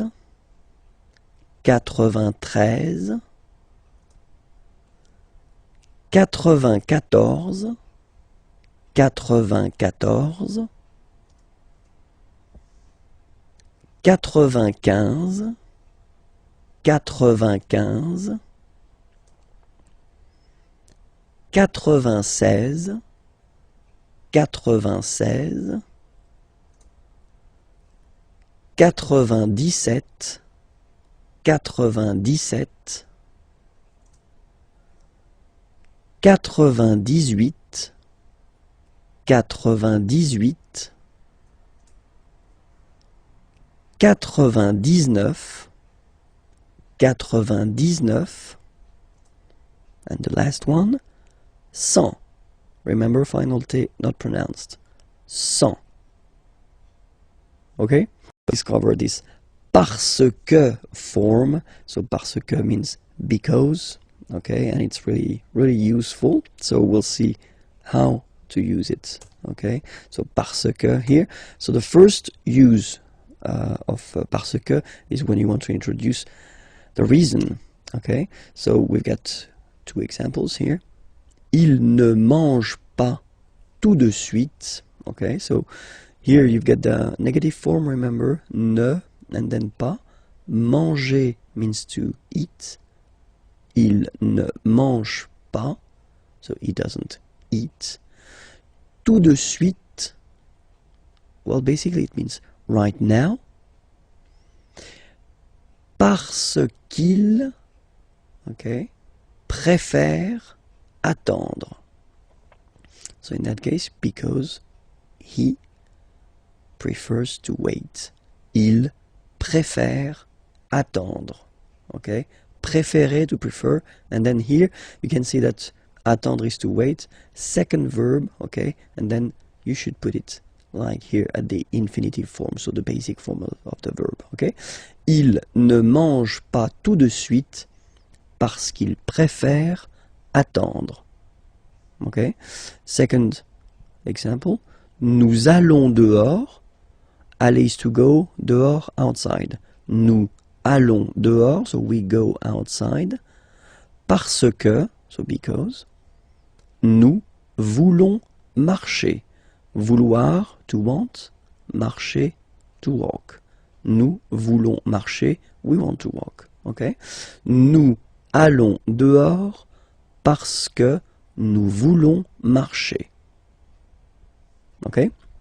And then the second option to use this parce que is when you want to introduce the cause, la cause. Okay? Example here. Il prend son parapluie. Parapluie, umbrella. Prendre is to take. Il prend son, his. So he's taking his umbrella. Il prend son parapluie parce qu'il pleut. Pleuvoir, to rain. It rains, il pleut. Il prend son parapluie parce qu'il pleut. Okay? And then, second example. Il appelle le garagiste parce que sa voiture ne démarre pas. Okay? Appeler is to call. Garagiste is this nice person that will fix your car if it's broken or if it doesn't start, like in this example. Okay? Parce que sa voiture, voiture is car, sa voiture, possessive, his car, and then ne pas, so you get the negative form here, and démarrer is to start.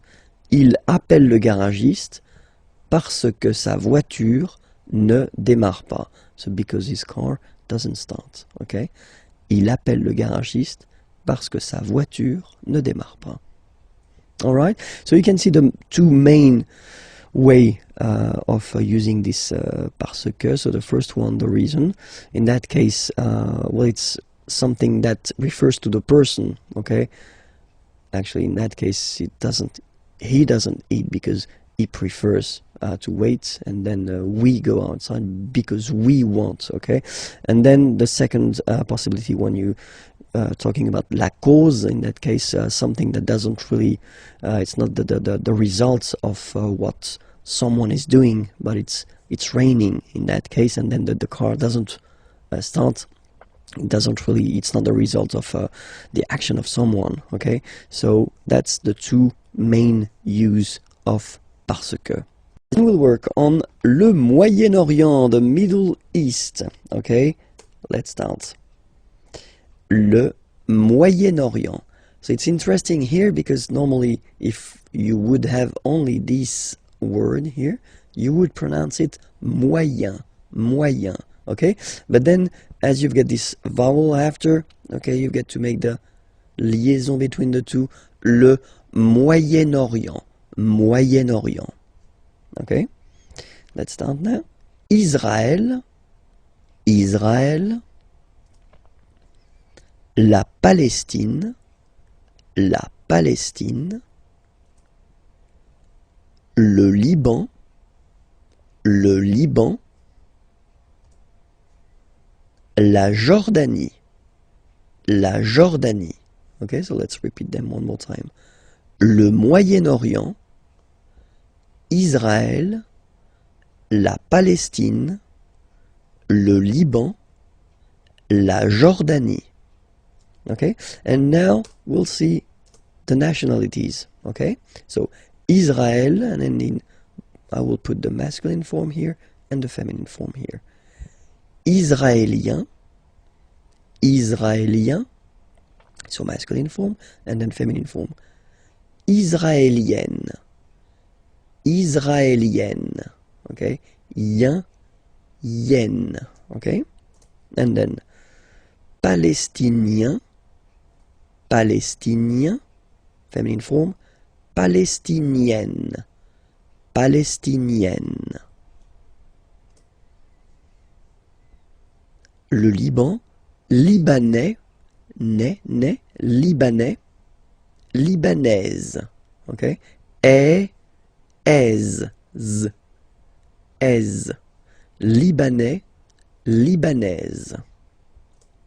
And then Jordanie, Jordanien, Jordanienne, okay? Yen, yen. Jordanien, Jordanienne.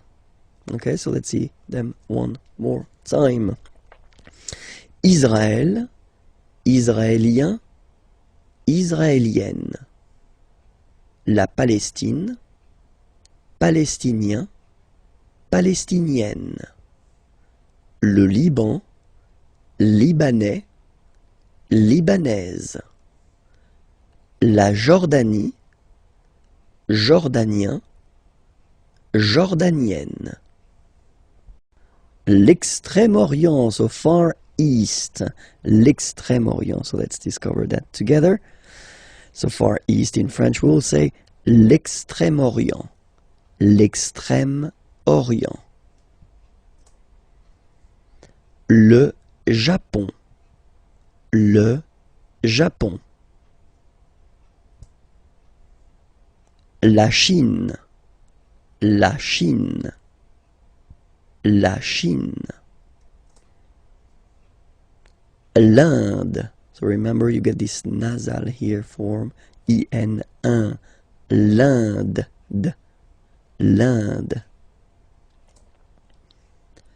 Le Pakistan. Le Pakistan. Hong Kong. Hong Kong. Okay, so let's see everything one more time here. L'Extrême-Orient, le Japon, la Chine, l'Inde, le Pakistan, Hong Kong. Okay, and now for the nationalities, so each time I will put the masculine form and the feminine form. Okay, le Japon, japonais, japonaise. Okay, so the only difference is there. Es. Japonais, japonaise. La Chine, chinois, So it's really this wa wa wa sound, remember? Chinois, chinoise, z, z, was, chinoise. So chinois, chinoise.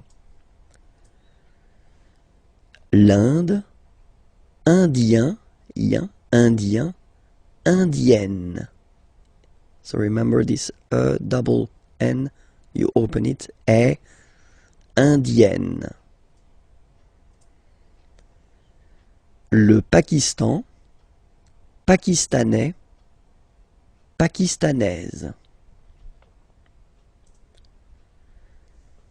Hong Kong, chinois de Hong Kong, chinoise de Hong Kong.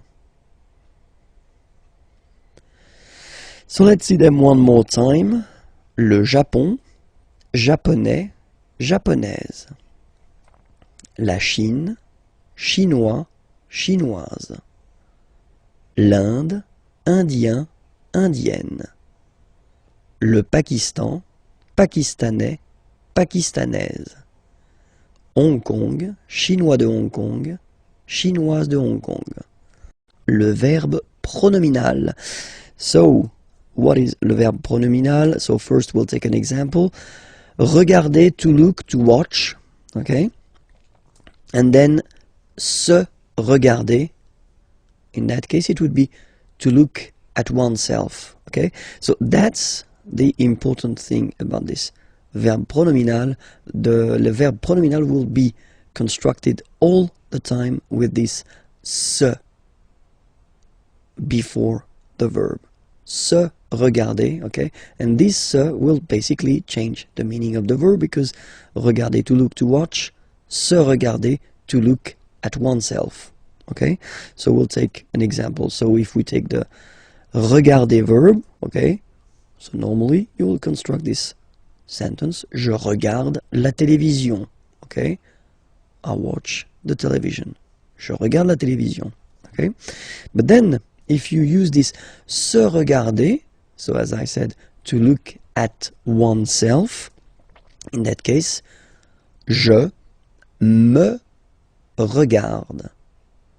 Alright, so you will have to add this me thing here before the verb. Je me regarde. Okay, so let's see how we will conjugate this verb at the present form. Je me regarde. Tu te regardes. Il se regarde. Elle se regarde. Nous nous regardons. Vous, vous regardez. Il se regarde. Elle se regarde. So now you can see that you've got to add this me, te, se, nous, vous, se before the verb when you conjugate it. Okay? Let's take another example. Appeler, to call. Okay?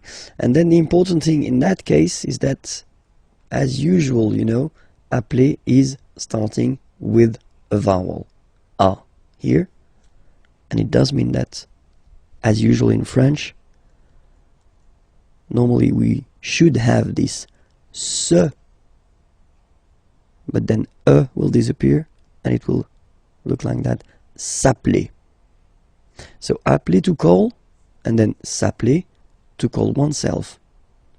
Okay, so let's see how we will conjugate this verb. Je m'appelle. So same thing here, the e that we had previously disappeared. Je m'appelle. So remember, that's normally the verb that you use when you introduce yourself. Like I call myself, so my name is, of course, but then in French it's like I call myself. Okay, je m'appelle. Tu t'appelles. Tu t'appelles.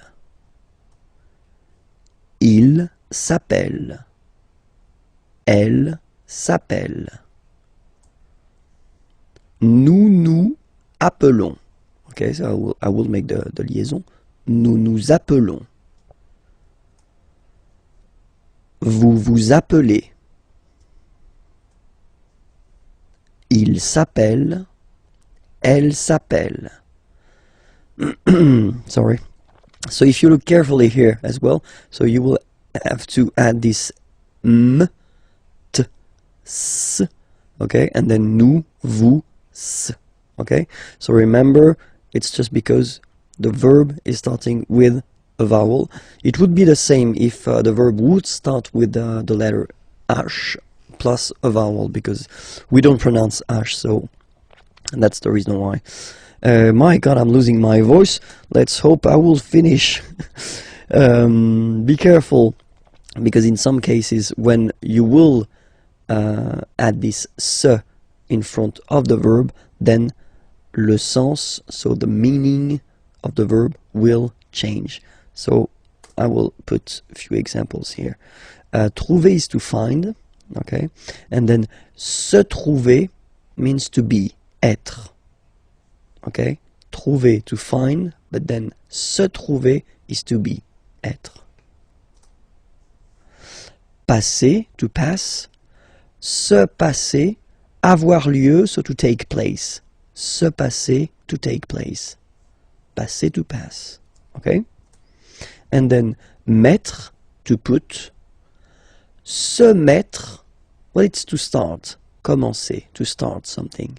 Okay? So remember, trouver, to find. Se trouver, être, so to be. Passer, to pass.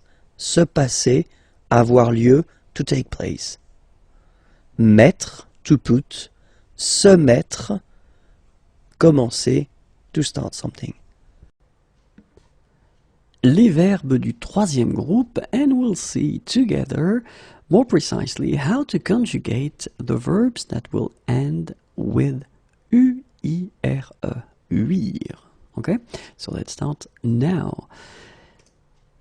Uire, and the verbs I think that could represent this category is conduire. Conduire means to drive or conduct.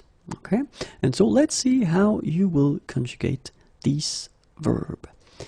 Je conduis. Tu conduis. Il conduit. Elle conduit. So far it's not that difficult, okay, because I assume that most of you would have put this final S here, S and then T, okay, because it's in most of the cases the way we will conjugate the verbs of the third group. Not all the verbs, but most of them, okay, so that's the reason why you will get this form, je conduis, okay, so it's quite simple, tu conduis, and then il, elle conduit, okay, keep in mind that you pronounce them the same way, okay, so let's see how it will go for nous. And it's actually not that difficult, but then of course most of you maybe would like to see R here, okay, but then no, it's not the case, because it will become S. Nous conduisons, okay, and the good news is that it will stay for vous, vous conduisez, and then also for il, elle, ils conduisent, elles conduisent.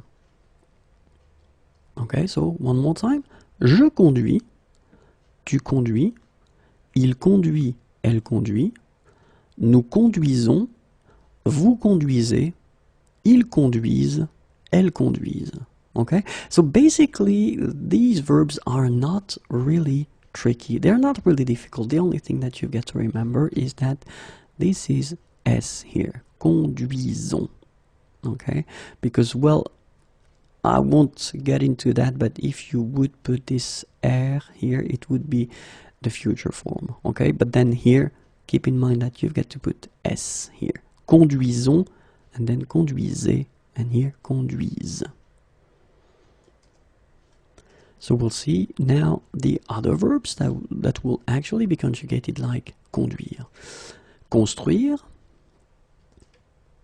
cuire, déduire, détruire, instruire, introduire, nuire, produire, reproduire, réduire, séduire, traduire, and few others. Okay, so let's see them one more time. Construire, cuire, déduire, détruire, instruire, introduire, nuire, produire, reproduire, réduire, séduire, traduire. And of course, you are expecting the translation. I know that. And this is the reason why you will get them. So, construire means construct, build. Cuire, cook. Déduire, deduct, deduce. Détruire, destroy. Instruire, educate, instruct. Introduire, introduce, insert. Nuire, harm, damage. Produire, produce, make. Reproduire, reproduce, copy. Réduire, reduce, decrease. Séduire, charm. Traduire, translate. Okay, so keep in mind that these verbs here will actually be conjugated like we saw a few minutes ago. Voilà.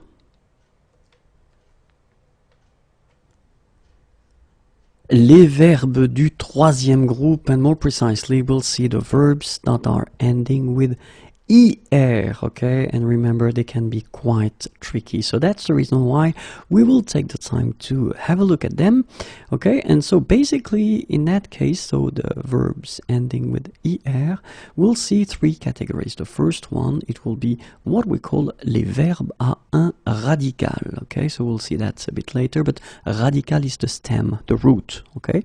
So actually, these ones are quite easy to conjugate. The second group is les verbes à deux radicaux. So now it's getting a bit difficult because it will mean that these verbs will have actually two stems or roots, if you want. So we'll see that. Don't worry. And then this third group, oh, it's a strange one here. But then actually we're talking about les verbes à trois radicaux. So in that case, we will see that, well, they are the most tricky one. But then don't worry, we'll manage to understand how it works. Okay, so let's see now, and we'll start with the easy thing, and it's better, and it's les verbes à un radical. So the verbs ending with ER, and in that case, I thought it might be interesting to take the verb ouvrir. Ouvrir is to open, okay, so it's quite useful. And so the idea is that this final ER will be taken away to get the stem, the root.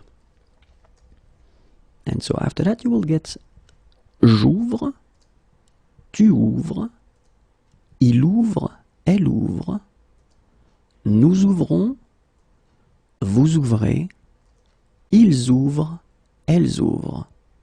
Okay, so it's clear that we've got this verb ouvrir. Okay, so ouvrir is the ending with ER. And as I told you here, you should take this ER away. Okay, so you'll get the form OUVR.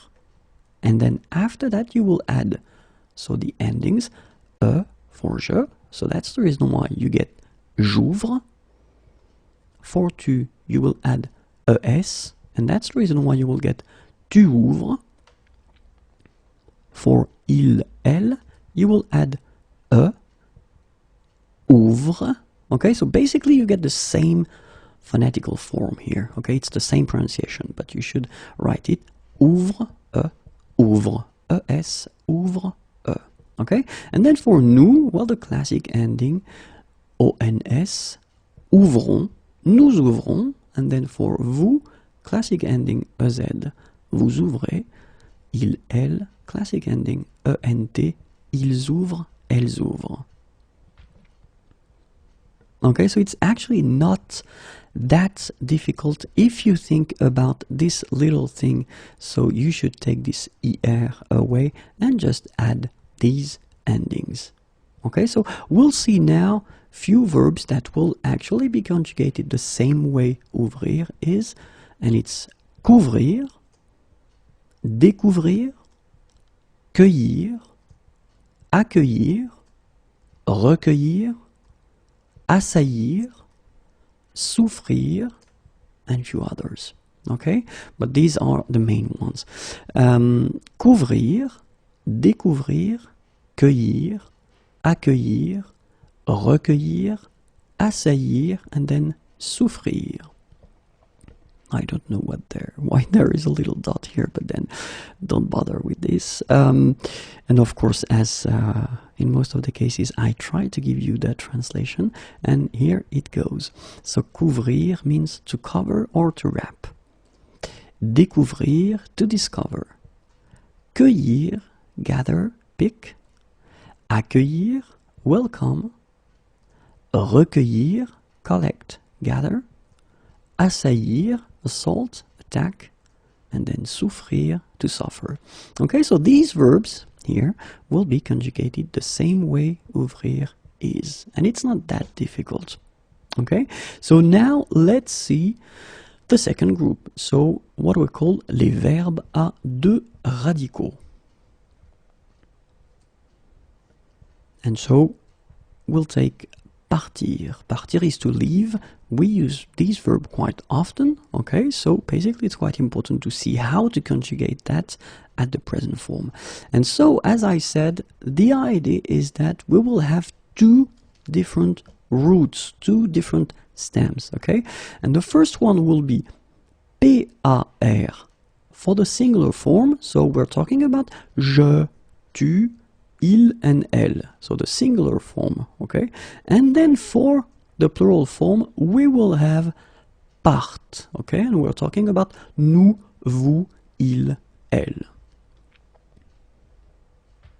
So let's see how it will go, okay? So the first form will be je pars, okay? Remember, you put this S, you don't pronounce it. Je pars. Then you will get tu pars, il, elle, part. So the first thing that you get to keep in mind, you've got this final S, final T, but then you don't pronounce them. So phonetically, je pars, tu pars, il part, elle part. The same form. And then, if you think about what we saw, here we should have this first part here, and then the endings after. And that's the reason why we will get nous partons. Okay, so you've got this P-A-R-T, and then we put the ending O-N-S, the classic one. Vous partez, same way, and then obviously we'll have ils partent, elles partent. Okay, so the first part P-A-R-T, and then the ending E-N-T. Okay, and this is the tricky thing with this verb partir. It's just to remember that when you get the singular or the plural, well, basically you will have different stems, okay? So the first one, keep in mind that you will have this PAR, and then you will add the ending S for je, S for tu, T for il, elle. Phonetically, je pars, tu pars, il part, elle part, okay? And for the plural, as we saw, you just keep this P-A-R-T and you add the endings O-N-S, E-Z, E-N-T. And you will get nous partons, vous partez, ils partent, elles partent. Alright? So, let's see now the verbs that will be conjugated like partir. Sortir, dormir, servir, sentir, mentir, se repentir, and few others. Okay, so sortir, dormir, servir, sentir, mentir, se repentir. And of course, you would like to have the translation.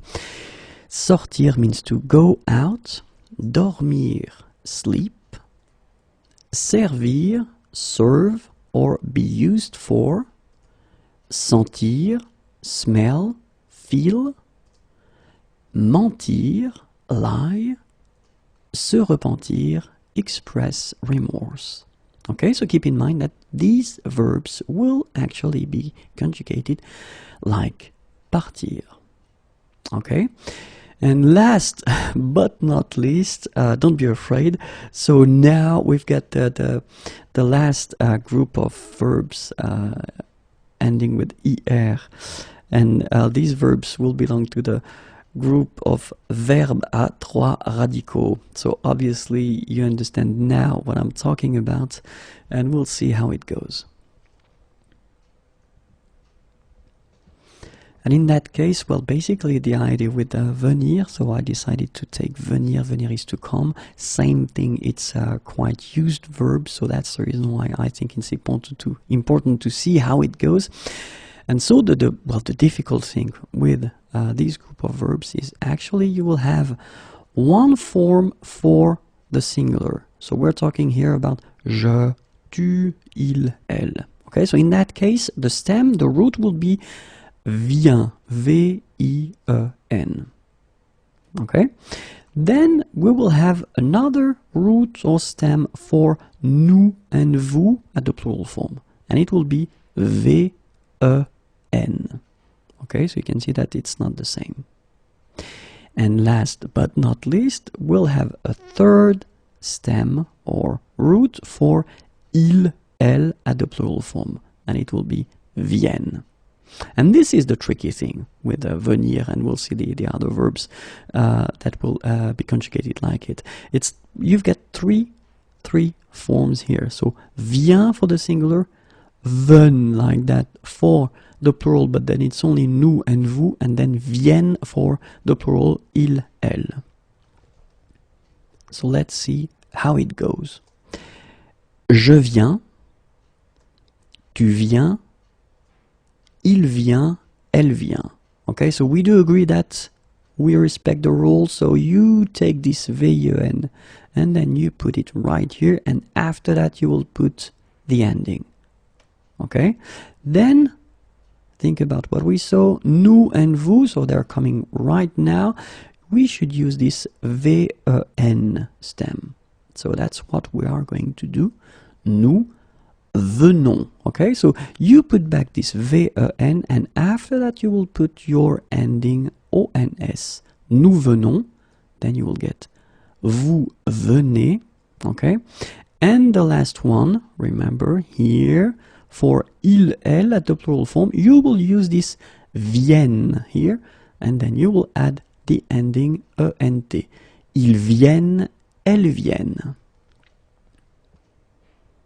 Okay, and so this is, well, normally what is difficult, trying to remember how to conjugate them, and especially keeping that fact in mind that for the singular you will put this VIEN, and then you will add S for je, S for tu, and T for il, elle. Okay, and phonetically it's it's the same form. So you get je viens, okay, tu viens, il vient, elle vient. And then it was quite fast.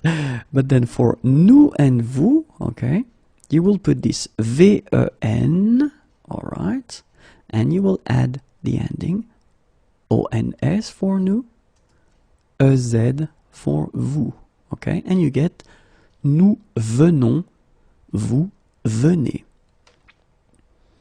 And the last part, remember, well, basically for il, elle, you will put back this VIEN, and you will put the ending ENT, and you'll get ils viennent, elles viennent. And it can be quite tricky, because if you think about that, especially phonetically, it's challenging in a way, because you get this nasal sound here, je viens, okay, viens, Tu viens, well, the same. Il vient, elle vient. Then you will get this venons. Okay, keep in mind that it's really in that case. Venons, venez.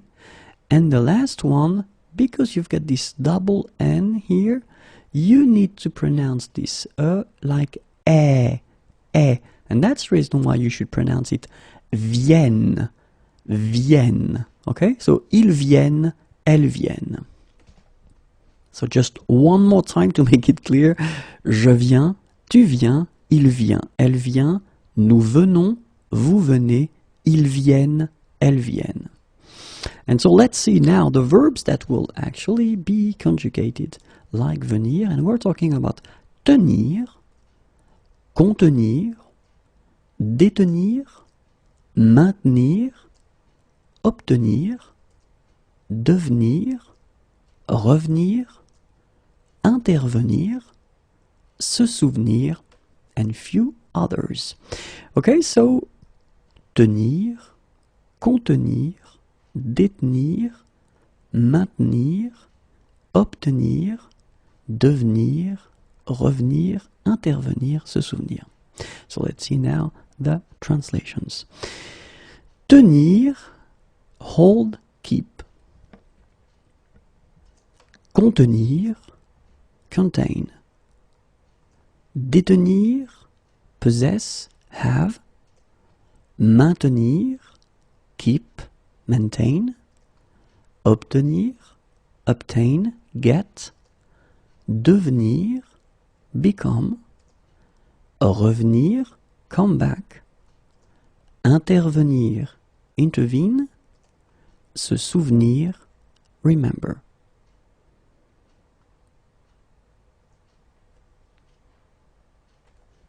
Les verbes du troisième groupe, and more precisely, how to conjugate les verbes, the verbs that are ending with ure. Okay, so ur. And well, actually, even if it's, let's call it a micro group, I think it's quite important to just take the time to see how to conjugate these verbs. Okay, and so the example I wanted to use or to take is conclure, and basically it means to end, close, or conclude. Okay, so let's see how we will conjugate conclure. Je conclus, tu conclus, il conclut, elle conclut, nous concluons, vous concluez, il conclut, elle conclut. So as usual, let's say that the singular is not that difficult because probably you would put that without knowing that it goes like that. S-S-T. Okay, so you get conclu, conclu, conclu. Okay, the same phonetical form here. The tricky thing in a way is for nous, vous, il, elle of the plural, because basically you don't put anything between this u and the ending. So you get this concluons. Okay, so don't put any s or anything here. So it's not conclusion or conclurons or something like that. For the present form, it's concluons. Okay, concluez, and then here conclu. Okay, keep in mind that even if you put this final ent, so the ending, you don't pronounce it. So phonetically, you get conclu, conclu. Okay, so je conclus, tu conclus, il conclut, elle conclut, nous concluons, vous concluez, il conclut, elle conclut. And so when I say it's a micro group, it's just because you will see that we've got actually two verbs that will be conjugated like conclure. But you know, honestly, it's quite important to introduce them anyway because they are not that tricky to conjugate. And it's inclure and exclure. Okay, so inclure, exclure, and I'm pretty sure that you understand how or what they mean with the other translations, but of course I will offer you the translation, and it's inclure means to include or incorporate, and then exclure, exclude or get rid of. Okay.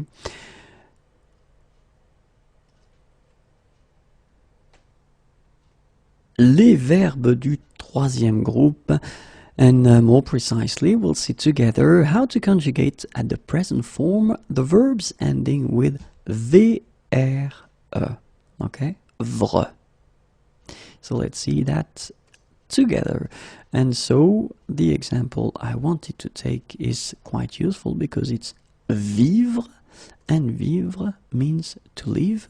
And so the tricky thing that you've got to keep in mind with this group of verbs is that it will have actually two stems or two roots. So we'll see practically what it does mean. Okay, but then keep in mind that for the singular form, so je, tu, and then il, elle, actually the stem or the root will be vi.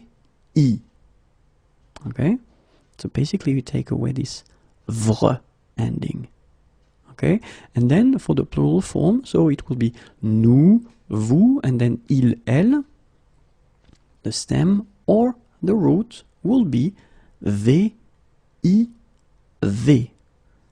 Okay, so, and that's the difficult thing, because for the singular, the stem will be vi, for the plural, it will be vi, v. Okay, so let's see now how it will go when we conjugate this verb.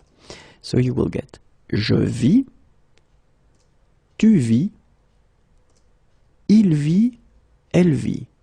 Okay, so we do agree that you take this root or this stem here, you put it right here, and after that you will put the ending. For je it will be s, for tu it will be s, the same, and for il, elle it will be t. And so if we keep the logic as we saw now for the plural form, we will take VIV, and then after that we will add the ending, and the classic ending for nous is ONS. Nous vivons. Vous vivez. Ils vivent. Elles vivent. Okay, so if you have this thing quite clearly in mind that we've got two stems, so the first one for the singular is VI plus the endings, and then for the plural it will be VIV plus the ending, then you will master this verb and the other verbs that will actually be conjugated like it. Okay, so let's see now the endings. Remember, for je it's S, for tu S, and for il T. So this is the reason why we get je vis, tu vis, il vit, elle vit.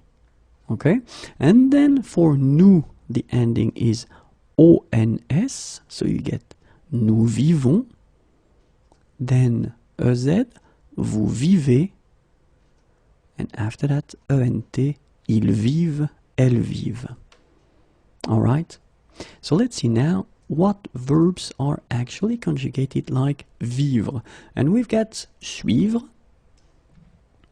poursuivre, revivre, survivre, and a few others, but then these are the main ones. So suivre, poursuivre, revivre, survivre. Okay, so let's see what they mean. Suivre, it's to follow. Poursuivre, pursue, chase. Revivre, relive, live through again. Survivre, survive. Okay, and these verbs will actually be conjugated like vivre that we saw a few minutes ago.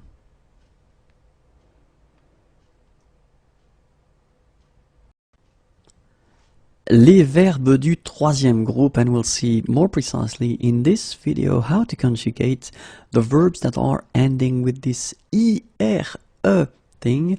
So ir, okay, and we'll see that basically they are quite tricky to conjugate. Okay, so let's start right now, and I thought that it would be more logical to put them, in two groups, and the first one is actually and logically IRE, and the second one, we are talking about the verbs that will end with OIRE, war, or then AIRE, air. Alright?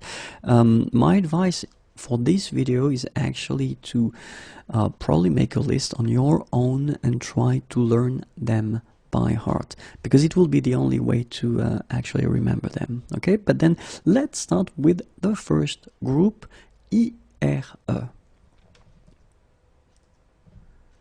So the first verb that we'll see is lire, and lire means to read. Okay, so je lis, tu lis, il lit, elle lit, nous lisons, vous lisez, ils lisent, elles lisent.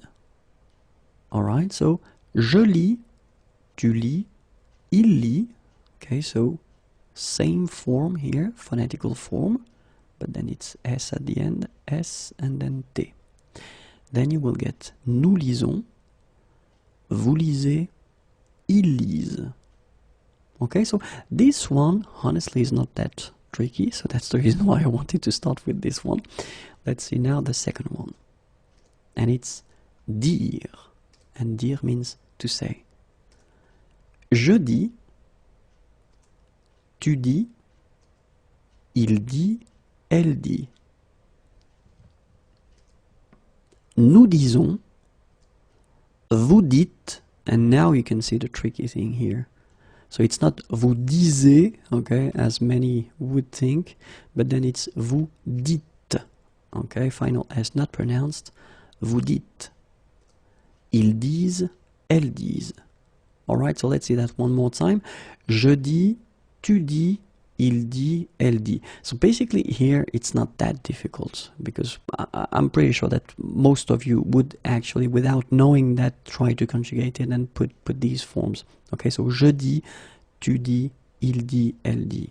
Then nous disons. So far it's actually quite logical, but this is the tricky thing here.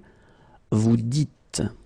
Okay, so remember that, well, in most of the cases at the beginning you will say vous disiez, okay, and it's quite interesting because French kids normally, when they start to learn the language, they don't use this vous dites, but then they make this logical mistake, vous disiez, okay, but it's actually vous dites, and then ils, elles disent.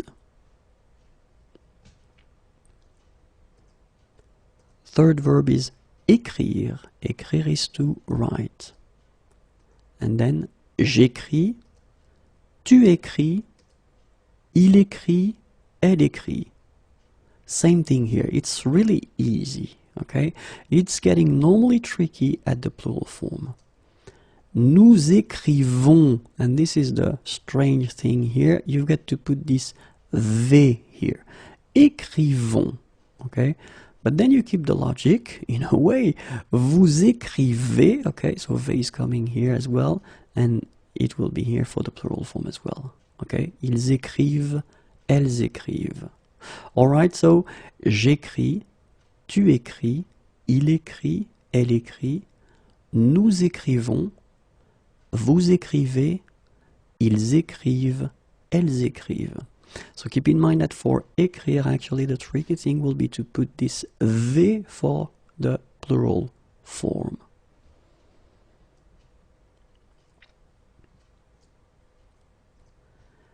Rire, and it's to laugh.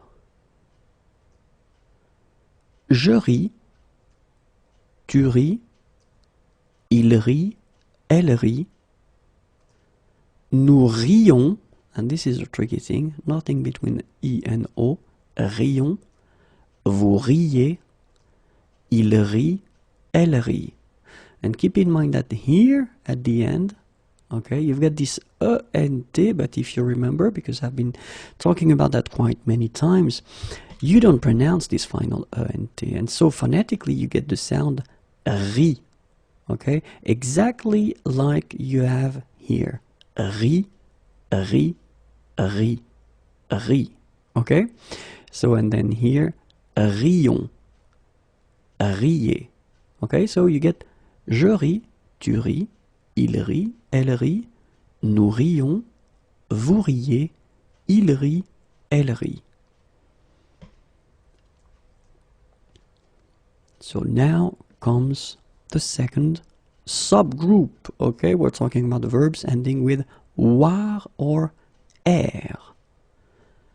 And so for the first verb, I decided to take plaire, and plaire is to please. Je plais, tu plais, il plaît, elle plaît. Have a look here. Accent circonflexe for il and elle, but not for tu and not for je. Okay. Nous plaisons, vous plaisez, il plaise, elle plaise. And that's normally the tricky thing, because in many situations persons or students will put er here because they are logic, and in a way French language can be quite strange. So basically you will have to put s here, but then the good news is that it's coming also for vous and then for il, elle. Okay, so this is the tricky thing here. But then je plais, tu plais, il plaît, elle plaît. Well, this circonflexe also. Nous plaisons, vous plaisez, il plaise, elle plaise.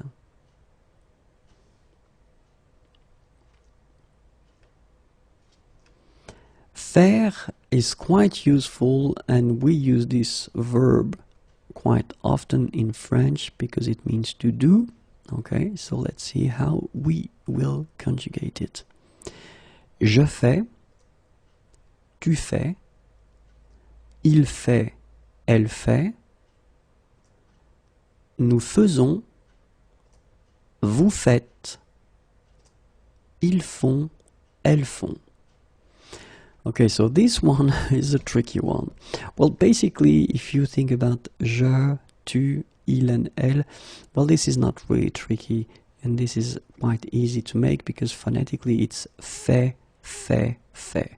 And then for the endings, it's quite logical, s, s, t, like we have normally for the third group, okay? Now,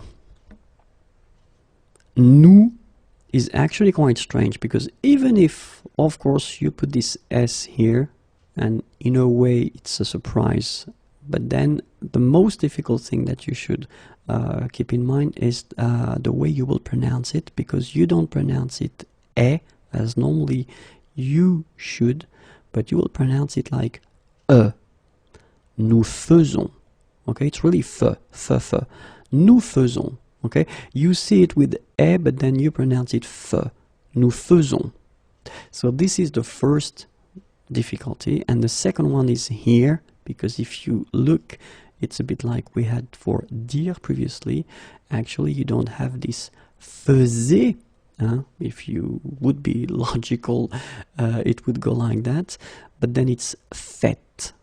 Okay, so keep in mind these two things are actually quite tricky. The first one here for pronunciation, nous faisons, and the second one here because you write it like that and it's not vous faisiez but vous faites. Okay, and then ils font, elles font. So just for one more time, je fais, tu fais, il fait, elle fait. Nous faisons, vous faites, ils font, elles font. Okay, this one is important because we use it quite often in French. We've got many expressions that are combined or constructed with faire. Okay, so keep in mind that it goes like that: faisons and then faites.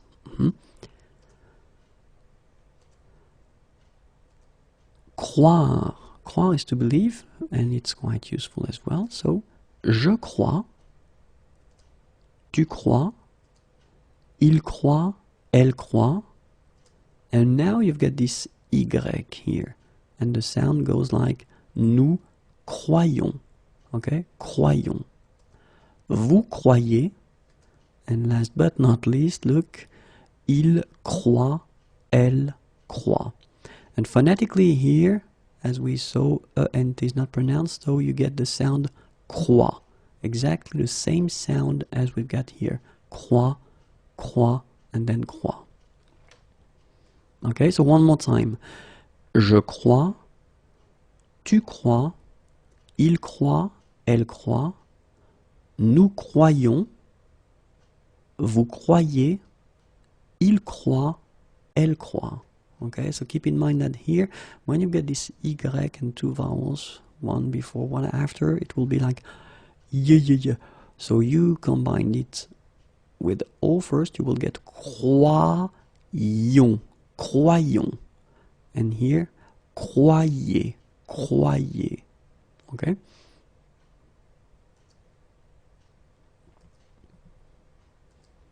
Boire, and boire is to drink, so it's quite useful. You do that every day, or then at least you should. Je bois, tu bois, il boit, elle boit. And this is the tricky one. Nous buvons, vous buvez, ils boivent, elles boivent. Okay, so same thing here. If you look carefully, you've got, well, three different stems. So bois here, so it will be actually quite easy at the singular. So je bois, tu bois, il boit. Okay. Then for nous and vous, you've got this stem. So buv, then you put the ending. Buvons, then buvez. And for il, elle, we've got a third stem or root, and it's boiv, and you put the ending ent.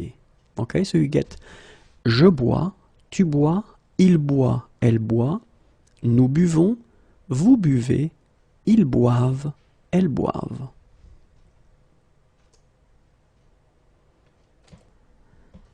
Les verbes du troisième groupe, and more precisely, we'll see together how to conjugate the verbs that are ending with dre and indre at the present form, because they can be quite tricky. Okay, so let's start.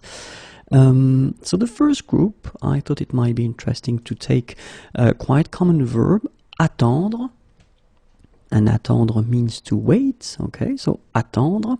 And for the second group, so the indre group, we'll see the verb craindre. Craindre is to fear, okay, so attendre and then craindre. Okay, but then let's start with attendre. So basically you've got your ending dre, okay, so the verb is attendre, and the thing that you've got to keep in mind is that in that case you will take re away, okay, so you will get j'attends, and then for tu it will be tu attends, for il, elle, il attend, for nous, nous attendons, vous attendez, ils attendent, elles attendent. Okay, so if you look carefully, basically you can see that the infinitive form is attendre, okay, and as I told you, then you take this re away, okay, so you will get this form attend, and after that you will basically add the endings. So for je it will be s, okay, and that's the reason why you've got this attend like that, so d, and then you just add this s. For tu it will be also s, okay, same form. Then for il, elle, don't put anything, okay, so that's the reason why you've got the basic form. Then for nous, the classic ending ons, okay. For vous, you will have ez, okay, so that's the reason why you get this attendez form. And for il, elle, you will get ent. Okay, so that's the way that, well, these verbs ending with dre will be conjugated. Okay, so you get j'attends, tu attends, il attend, elle attend, nous attendons, vous attendez, ils attendent, elles attendent.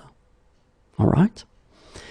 And, well, if you think about the verb attendre in that case, let's see the verbs that will be conjugated like attendre. Okay, so répondre, for instance, confondre, descendre, défendre, entendre, perdre,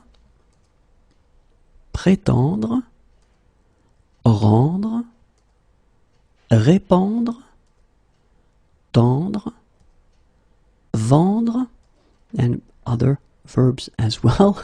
Okay, but I cannot make the full list. Okay, so these verbs will be conjugated like attendre. Okay, but then I'm pretty sure that well, you are expecting some translations here. Okay, so that's the reason why they are coming now. So répondre, it's to answer. Okay, confondre, to get mixed up. Descendre, to go down. Défendre, defend. Entendre, to hear. Perdre, to lose. Prétendre, to claim. Rendre, to give back. Répandre, to spread. Tendre, to stretch. And then vendre, to sell. Okay, so these verbs will actually be conjugated just like attendre was conjugated a few minutes ago. Okay, so répondre, confondre, descendre, défendre, entendre, perdre, prétendre, rendre, répandre, tendre, and then vendre. Okay, but as you know, like almost all the time in French, we've got some exceptions. Okay, and of course, the verb prendre, and it's quite used because it means to take, is an exception. Okay, so even if it's ending with dre, well, basically it won't behave like attendre that we saw previously. Okay, so let's see how it goes. So dre, prendre, you've got to remember that the forms will go like that. Je prends, tu prends, il, elle prend, nous prenons, and here you can see the difference. Vous prenez, and the last one is quite tricky because it's ils, elles prennent. Okay, so basically you double the N here, and it will give you well, different sound here because you've got to open the sound, so it's prêt, prennent. Okay, so let's see that one more time. Je prends, tu prends, il prend, elle prend. So if we look carefully, actually we've got, I mean, these forms are pronounced the same, okay? Then we've got nous prenons, okay? Keep in mind that you should pronounce it prenons. Vous prenez, and then the last one, the tricky one, ils prennent, okay? Ils prennent, all right? So basically, remember that prenons, prenez, and then prennent will be different as, well, the forms that we had for attendre, for instance. Okay, and well, when we speak about prendre, actually we've got the verbs apprendre, comprendre, entreprendre, reprendre, surprendre, and a few others. And these verbs will actually be conjugated as prendre. All right, so let's see what they mean. Apprendre means to learn, comprendre, understand, entreprendre, begin doing something, reprendre, to take again or to take back, and then surprendre, surprise. Okay, so keep in mind that these verbs will actually be conjugated like prendre. All right, and so now let's see the second main category that we had, and it's indre, and the verb, the example that we will take is craindre, and craindre means to fear.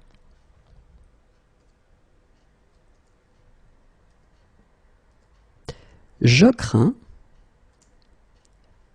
tu crains, il craint, elle craint, nous craignons, vous craignez, ils craignent, elles craignent.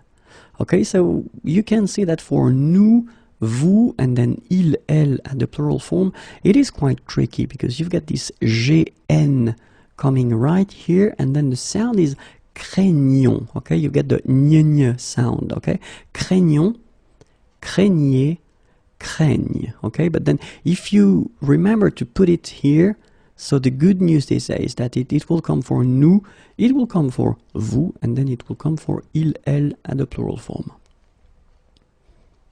So je crains, tu crains, il craint, elle craint, nous craignons, vous craignez, ils craignent, elles craignent. All right, so keep in mind that ending will be S, S, and then T, okay, but then phonetically, as you know, you pronounce them the same. Crin, crin, crin, okay? Then ONS, craignons, craignez, EZ, and then craigne, ENT. And of course, we'll see few verbs that will be conjugated like craindre, and they are atteindre, contraindre, éteindre, joindre, peindre, plaindre, teindre, and few others. Okay, so atteindre, contraindre, éteindre, joindre, peindre, plaindre, teindre. And so let's see what they mean. Atteindre, it's to reach. Contraindre, force, constrain. Éteindre, turn off. Joindre, join, combine. Peindre, paint. Plaindre, pity, complain. And then teindre, dye. Okay, and so keep in mind that these verbs will be actually conjugated the same way as craindre is conjugated. All right.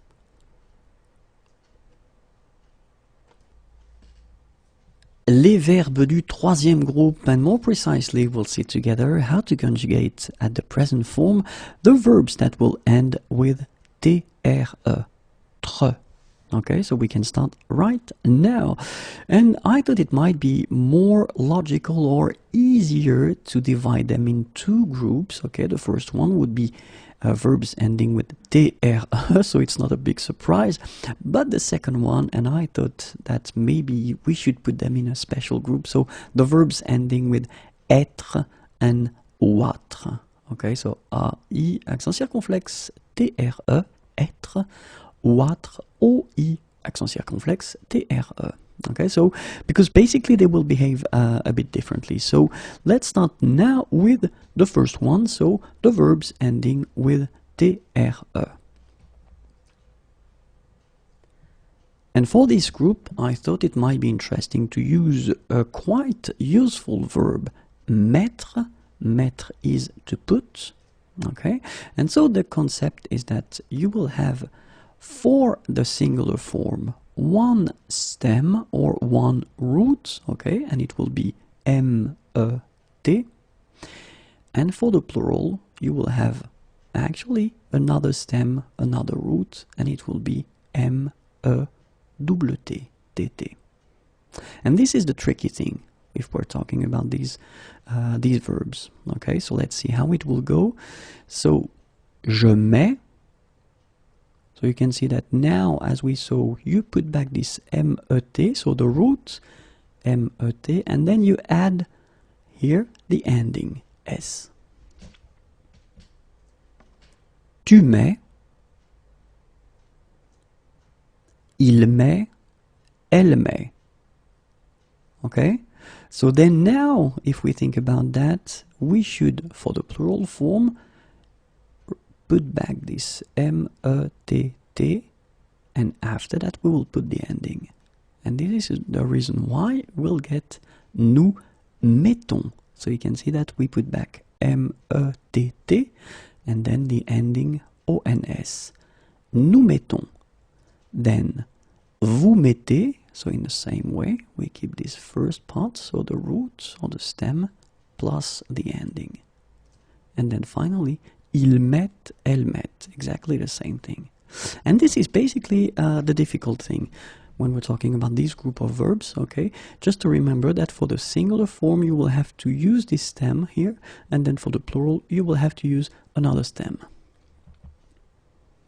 Then the endings will be S for je, so you will get je mets, S for tu, tu mets, nothing for il, elle, so that's the reason why we have this M-E-T. Keep in mind that phonetically you pronounce them the same here. Mais, mais, okay? Then for nous, you will put the ending O-N-S, but then keep in mind that the stem is different, M-E-T-T. For vous, E-Z, same thing, same stem here, and then E-N-T for il and elle. Okay, so now let's see a few verbs that will be conjugated like mettre, and we're talking about admettre, commettre, compromettre, permettre, soumettre, transmettre, battre, abattre, combattre, débattre, and few others. Admettre, and it means admit, confess. Commettre, commit. Compromettre, compromise. Sorry, this is my French pronunciation here. Compromise would be more appropriate. Then permettre, allow, permit. Soumettre, submit, subdue. Transmettre, pass, transmit. Battre, beat, defeat. Abattre, knock down. Combattre, combat, fight. And then débattre, discuss, debate. Okay, so keep in mind that these verbs here will be actually conjugated the same way as mettre. So as we saw, we've got a second group here in this video, and it's actually concerning the verbs ending with être and ouatre. And for this group, I thought it might be interesting to have this verb connaître. Connaître is to know, okay, and we use that quite often, okay. And basically, we will have the same kind of situation, meaning for the singular form, we'll have one stem, one root, and it will be connaît, like that. And for the plural form, we will have a different stem or root, so connaissent. Okay, so connaît and then connaissent. And that's the reason why we'll get the following forms. Je connais, tu connais, il connaît, elle connaît. And keep in mind that it's a strange thing. I know, but you should put here this accent circonflexe. You don't pronounce it, I know that. But then if you want to write correctly, you should put it here, okay? It doesn't come for je, it doesn't come for tu, but then it will come here for il and elle. It's strange, I know, but still that's the way it should be done. For the plural form, keep in mind that we've got our stem here, our root connaissent, okay, so we should put it back here and then add the ending ons. Nous connaissons, vous connaissez, ils connaissent, elles connaissent.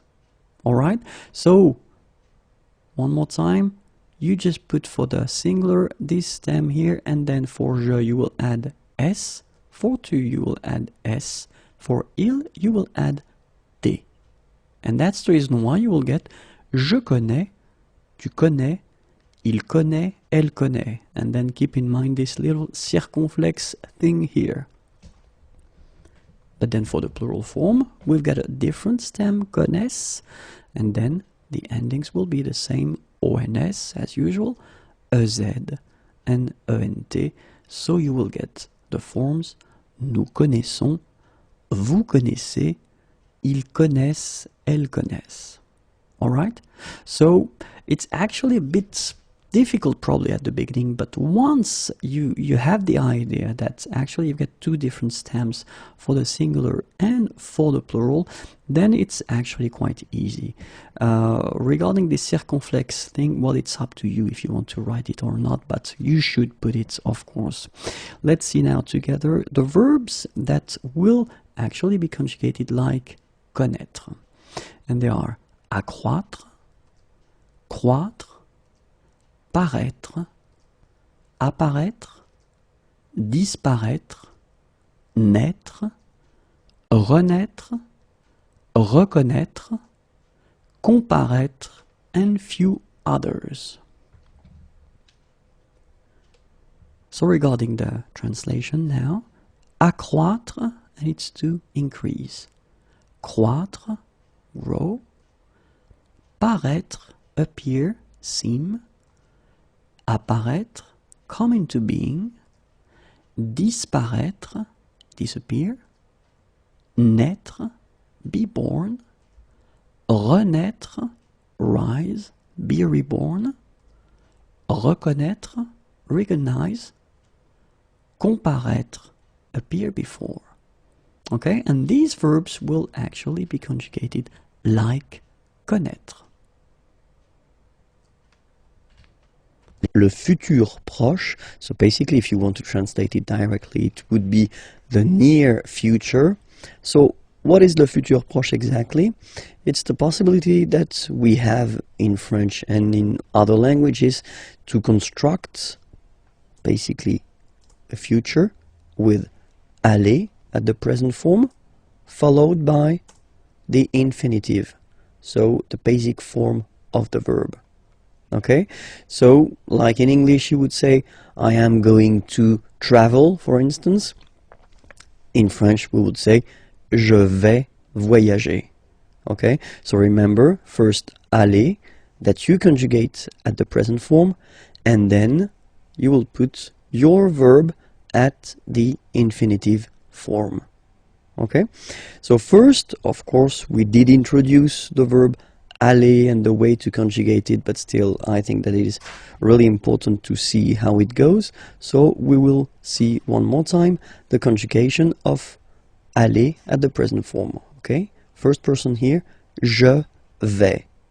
Remember, final S not pronounced. Je vais. Okay, tu vas. Same thing here, final S not pronounced. Tu vas. Il, elle va. Nous allons. Final S not pronounced, and then when you get this ON combination, you get this nasal on, really in your nose, okay? On. And then let's make this little liaison here to make it sound more beautiful. Nous allons. Nous allons. Okay? Same thing here. Vous allez. Vous allez. Alright? Remember, classic ending for vous, a Z, okay? But then when you combine these two letters, you get the sound E. Okay? Allez. And then vous allez. Alright? And the last persons. Ils, elles vont. Ils vont. Elles vont. Okay, remember, final T not pronounced, so you get this ON nasal here. On vont. Okay, so let's see them one more time. Je vais. Tu vas. Il va. Elle va. Nous allons. Vous allez. Ils vont. Elles vont. Okay, so that's the first part that we will use to construct this futur proche, okay? And then the second part will be, well, the verb that you want to express, but at the infinitive form. So I've been writing few examples here. So the first sentence, je vais voyager. Voyager means to travel. Avec, with, ma famille, my family. Je vais voyager avec ma famille. Okay? So, quite simple way to construct a future form. Tu vas chercher. Chercher means to search. Une nouvelle maison. Okay? Une nouvelle. Nouvelle, it's the feminine form of the adjective nouveau, new.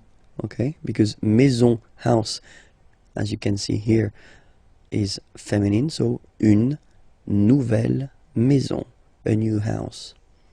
Tu vas chercher une nouvelle maison. Okay, and then il, elle va partir. Partir is to leave.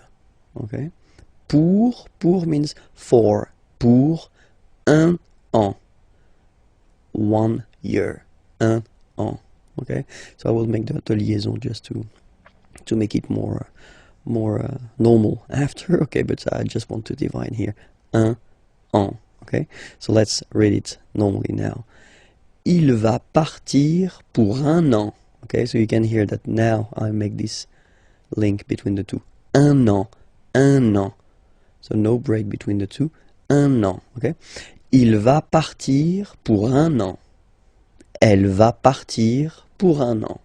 Okay, then for nous allons chanter. Chanter means to sing. Okay. Cette chanson, so remember, cette feminine form of ce, this, okay, chanson, song, and as chanson is feminine, so you should put this form here at the feminine, this, okay.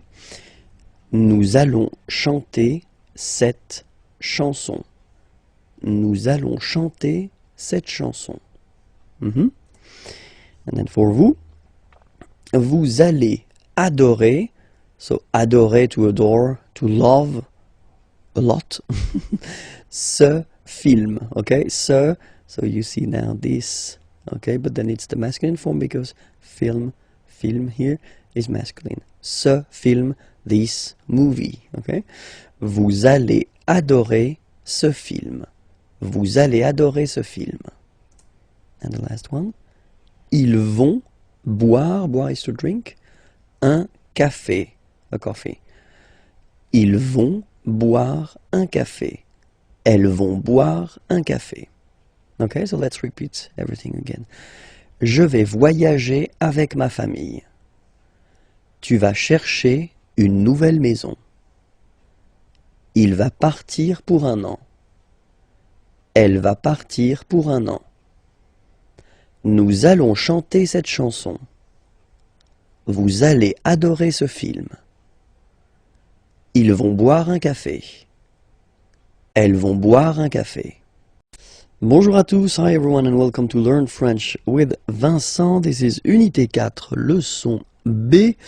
And in this lesson, we'll try to work on le genre des mots, so the gender of the words, because normally that's something a bit difficult for students to know or to remember the gender of the words. So normally what I tell them is to try to memorize, try to remember the gender when they discover or when they see a new word, but I know it's not easy. Okay, so in this lesson we'll try to see actually a few endings that give you some useful tips, and well, we'll focus only on the feminine words, and we'll start right now. Sorry. So when you see words that are ending with this ion, so you can be almost. This is quite important. Never say always when you talk about French language, because you always find some exceptions. Okay, so I won't say always. I will say in most of the cases. Okay, when they end with ion, okay, in most of the cases they will be feminine. Okay, so for instance here, la libération, or then la nation. Okay. Other ending is t, so when a word is finishing or ending with t, like that. La rapidité, rapidité means speed, and then la santé, health. Okay, in this case you can be almost sure that these words will be feminine. Okay, when they're ending with ure, ur, okay, la peinture, paint, la voiture, car, okay, so they are feminine. And then when they're ending with s, like that, s, so for instance, la politesse, la vitesse. Vitesse means speed, okay? So these words are feminine, and these endings are classical ending for feminine form. Okay, so let's see them one more time. La libération, la nation, la rapidité, la santé, la peinture, la voiture, la politesse, la vitesse. Okay, so let's see a few more. So still for the feminine form. So when you will have a word ending with this double T, et, okay, for instance, la chaussette, la roulette, so they will be feminine, okay. Chaussette means sock, and then roulette, well, it's the same, the thing you will find in casinos. And then when they're ending with ie, like here, okay, so basically you don't pronounce the okay, so it will be only the sound i, okay. For instance, la vie, life, okay, la partie, the part, okay, so they will be feminine as well, okay. And then words ending with accent aigu, and then here, okay. Remember, this final is not pronounced, so you will have this e. Remember, accent aigu, it's e sound, okay. La poupée, the doll. L'arrivée, the arrival, okay. La poupée, l'arrivée, so feminine as well. In that case, remember that normally it should be la arrivée, but as arrivée, as usual, you know, start with a vowel, then a is disappearing, and then you just put this apostrophe, okay. And then words ending with ud, like that, ude, ud, okay, are normally, in most of the cases, feminine. La gratitude, well, if my understanding is correct, it is exactly the same in English. La gratitude, and then same thing here, latitude, latitude. Okay, so let's repeat them one more time. La chaussette, la roulette, la vie, la partie, la poupée, l'arrivée, la gratitude, latitude.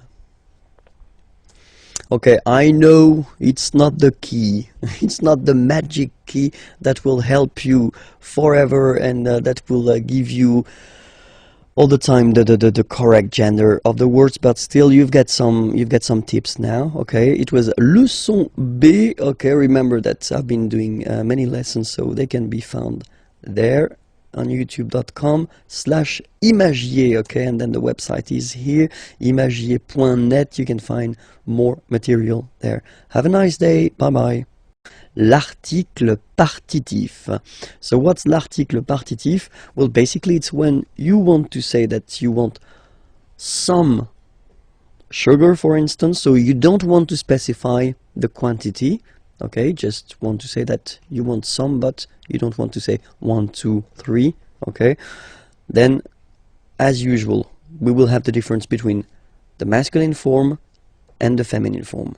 Okay, so for the masculine form, it will be du. Okay, du. Simple thing. D, u. This is u. This is d. Du. All right. And then for the feminine form, it will be de la. Okay, de la. All right. Masculine form du. Feminine form de la. All right, let's see a few examples now. Je bois, boire is to drink, okay, so je bois du café. All right, so you can see the difference here. It would be possible to say je bois un café, okay. In that case, you would translate it, je bois un café by I drink one coffee or I drink a coffee. Okay. In that case, when you put this du café, so first you put the masculine form because café is masculine, okay, and then you want to say, you don't want to specify the quantity, you want to say, I drink some coffee, okay, je bois du café, okay. The other option as well would be to say, je bois le café, so if you want to put this article défini, but then you would have to put more information after. Le café de ma mère, the coffee of my mother, if you want. Okay, so in that case, in this lesson, we'll only focus on l'article partitif, so it's some, okay? Je bois du café. All right? Let's see another option. Tu voudrais. So I wanted to introduce this voudrais form, okay? So it's coming from vouloir. Vouloir is to want, okay? But then it's not the present form here, the classic present form. It's the conditionnel form, okay? So it's the polite form that normally we should use. So I would like to have, you know, you don't say tu veux, you don't say you want, because it is too strong and too direct. So normally we tend to use this conditionnel form.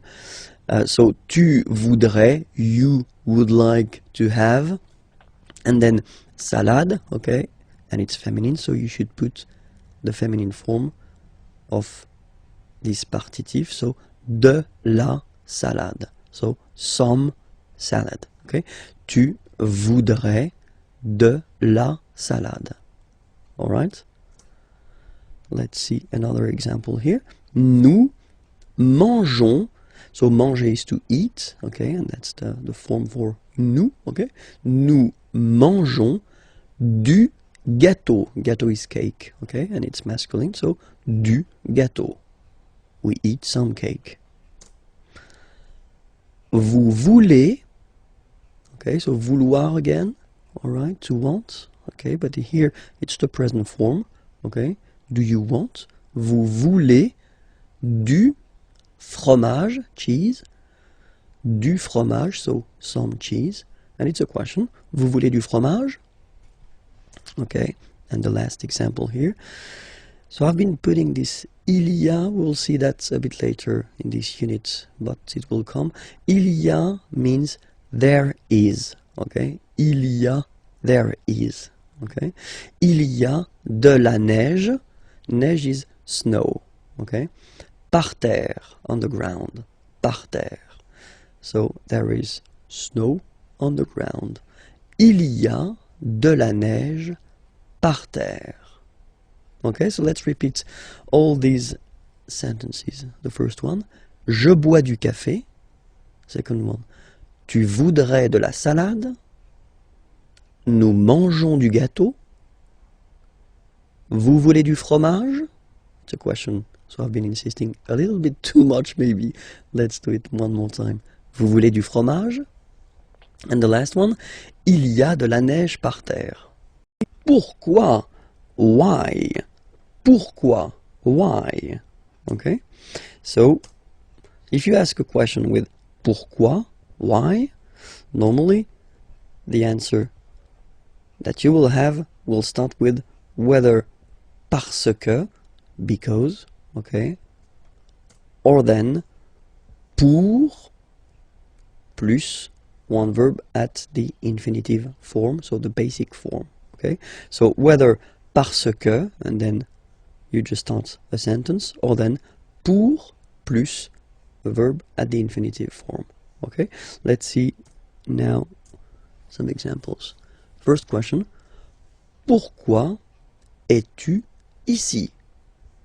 Pourquoi es-tu ici? Okay? Ici means here. Es-tu, are you? Why are you here? Pourquoi es-tu ici?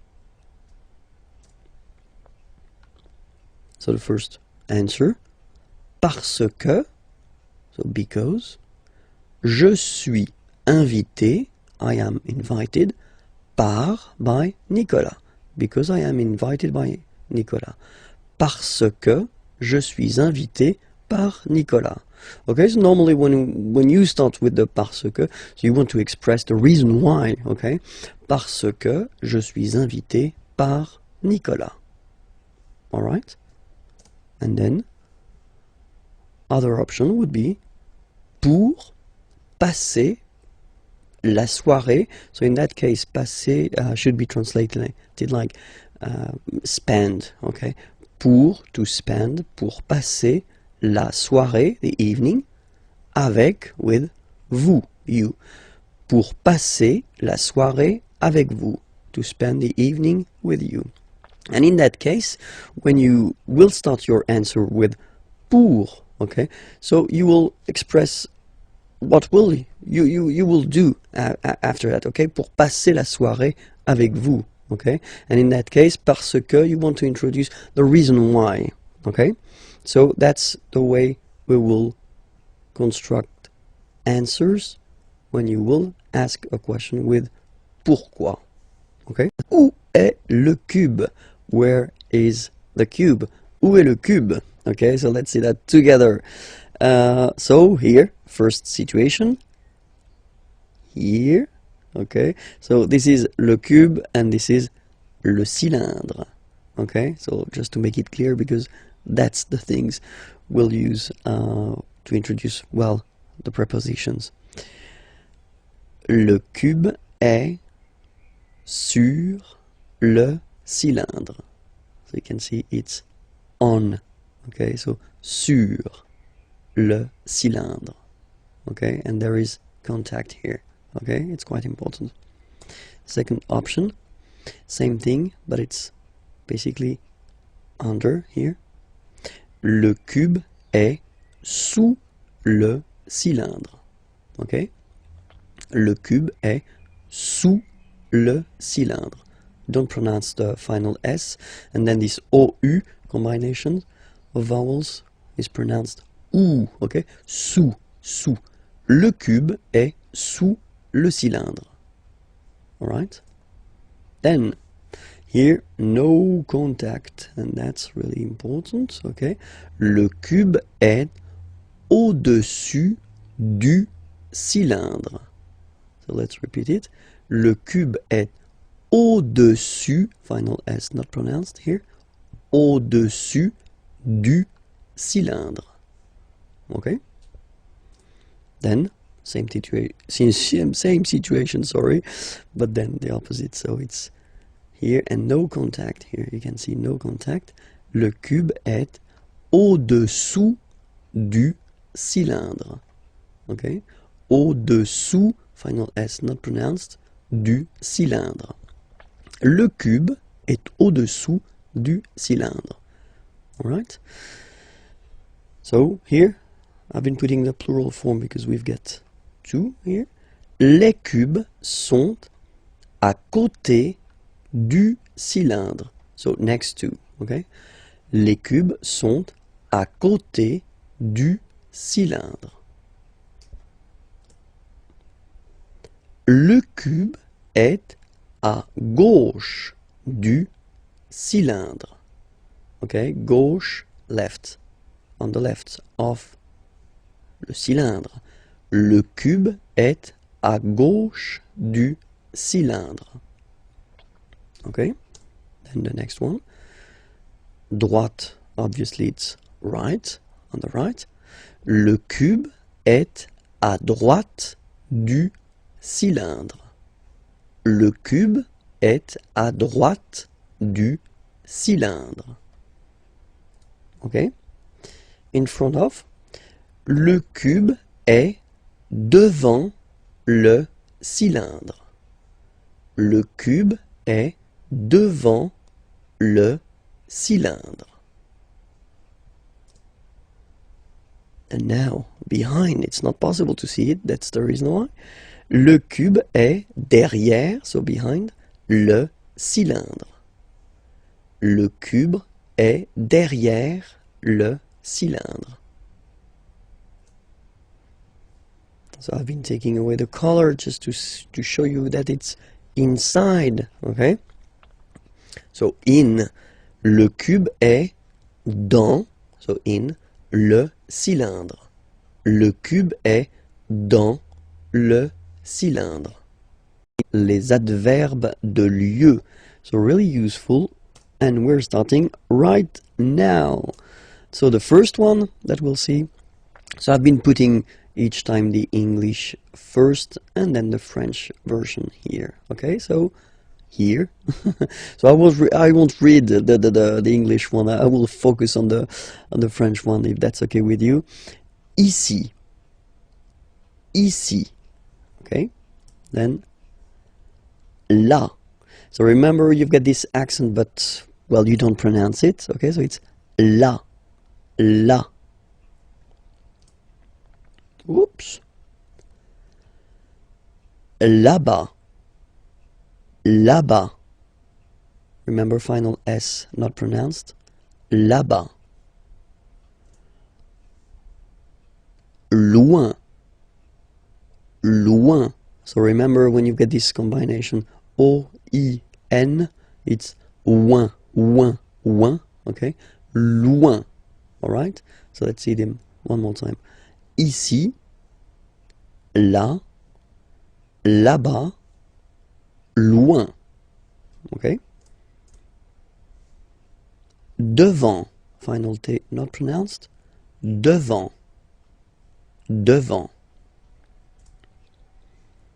Derrière. So if you look carefully, you've got E here and then double R, so it will open the sound of this E, and you should pronounce it E, okay? De, derrière. Same thing here, you've got this E accent grave, E, derrière, okay? Don't pronounce the final E. Derrière, okay? Final S not pronounced. Dessus, dessus. Dessus, dessous, dessous, final S not pronounced here, dessous. Okay, so let's repeat them. Devant, derrière, dessus, dessous. Okay? Dedans, final S not pronounced. Dedans. Dedans. Dehors. Okay, so remember, final S not pronounced, and then this H in French doesn't exist phonetically, so you don't pronounce it. Dehors. Dehors. Dehors. En haut. En haut. Okay, final T not pronounced, and then this H as previously, you don't pronounce it, so this is haut. En haut, en haut, en haut. En bas, final S not pronounced. En bas, en bas. Okay? Quelque part. Don't pronounce the final T. Quelque part. Quelque part. Autre part. Autre part, autre part. Ailleurs. Look, final S not pronounced, and then you've got this y sound. Ailleurs. Okay, so sorry, I insist a little bit too much maybe, but still, let's read it normally now. Ailleurs, ailleurs. Okay. Autour. Autour, autour. Okay, so repeat them one more time. Quelque part, autre part, ailleurs, autour.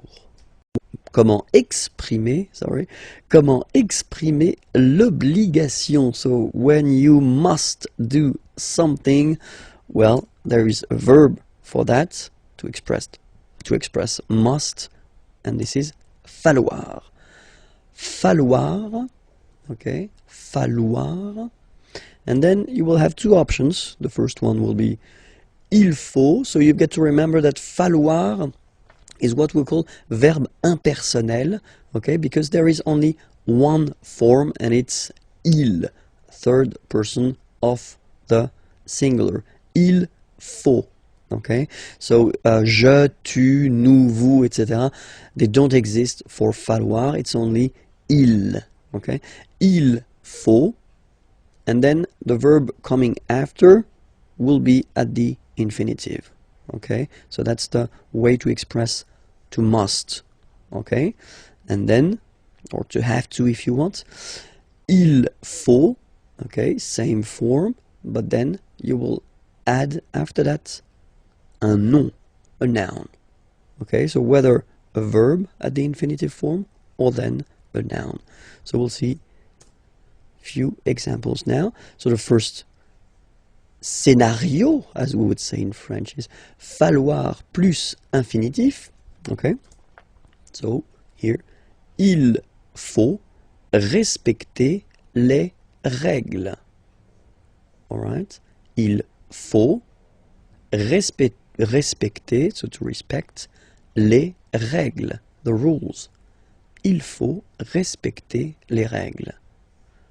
All right, and then another option, so I've been putting here and here the two parts of the negative form. Il ne faut pas fumer, fumer is to smoke, ici, here. Il ne faut pas fumer ici.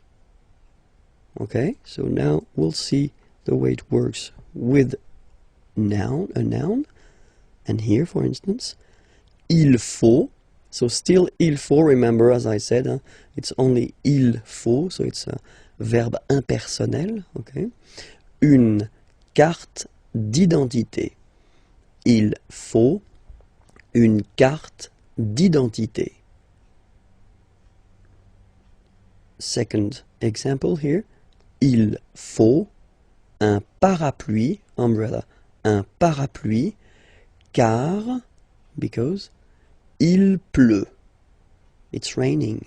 It rains. Il faut un parapluie, car il pleut.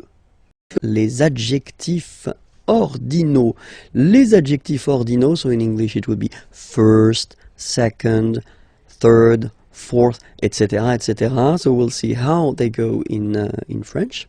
And so we'll start with the first, okay? And as usual in French, remember, we've got the difference between the masculine form and the feminine form, okay? So each time we'll have here and here the masculine form and the feminine form.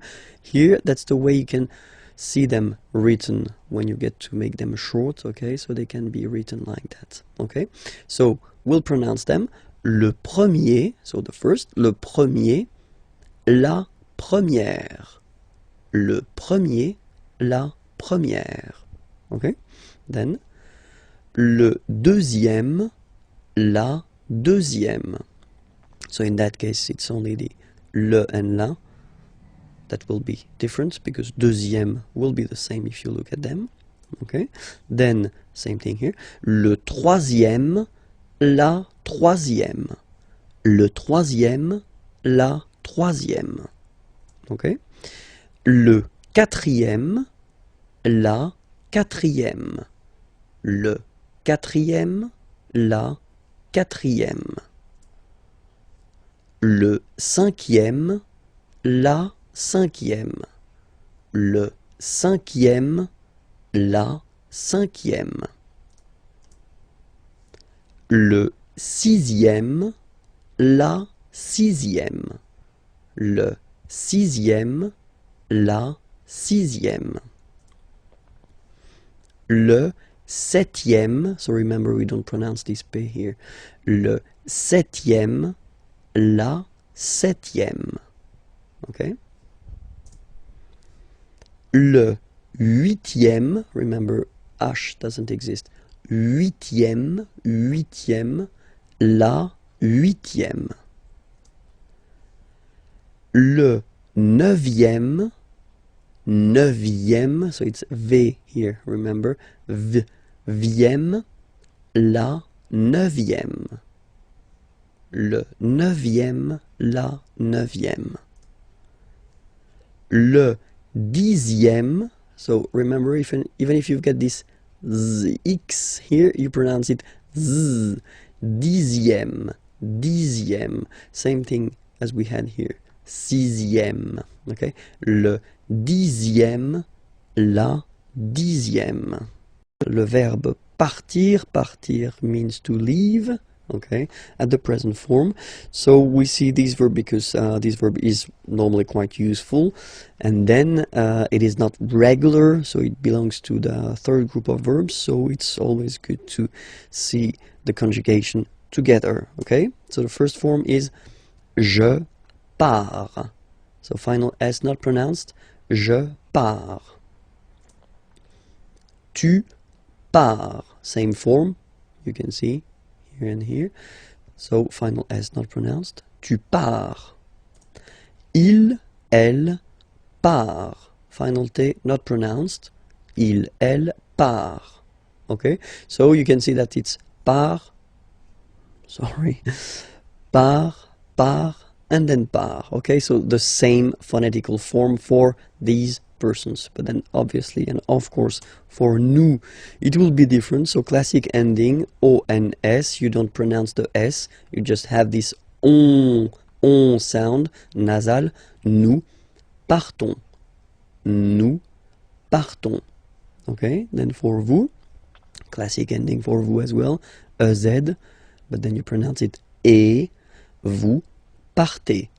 Vous partez. Okay, and the last persons, il, elle, partent. Remember, classic ending, ENT, but then you don't pronounce them, partent. Partent. Okay, so let's repeat them again. Je pars, tu pars, il part, elle part, nous partons, vous partez, ils partent, elles partent. Bonjour à tous, hi everyone and welcome to Learn French with Vincent. This is Unité 4, leçon J, and in this lesson we'll discover together how to conjugate at the present form le verbe venir. So venir means to come, okay, so it's quite useful, and especially it does belong to the third group of verbs, so it's not regular. So for the present form it's quite useful to spend a few minutes just to see the conjugation together. Okay, so we'll start right now. First form, je viens, final S not pronounced. Je viens, remember, I-E-N, ien, je viens. Okay, tu viens, final S not pronounced. Tu viens. Okay, then il, elle, vient, final T not pronounced. Il, elle, vient. Okay, so je viens, tu viens, il, elle vient. Phonetically it's the same form, okay, but then for nous it will be a bit different. ONS, remember, classic ending for nous at the present form. Final S not pronounced, so you will get the sound venons. Nous venons. Nous venons. Okay, then classic ending for vous, Z here, and then you pronounce it et, vous venez. Vous venez. Okay, and the last one here, so you've got this double N just after the so it will change a little bit your pronunciation. You will have to pronounce this like eh, okay. Ils viennent, so remember this classic ending ENT for the third person of the plural is here, but phonetically it doesn't exist, so you don't pronounce it. Viennent, viennent, okay. Ils viennent, elles viennent. Alright, so let's see the form one more time. Je viens, tu viens, il vient, elle vient, nous venons, vous venez, ils viennent, elles viennent. Alright, so venir is quite important. Be sure to remember it by heart. Please, please, please, s'il vous plaît. And then when you're ready, you can go at the following address to find the next lesson, okay? And then more material here, imagej.net. Have a great day. Au revoir. Les pronoms COD, okay? So no stress, but still it will be quite important, okay? Les pronoms COD. So we'll take first a sentence, okay? So it's a question, and it's tu regardes la télévision. Okay, so tu regardes, regarder is to watch, la télévision. So if we look at this question, okay, and then we want to define all the elements, the first thing that we've got in this sentence is tu. Okay, so it's here, and it's sujet, so the subject of the sentence here. Okay, second part that we've got here is regarde. Okay, regarde here, and it's the verb. Okay, that you've been conjugating. It's es just because it's tu, all right? And the second part, or the third part here, so the last part, la télévision. So la télévision, that's what we will call complément, okay, because it's a complement, it will complete the sentence here by giving some information.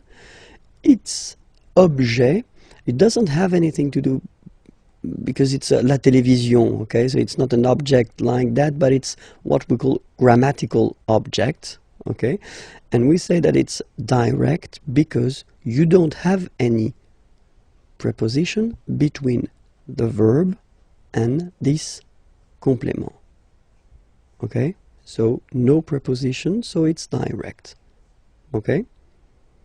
So why do we say that it's quite important to use les pronoms COD?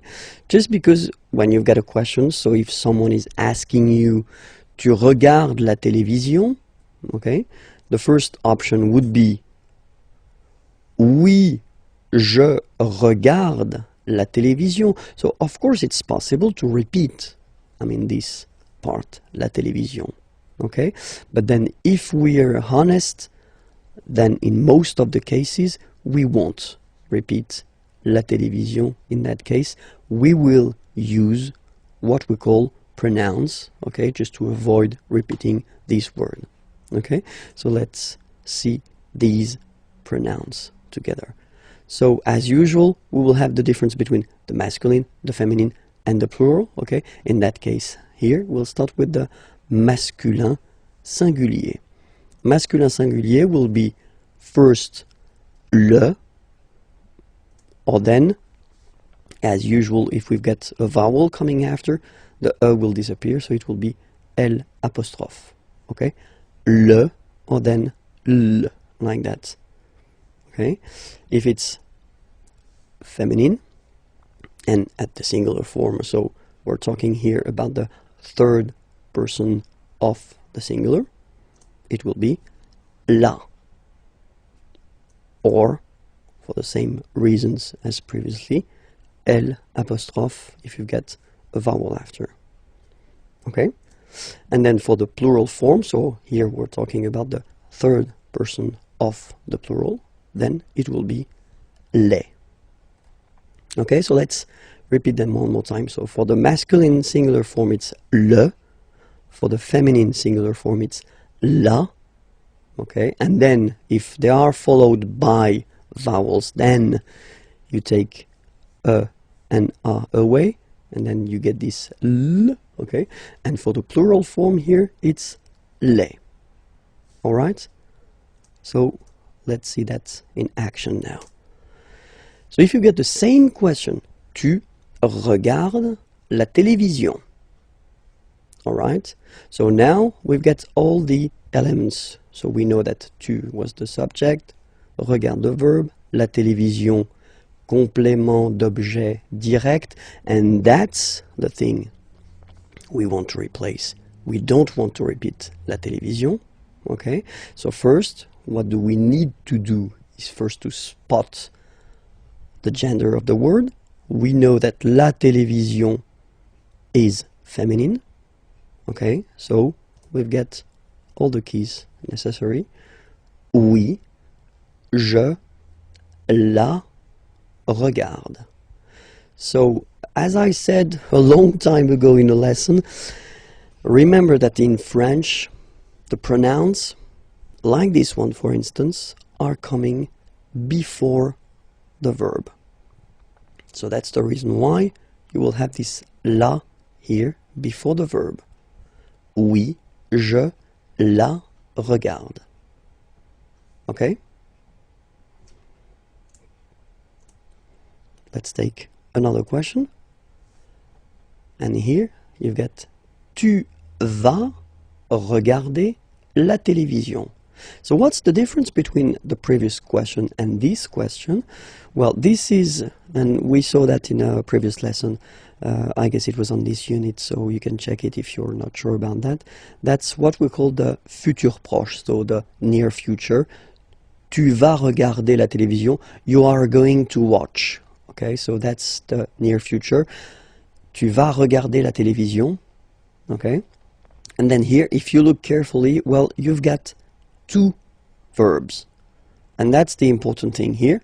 So if you will have a structure with two verbs, and then you want to use a pronoun, this pronoun will come always before the second verb.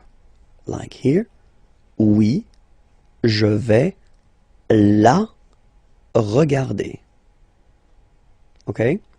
So I'm not telling you that it will come between the two verbs, because you can have many things between these verbs, okay? So focus on this idea that it will come before the second verb. Oui, je vais la regarder. Okay? So we'll see that les pronoms complément d'objet direct can replace all the persons. So for the first person it will be me, second person it will be te, third person of the singular, so the one we saw, le for the masculine form, and then la for the feminine form. First person of the plural, nous, so basically it's quite easy to memorize this one, to remember it. Same thing here. Second person of the plural, vous. And then third person of the plural, les. Alright, so me, te, le, la, nous, vous, les. Alright? So we'll see now a few examples. So the first one, il me regarde. So if you want to say that he's looking at me, il me regarde. Okay, so remember, as I said previously, these pronouns are coming before the verb. Okay, il me regarde. Present form, only one verb, you just put it before. Il me regarde. Il te regarde. So he's looking at you. Il te regarde. Il le regarde. Il la regarde. He's looking at him, he's looking at her.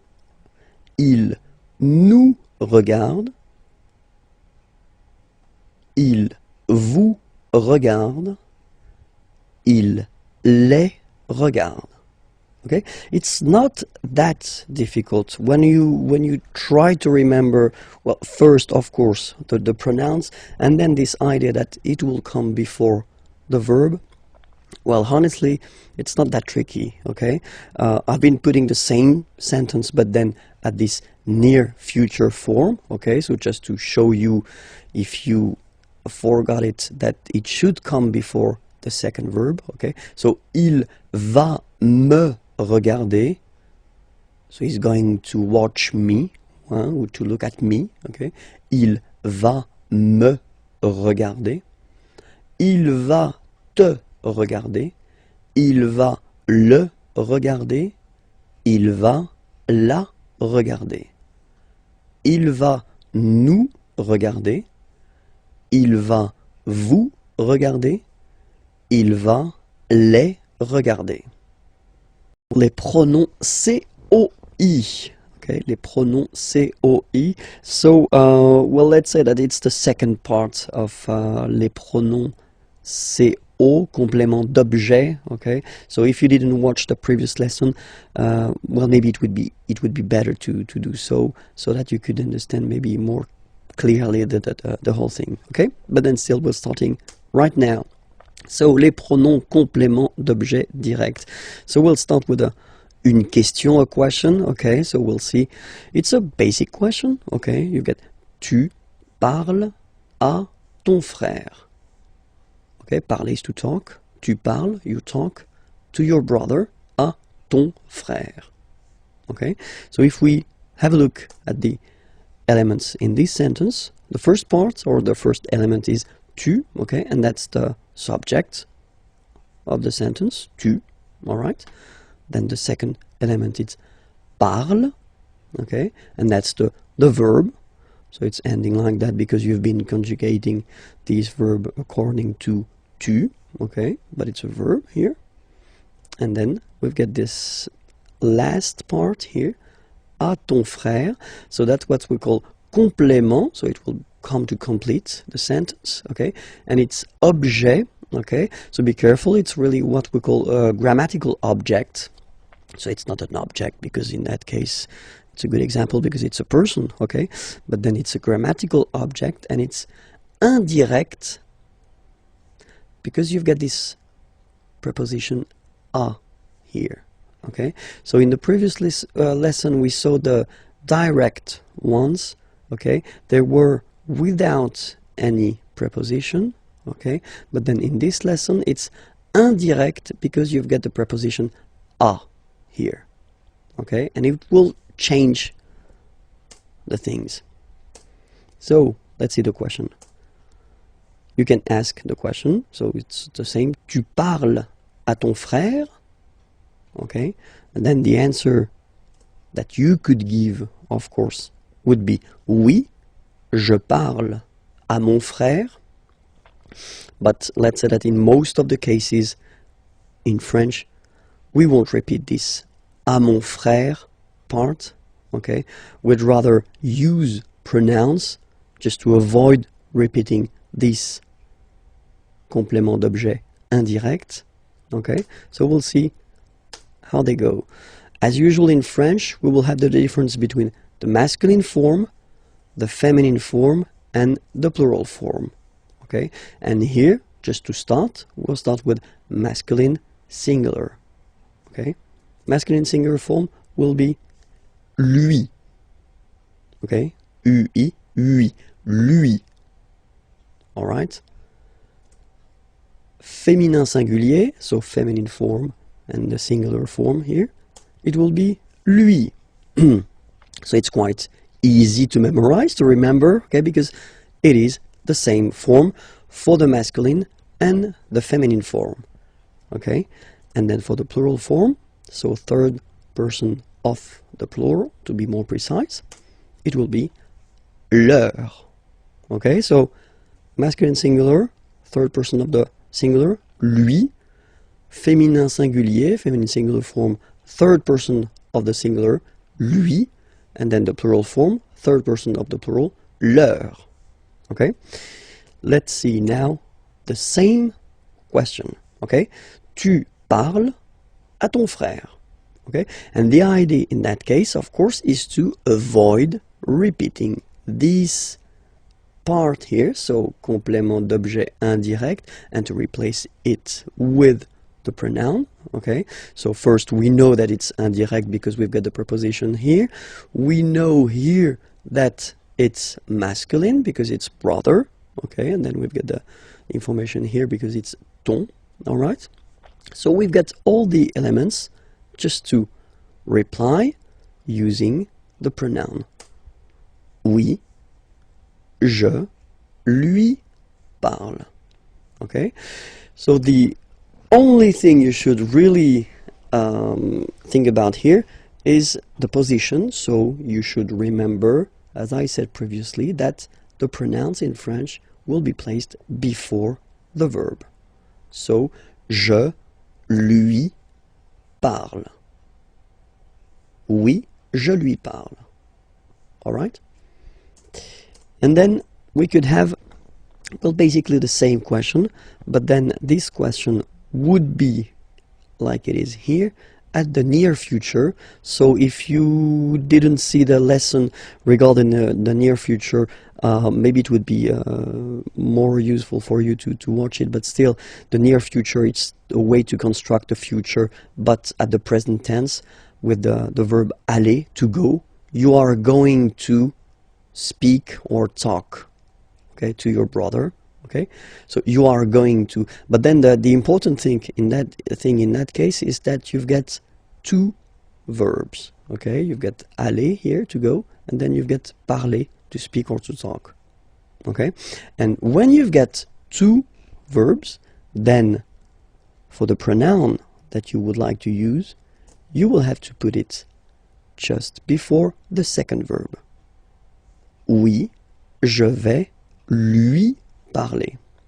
Okay, so I'm not telling you that it should be between, because that's the case here, but then between these two verbs you could put many things, okay, like adverbs or other things. Okay, so remember that this pronoun lui should be before the second verb. All right, so now we'll see these pronouns, but then for all the persons. Okay, for the first person of the singular, it will be me. Second person of the singular, te. Then third person, like we saw, so masculine and feminine, I only put one, so lui, because it's the same. First person of the plural, nous. Second person of the plural, vous. Third person of the plural, leur. Okay, me, te, lui, nous, vous, leur. All right, so let's see examples now. So he's talking to me. Il me parle. Okay, remember, me, and then before the verb, il me parle. He's talking to you. Il te parle. Il lui parle. I don't know why lui is still white. Well, maybe it was a mistake from my... Yeah, it is a mistake. It should be orange, but then still. Il lui parle. Okay. Il nous parle. Il vous parle. Il leur parle. All right? Il me parle. Il te parle.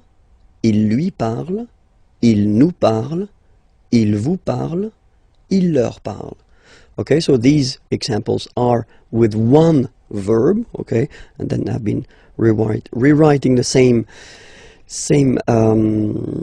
sentence, but then at the near future, okay, with the two verbs, and then we can see how they go now. Il va me parler. He's going to talk to me. Il va me parler. So remember, you know, me before the second verb. Il va te parler. He's going to talk to you. Il va lui parler. He's going to talk to her, or he's going to talk to him. Okay. Il va nous parler. He's going to talk to us. Il va vous parler. He's going to talk to you. Il va leur parler. He's going to talk to them. Okay. Il va me parler. Il va te parler. Il va lui parler. Il va nous parler. Il va vous parler. Il va leur parler. Bonjour à tous, hi everyone, and welcome to Learn French with Vincent. This is Unité 4, leçon M. And in this lesson we'll see how to conjugate together le verbe vouloir. Vouloir means to want, and it belongs to the third group of verbs in French, so irregular. So that's the reason why I think it's quite good to see the conjugation at the present form together. So here it goes. Vouloir, first person, je veux, final X not pronounced. Je veux. Tu veux, final X not pronounced, the same form. Il veut, final T not pronounced. Elle veut. Okay, so here, so far we've got one phonetical form, it's veut.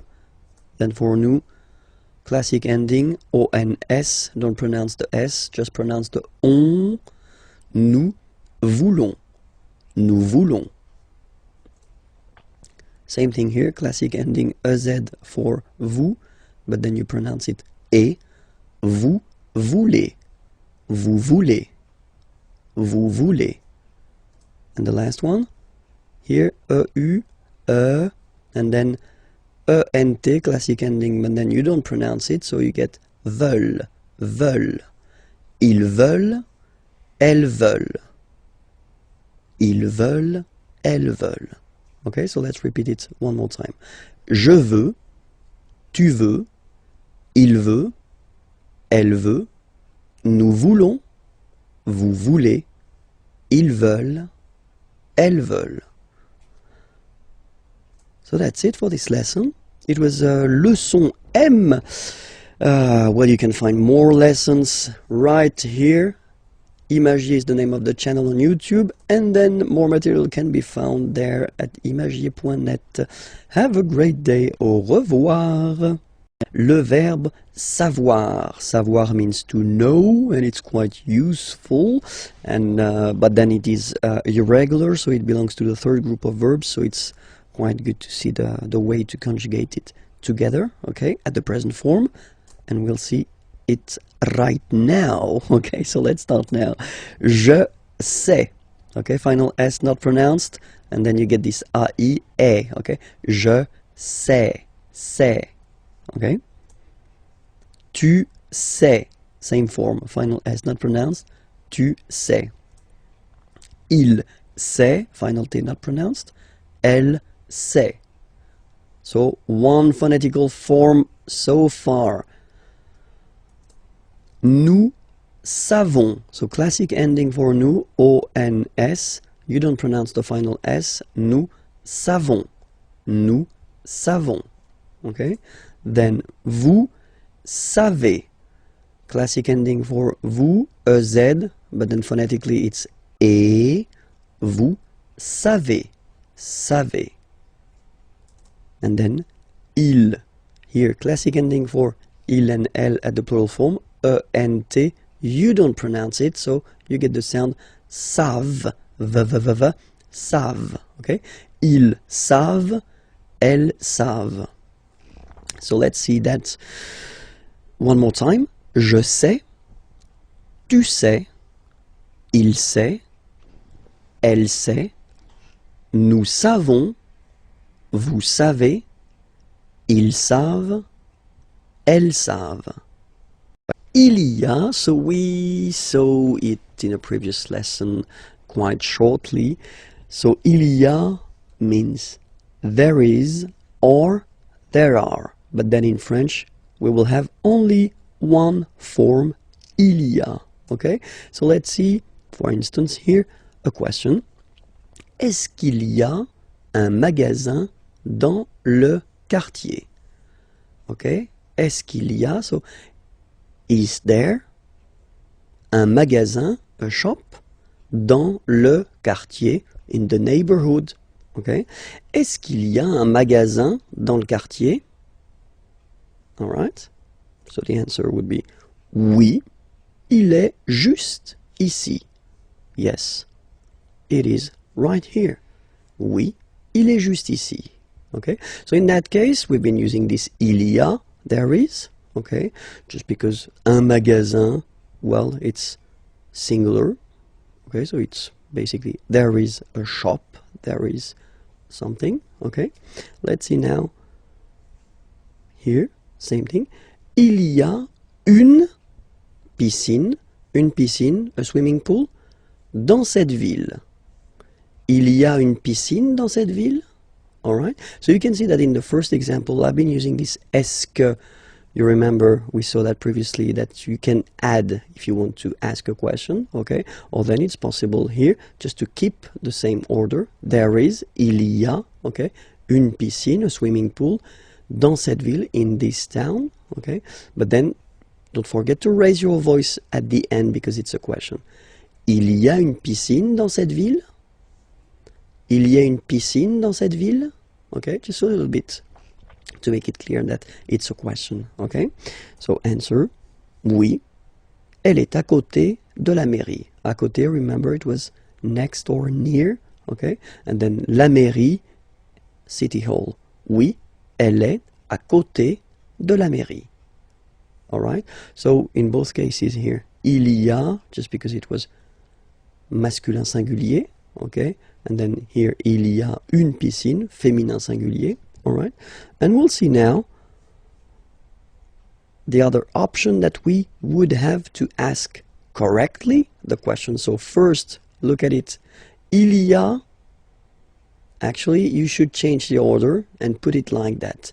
And the way you will pronounce it is y a-t-il, y a-t-il. Okay, so that's the correct form to ask a question with il y a, so the formal form if you want. And then des toilettes, here it's the plural form, okay, toilets. Okay, so it doesn't really change because it will stay il y a, okay, but then here, of course, the order is changing, so that's the reason why it can be a bit tricky to notify the fact that basically it doesn't change even if it's plural here, okay. Dans ce restaurant, in this restaurant. Y a-t-il des toilettes dans ce restaurant? Y a-t-il des toilettes dans ce restaurant? Okay, and then the answer. Oui, elles sont juste à droite. Okay, droite, remember, it was on the right. À droite, on the right. Just on the right. Oui, elles sont juste à droite. Okay, so to resume the whole thing, remember this il y a will be used so for there is, so like here, un magasin, a shop, so it's the singular form, okay? Or then here as well, il y a, there is, une piscine, a swimming pool, but still it will be also used as like that, il y a, okay, or then in the other order here for the plural form, okay? It doesn't change. So that's one interesting thing in French. For once, it's easy. It doesn't change. Il y a plus singulier or then il y a plus pluriel. Okay, and in this unit we'll discover together le passé composé. So le passé composé is a past tense, and it's probably the one that you will use in most of the cases because that's the past tense that we tend to use to express what we've been doing for the weekend or normally the past that is not that far. If you're talking about your childhood or something really far, we will normally use another tense that's called l'imparfait, that we'll see a bit later. So now in this lesson we'll focus on le passé composé. So we'll have now few examples here just to show you first how it goes, okay? So in this first sentence, so I took this manger, to eat verb, okay? Je mange au restaurant. And so if you look carefully, you can see that this sentence is at the present tense, okay? Je mange au restaurant. So I eat at the restaurant, okay? And then here, I wanted to show you what this passé composé form looks like, okay? So you can see that you've got first here the verb avoir at the present form, okay? So it goes like j'ai, and then the second part, so because that's the main concept of this passé composé. Composé means composed, so you will have two parts, okay? And this is the second part here, and that's what we call participe passé, so past participle, and it goes like manger with an accent here at the end, okay? So we'll see why in a few minutes, okay? So the rest doesn't change, okay? And then you've got this j'ai mangé au restaurant. Well, it's the sentence, same sentence, but it's at the past tense. So it could be like yesterday, maybe last weekend. Okay? Another example here. Tu regardes la télévision. Okay? Remember, regarder is to watch. Okay? So you are watching the television. Tu regardes la télévision. So that's here the present tense. Okay? And so if we want to put the same verb at the past tense, well, basically we've got to respect the same rule that we had previously. Here you see we had avoir, so at the first person for je, and then here we've got avoir at the second person for tu, you, okay? And it's at the present form here, tu as, and then same thing here, you will have to put this participe passé form, okay, past participle, with an accent here because it belongs to the first group. Tu as regardé la télévision. Okay? So of course, I know that many Many of you will say, it looks so simple, it's not possible to be so simple in French. And that's true. We will have exceptions. And here we've got a good example. So, il va au travail. Okay, remember, va, it's the form at the present tense for the verb aller. Aller is to go. Okay, and so we will see that few verbs, we will have to change a little bit the way to construct the passé composé, because here you can see that in the past tense sentence here, we don't use avoir as we did previously, like with manger, j'ai, tu as, with regarder, okay? But we will use être, okay? Il est, and then you can see here, aller, so participe passé, au travail, at work. Il est allé au travail. Okay, and this will be, well, the first difficulty of the passé composé form. So you should really think about the fact that, well, most of the verbs will be constructed with avoir, okay, and the one that you will construct with the être will be the exceptions. So you will have to remember them by heart, of course, okay, so we'll make a list after.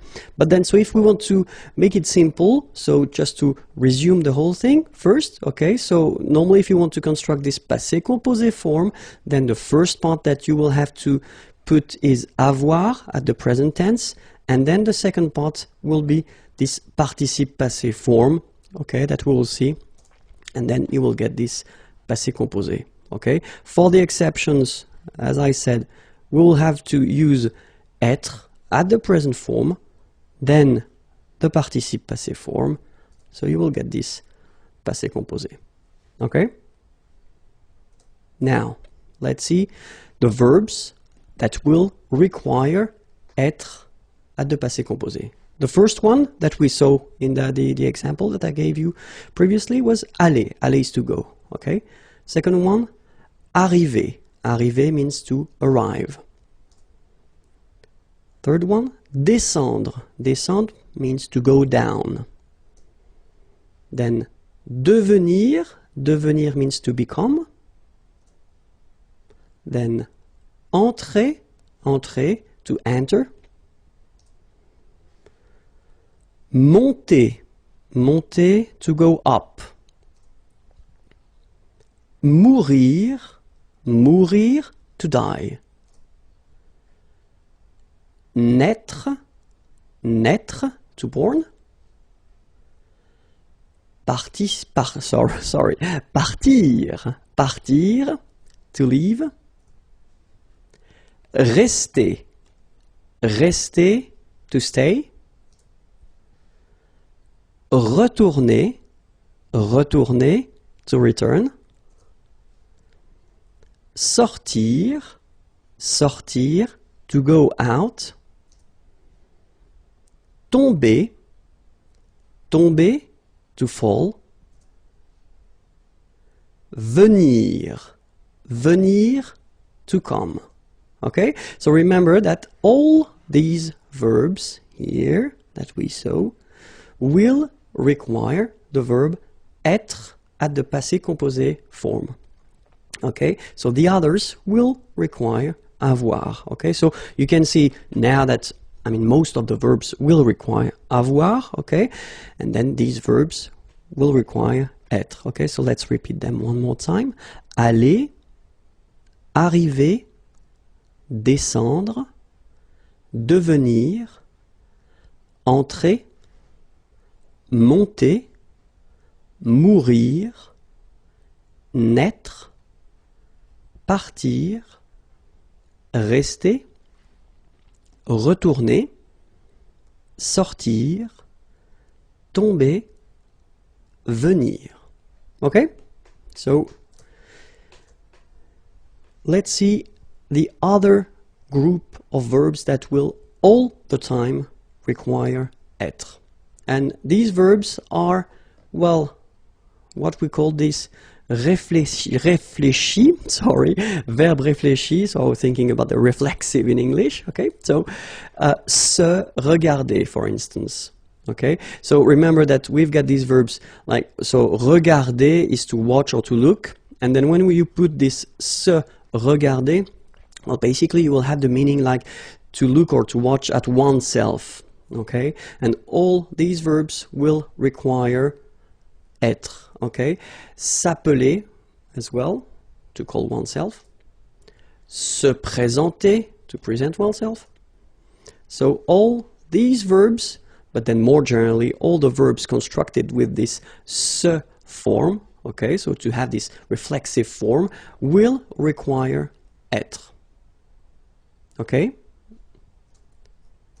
So now, let's see again one more time, if that's okay with you, the conjugation at the present form of avoir and être, because that's the verbs you will have to use, okay? So avoir, remember, it goes like j'ai, tu as,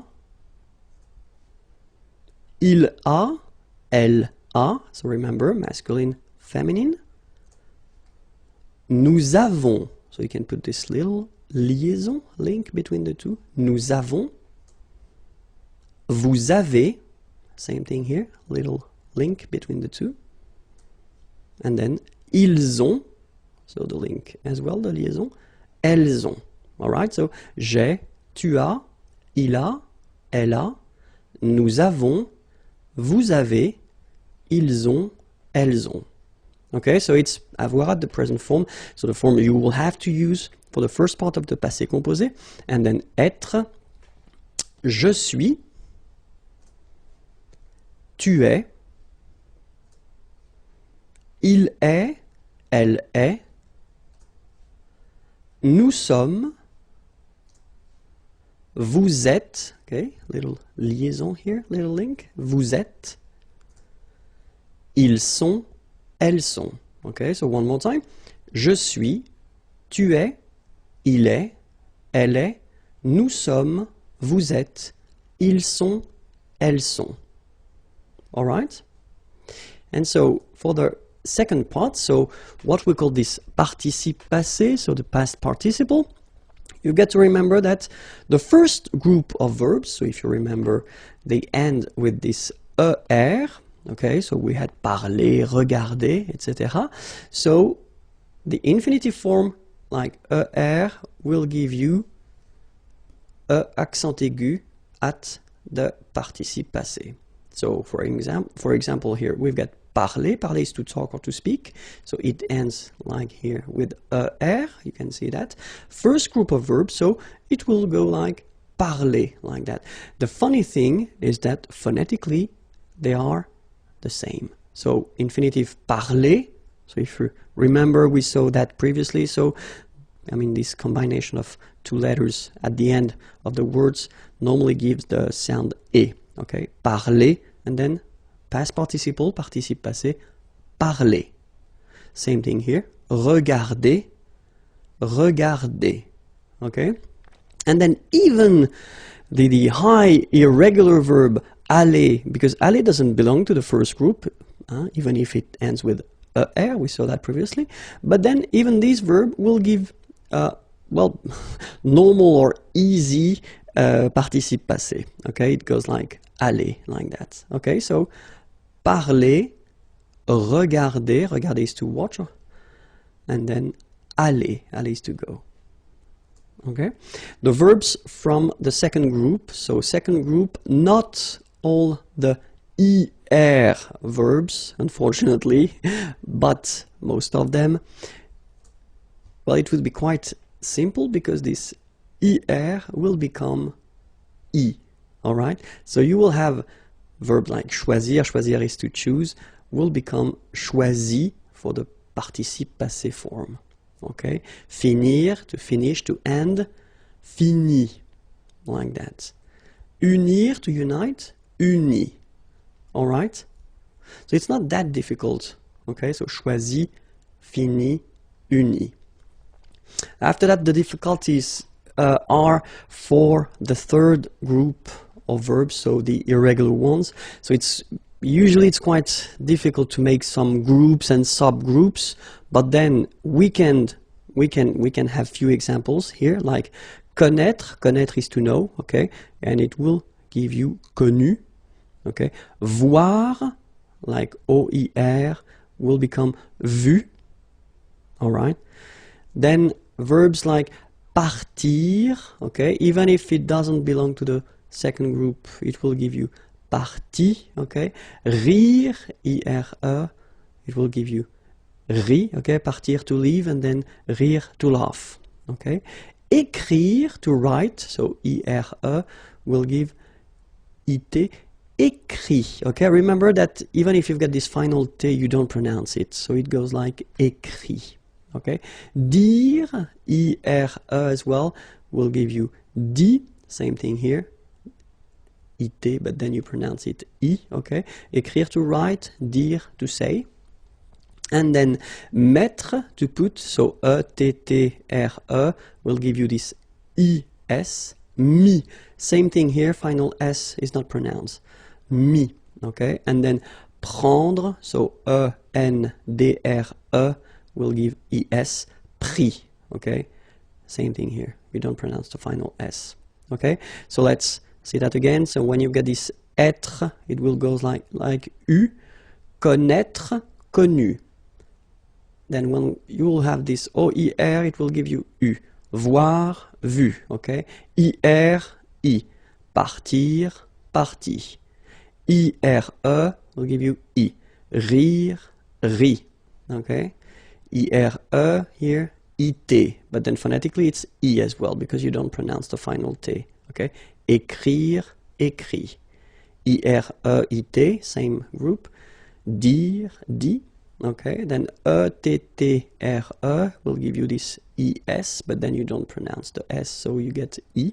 Mettre, mi, and then E-N-D-R-E, I-S, but then same thing here, the sound I. Prendre, pris, okay? So this is normally the difficulty of the passé composé, to remember the participe passé form, okay? In most of the cases, I tend to tell my students that, well, they should learn them by heart, especially the irregular ones, because after that, I mean, the regular ones are quite easy to handle, but anyway, it's your shot. So let's see a few examples now. So if we take the verb parler, so parler, to speak or to talk, so it goes like j'ai parlé, okay? Tu as parlé. Il a parlé. Elle a parlé. Nous avons parlé. Vous avez parlé. Ils ont parlé. Elles ont parlé. So if you look at it, it's not that difficult, you know. As I said, the only thing first that you should really remember, it's the verb avoir, but then I assume that at this level now it should be okay for you, and then you get to, after that, construct it and put this participe passé form. And for the regular verbs like parler, it's quite easy, and phonetically it's the same, so j'ai parlé, okay? Let's see now a few things that you've got to remember. So if you construct the passé composé form with the verb être, okay, so we saw the exceptions, I mean the verbs that are constructed with être, okay, you will have to remember one important thing. If you've got here the example of il est allé, okay, so you can see that aller goes like that without anything after, but if you look at the feminine form, elle est allée, so you can see that the difference between the two is that I've been adding this little at the end. So this is the thing that you will have to remember if you construct this passé composé form with être. You will have to put at the end of this participe passé form something according to the gender. So in that case it's the feminine form. You will have to put a at the end, okay? Or, let's continue, if you've got the plural form like here, il, okay, masculine plural, and that's important, you will have to add this S at the end. And logically, for once in French, if you've got the feminine plural form, so elles here, elles sont allées, you will have to add first this E, so for the feminine, and then S for the plural. Okay, so that's the one, important thing that you will have to remember if you want to construct this passé composé form. Okay, keep in mind one thing. If you want to use French orally, so if you want only to talk, the good thing here, listen to me, il est allé, elle est allée, ils sont allés, elles sont allées. So the good news for you is that even if you write them differently, you will pronounce it the same way. So phonetically, it doesn't change at all. Okay, here you've got aller, aller, even if you've got the final E, you don't pronounce it. Aller, even if you've got the S. Aller, even if you've got this ES. Okay, so doesn't change. But if you want to write correctly, you will have to remember that you put this final E when you get a feminine form, so feminine singular form. You will have to put this S if you get the plural form, so masculine plural. And you will have to add this ES if you've got the feminine plural form. Okay? Continuons. So, if we have the full thing for aller, it goes like je suis allé, tu es allé, il est allé, elle est allée, nous sommes allés, vous êtes allés, ils sont allés, elles sont allées. Okay? Let's see as well an example for all these reflexive verbs. Je me suis présenté. Tu t'es présenté. Il s'est présenté. Elle s'est présentée. Nous nous sommes présentés. Vous vous êtes présentés. Ils se sont présentés. Elles se sont présentées. Okay? So, the thing that we've got to keep in mind is, in most of the cases, you will have to use this avoir at the present form, then this participe passé form, and you will get this passé composé. Okay? In some cases, for the verbs, so the list of verbs we saw, and it's not a long list, so try to remember it.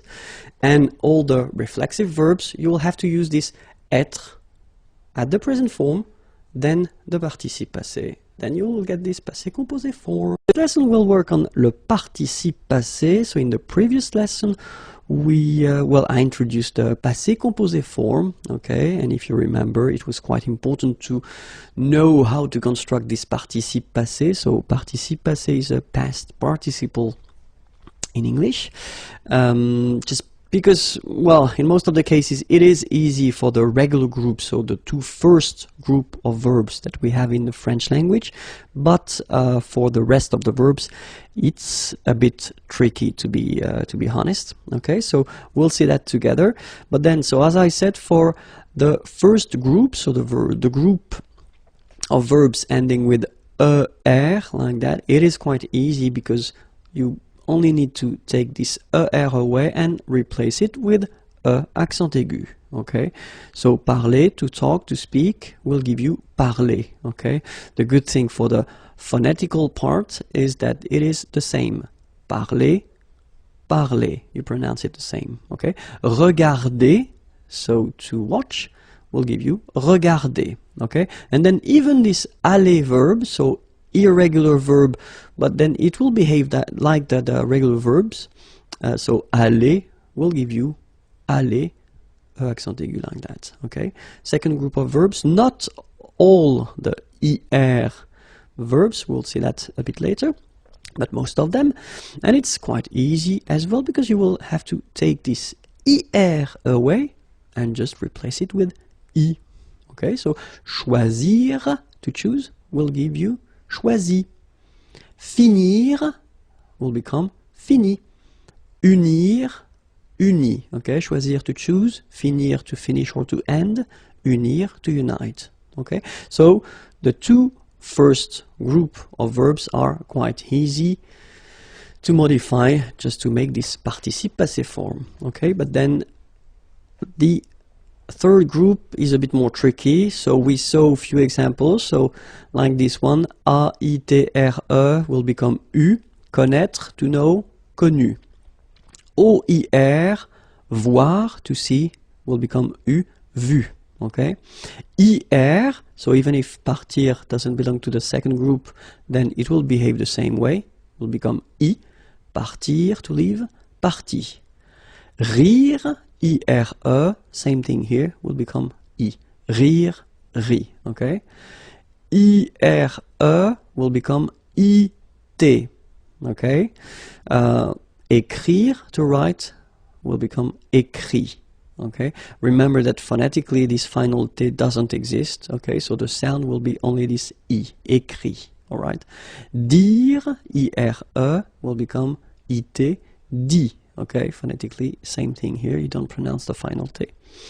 Mettre, E-T-T-R-E, will become I-S. Final S not pronounced, so mettre, to put, mis.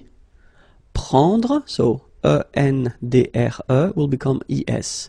Same thing here. Final S not pronounced, so prendre, pris. Okay? So we will work now on the two main verbs of the French language, so avoir, to have, and obviously it will be a bit strange. It will become EU, so you will have to write this participe passé form like that, okay? But you will have to pronounce it U. So remember, main difference or big difference between what you write and what you pronounce. So you write it like that, EU, but then you pronounce it U. Okay, and then être is, well, it's a bit more simple in a way. So it's été, okay, accent aigu, T, accent aigu, été. All right, so U and then été. All right, so let's see, or let's discover a few groups of verbs. So verbs ending with RIR, okay, will become RU for the participe passé form, so we'll see a few verbs. Courir, couru. Accourir, accouru. Concourir, concouru. Parcourir, parcouru.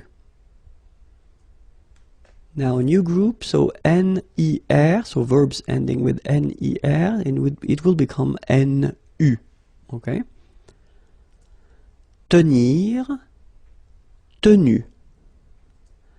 Appartenir à, appartenu à. Contenir, contenu. Entretenir, entretenu.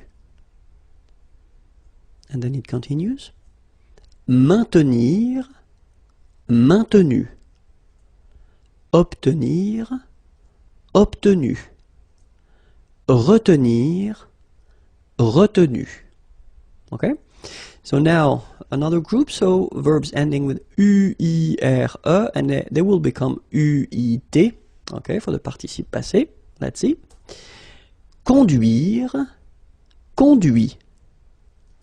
Construire, construit. Cuire, cuit. Détruire, détruit. Instruire, instruit. Okay, so you can notice that even if I put this final T, so as usual, I don't pronounce it. Okay, conduit, construit, cuit, détruit, instruit. Okay, so a few more verbs. Introduire, introduit. Produire, produit. Réduire, réduit. Séduire, séduit. Traduire, traduit. Okay, so the same rule, because, well, basically it's the same group, and then same rule, final T not pronounced, so introduit, produit, réduit, séduit, traduit. Okay? Another group of verbs, so verbs ending with a, I, accent circonflexe, T-R-E, and it will become U. So let's see a few examples. Connaître, connu. Reconnaître, reconnu. Apparaître, apparu. Disparaître, disparu. Paraître, paru. And now let's discover the oudre verbs like coudre, cousu, moudre, moulu, résoudre, résolu. So it's just to show you that, you know, some verbs can be really irregular, and it's quite easy in some cases to make some groups and subgroups. So you should learn these verbs and the others, I mean the irregular ones, by heart if you really want to master this participe passé form and all the composed tenses that will use the participe passé. Okay, so but then let's continue the groups. So group of verbs ending with a, I, N, D, R, E, and they will become A, I, N, T. Okay, so a few examples. Craindre, craint. Contraindre, contraint. Plaindre, plaint. Okay, and as usual, final T here is not pronounced, so you get craint, contraint, plaint. Okay. Another group, so E-I-N-D-R-E, and it will become E-I-N-T. Okay, so let's see. Atteindre, atteint. Éteindre, éteint.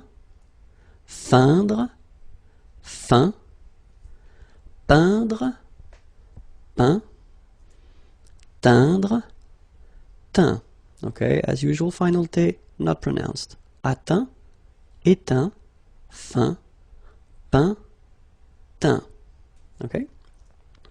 Now the verbs ending with O-I-N-D-R-E, and they will become O-I-N-T. Okay, so let's see. Joindre, joint. Rejoindre, rejoint. Okay, same thing. Final T not pronounced. Joint.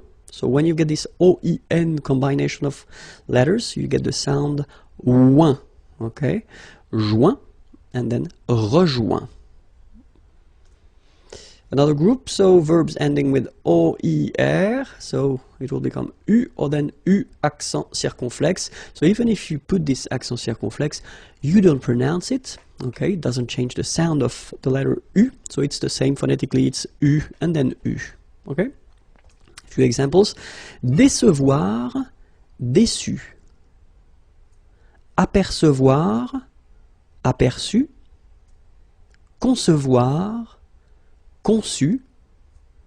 Recevoir, reçu. Devoir, dû. Mouvoir, mu. All right. And now another group, so I-R-E, and they will become I for the participe passé form, okay? Rire, rit. Sourire, sourit. Suffire, suffit.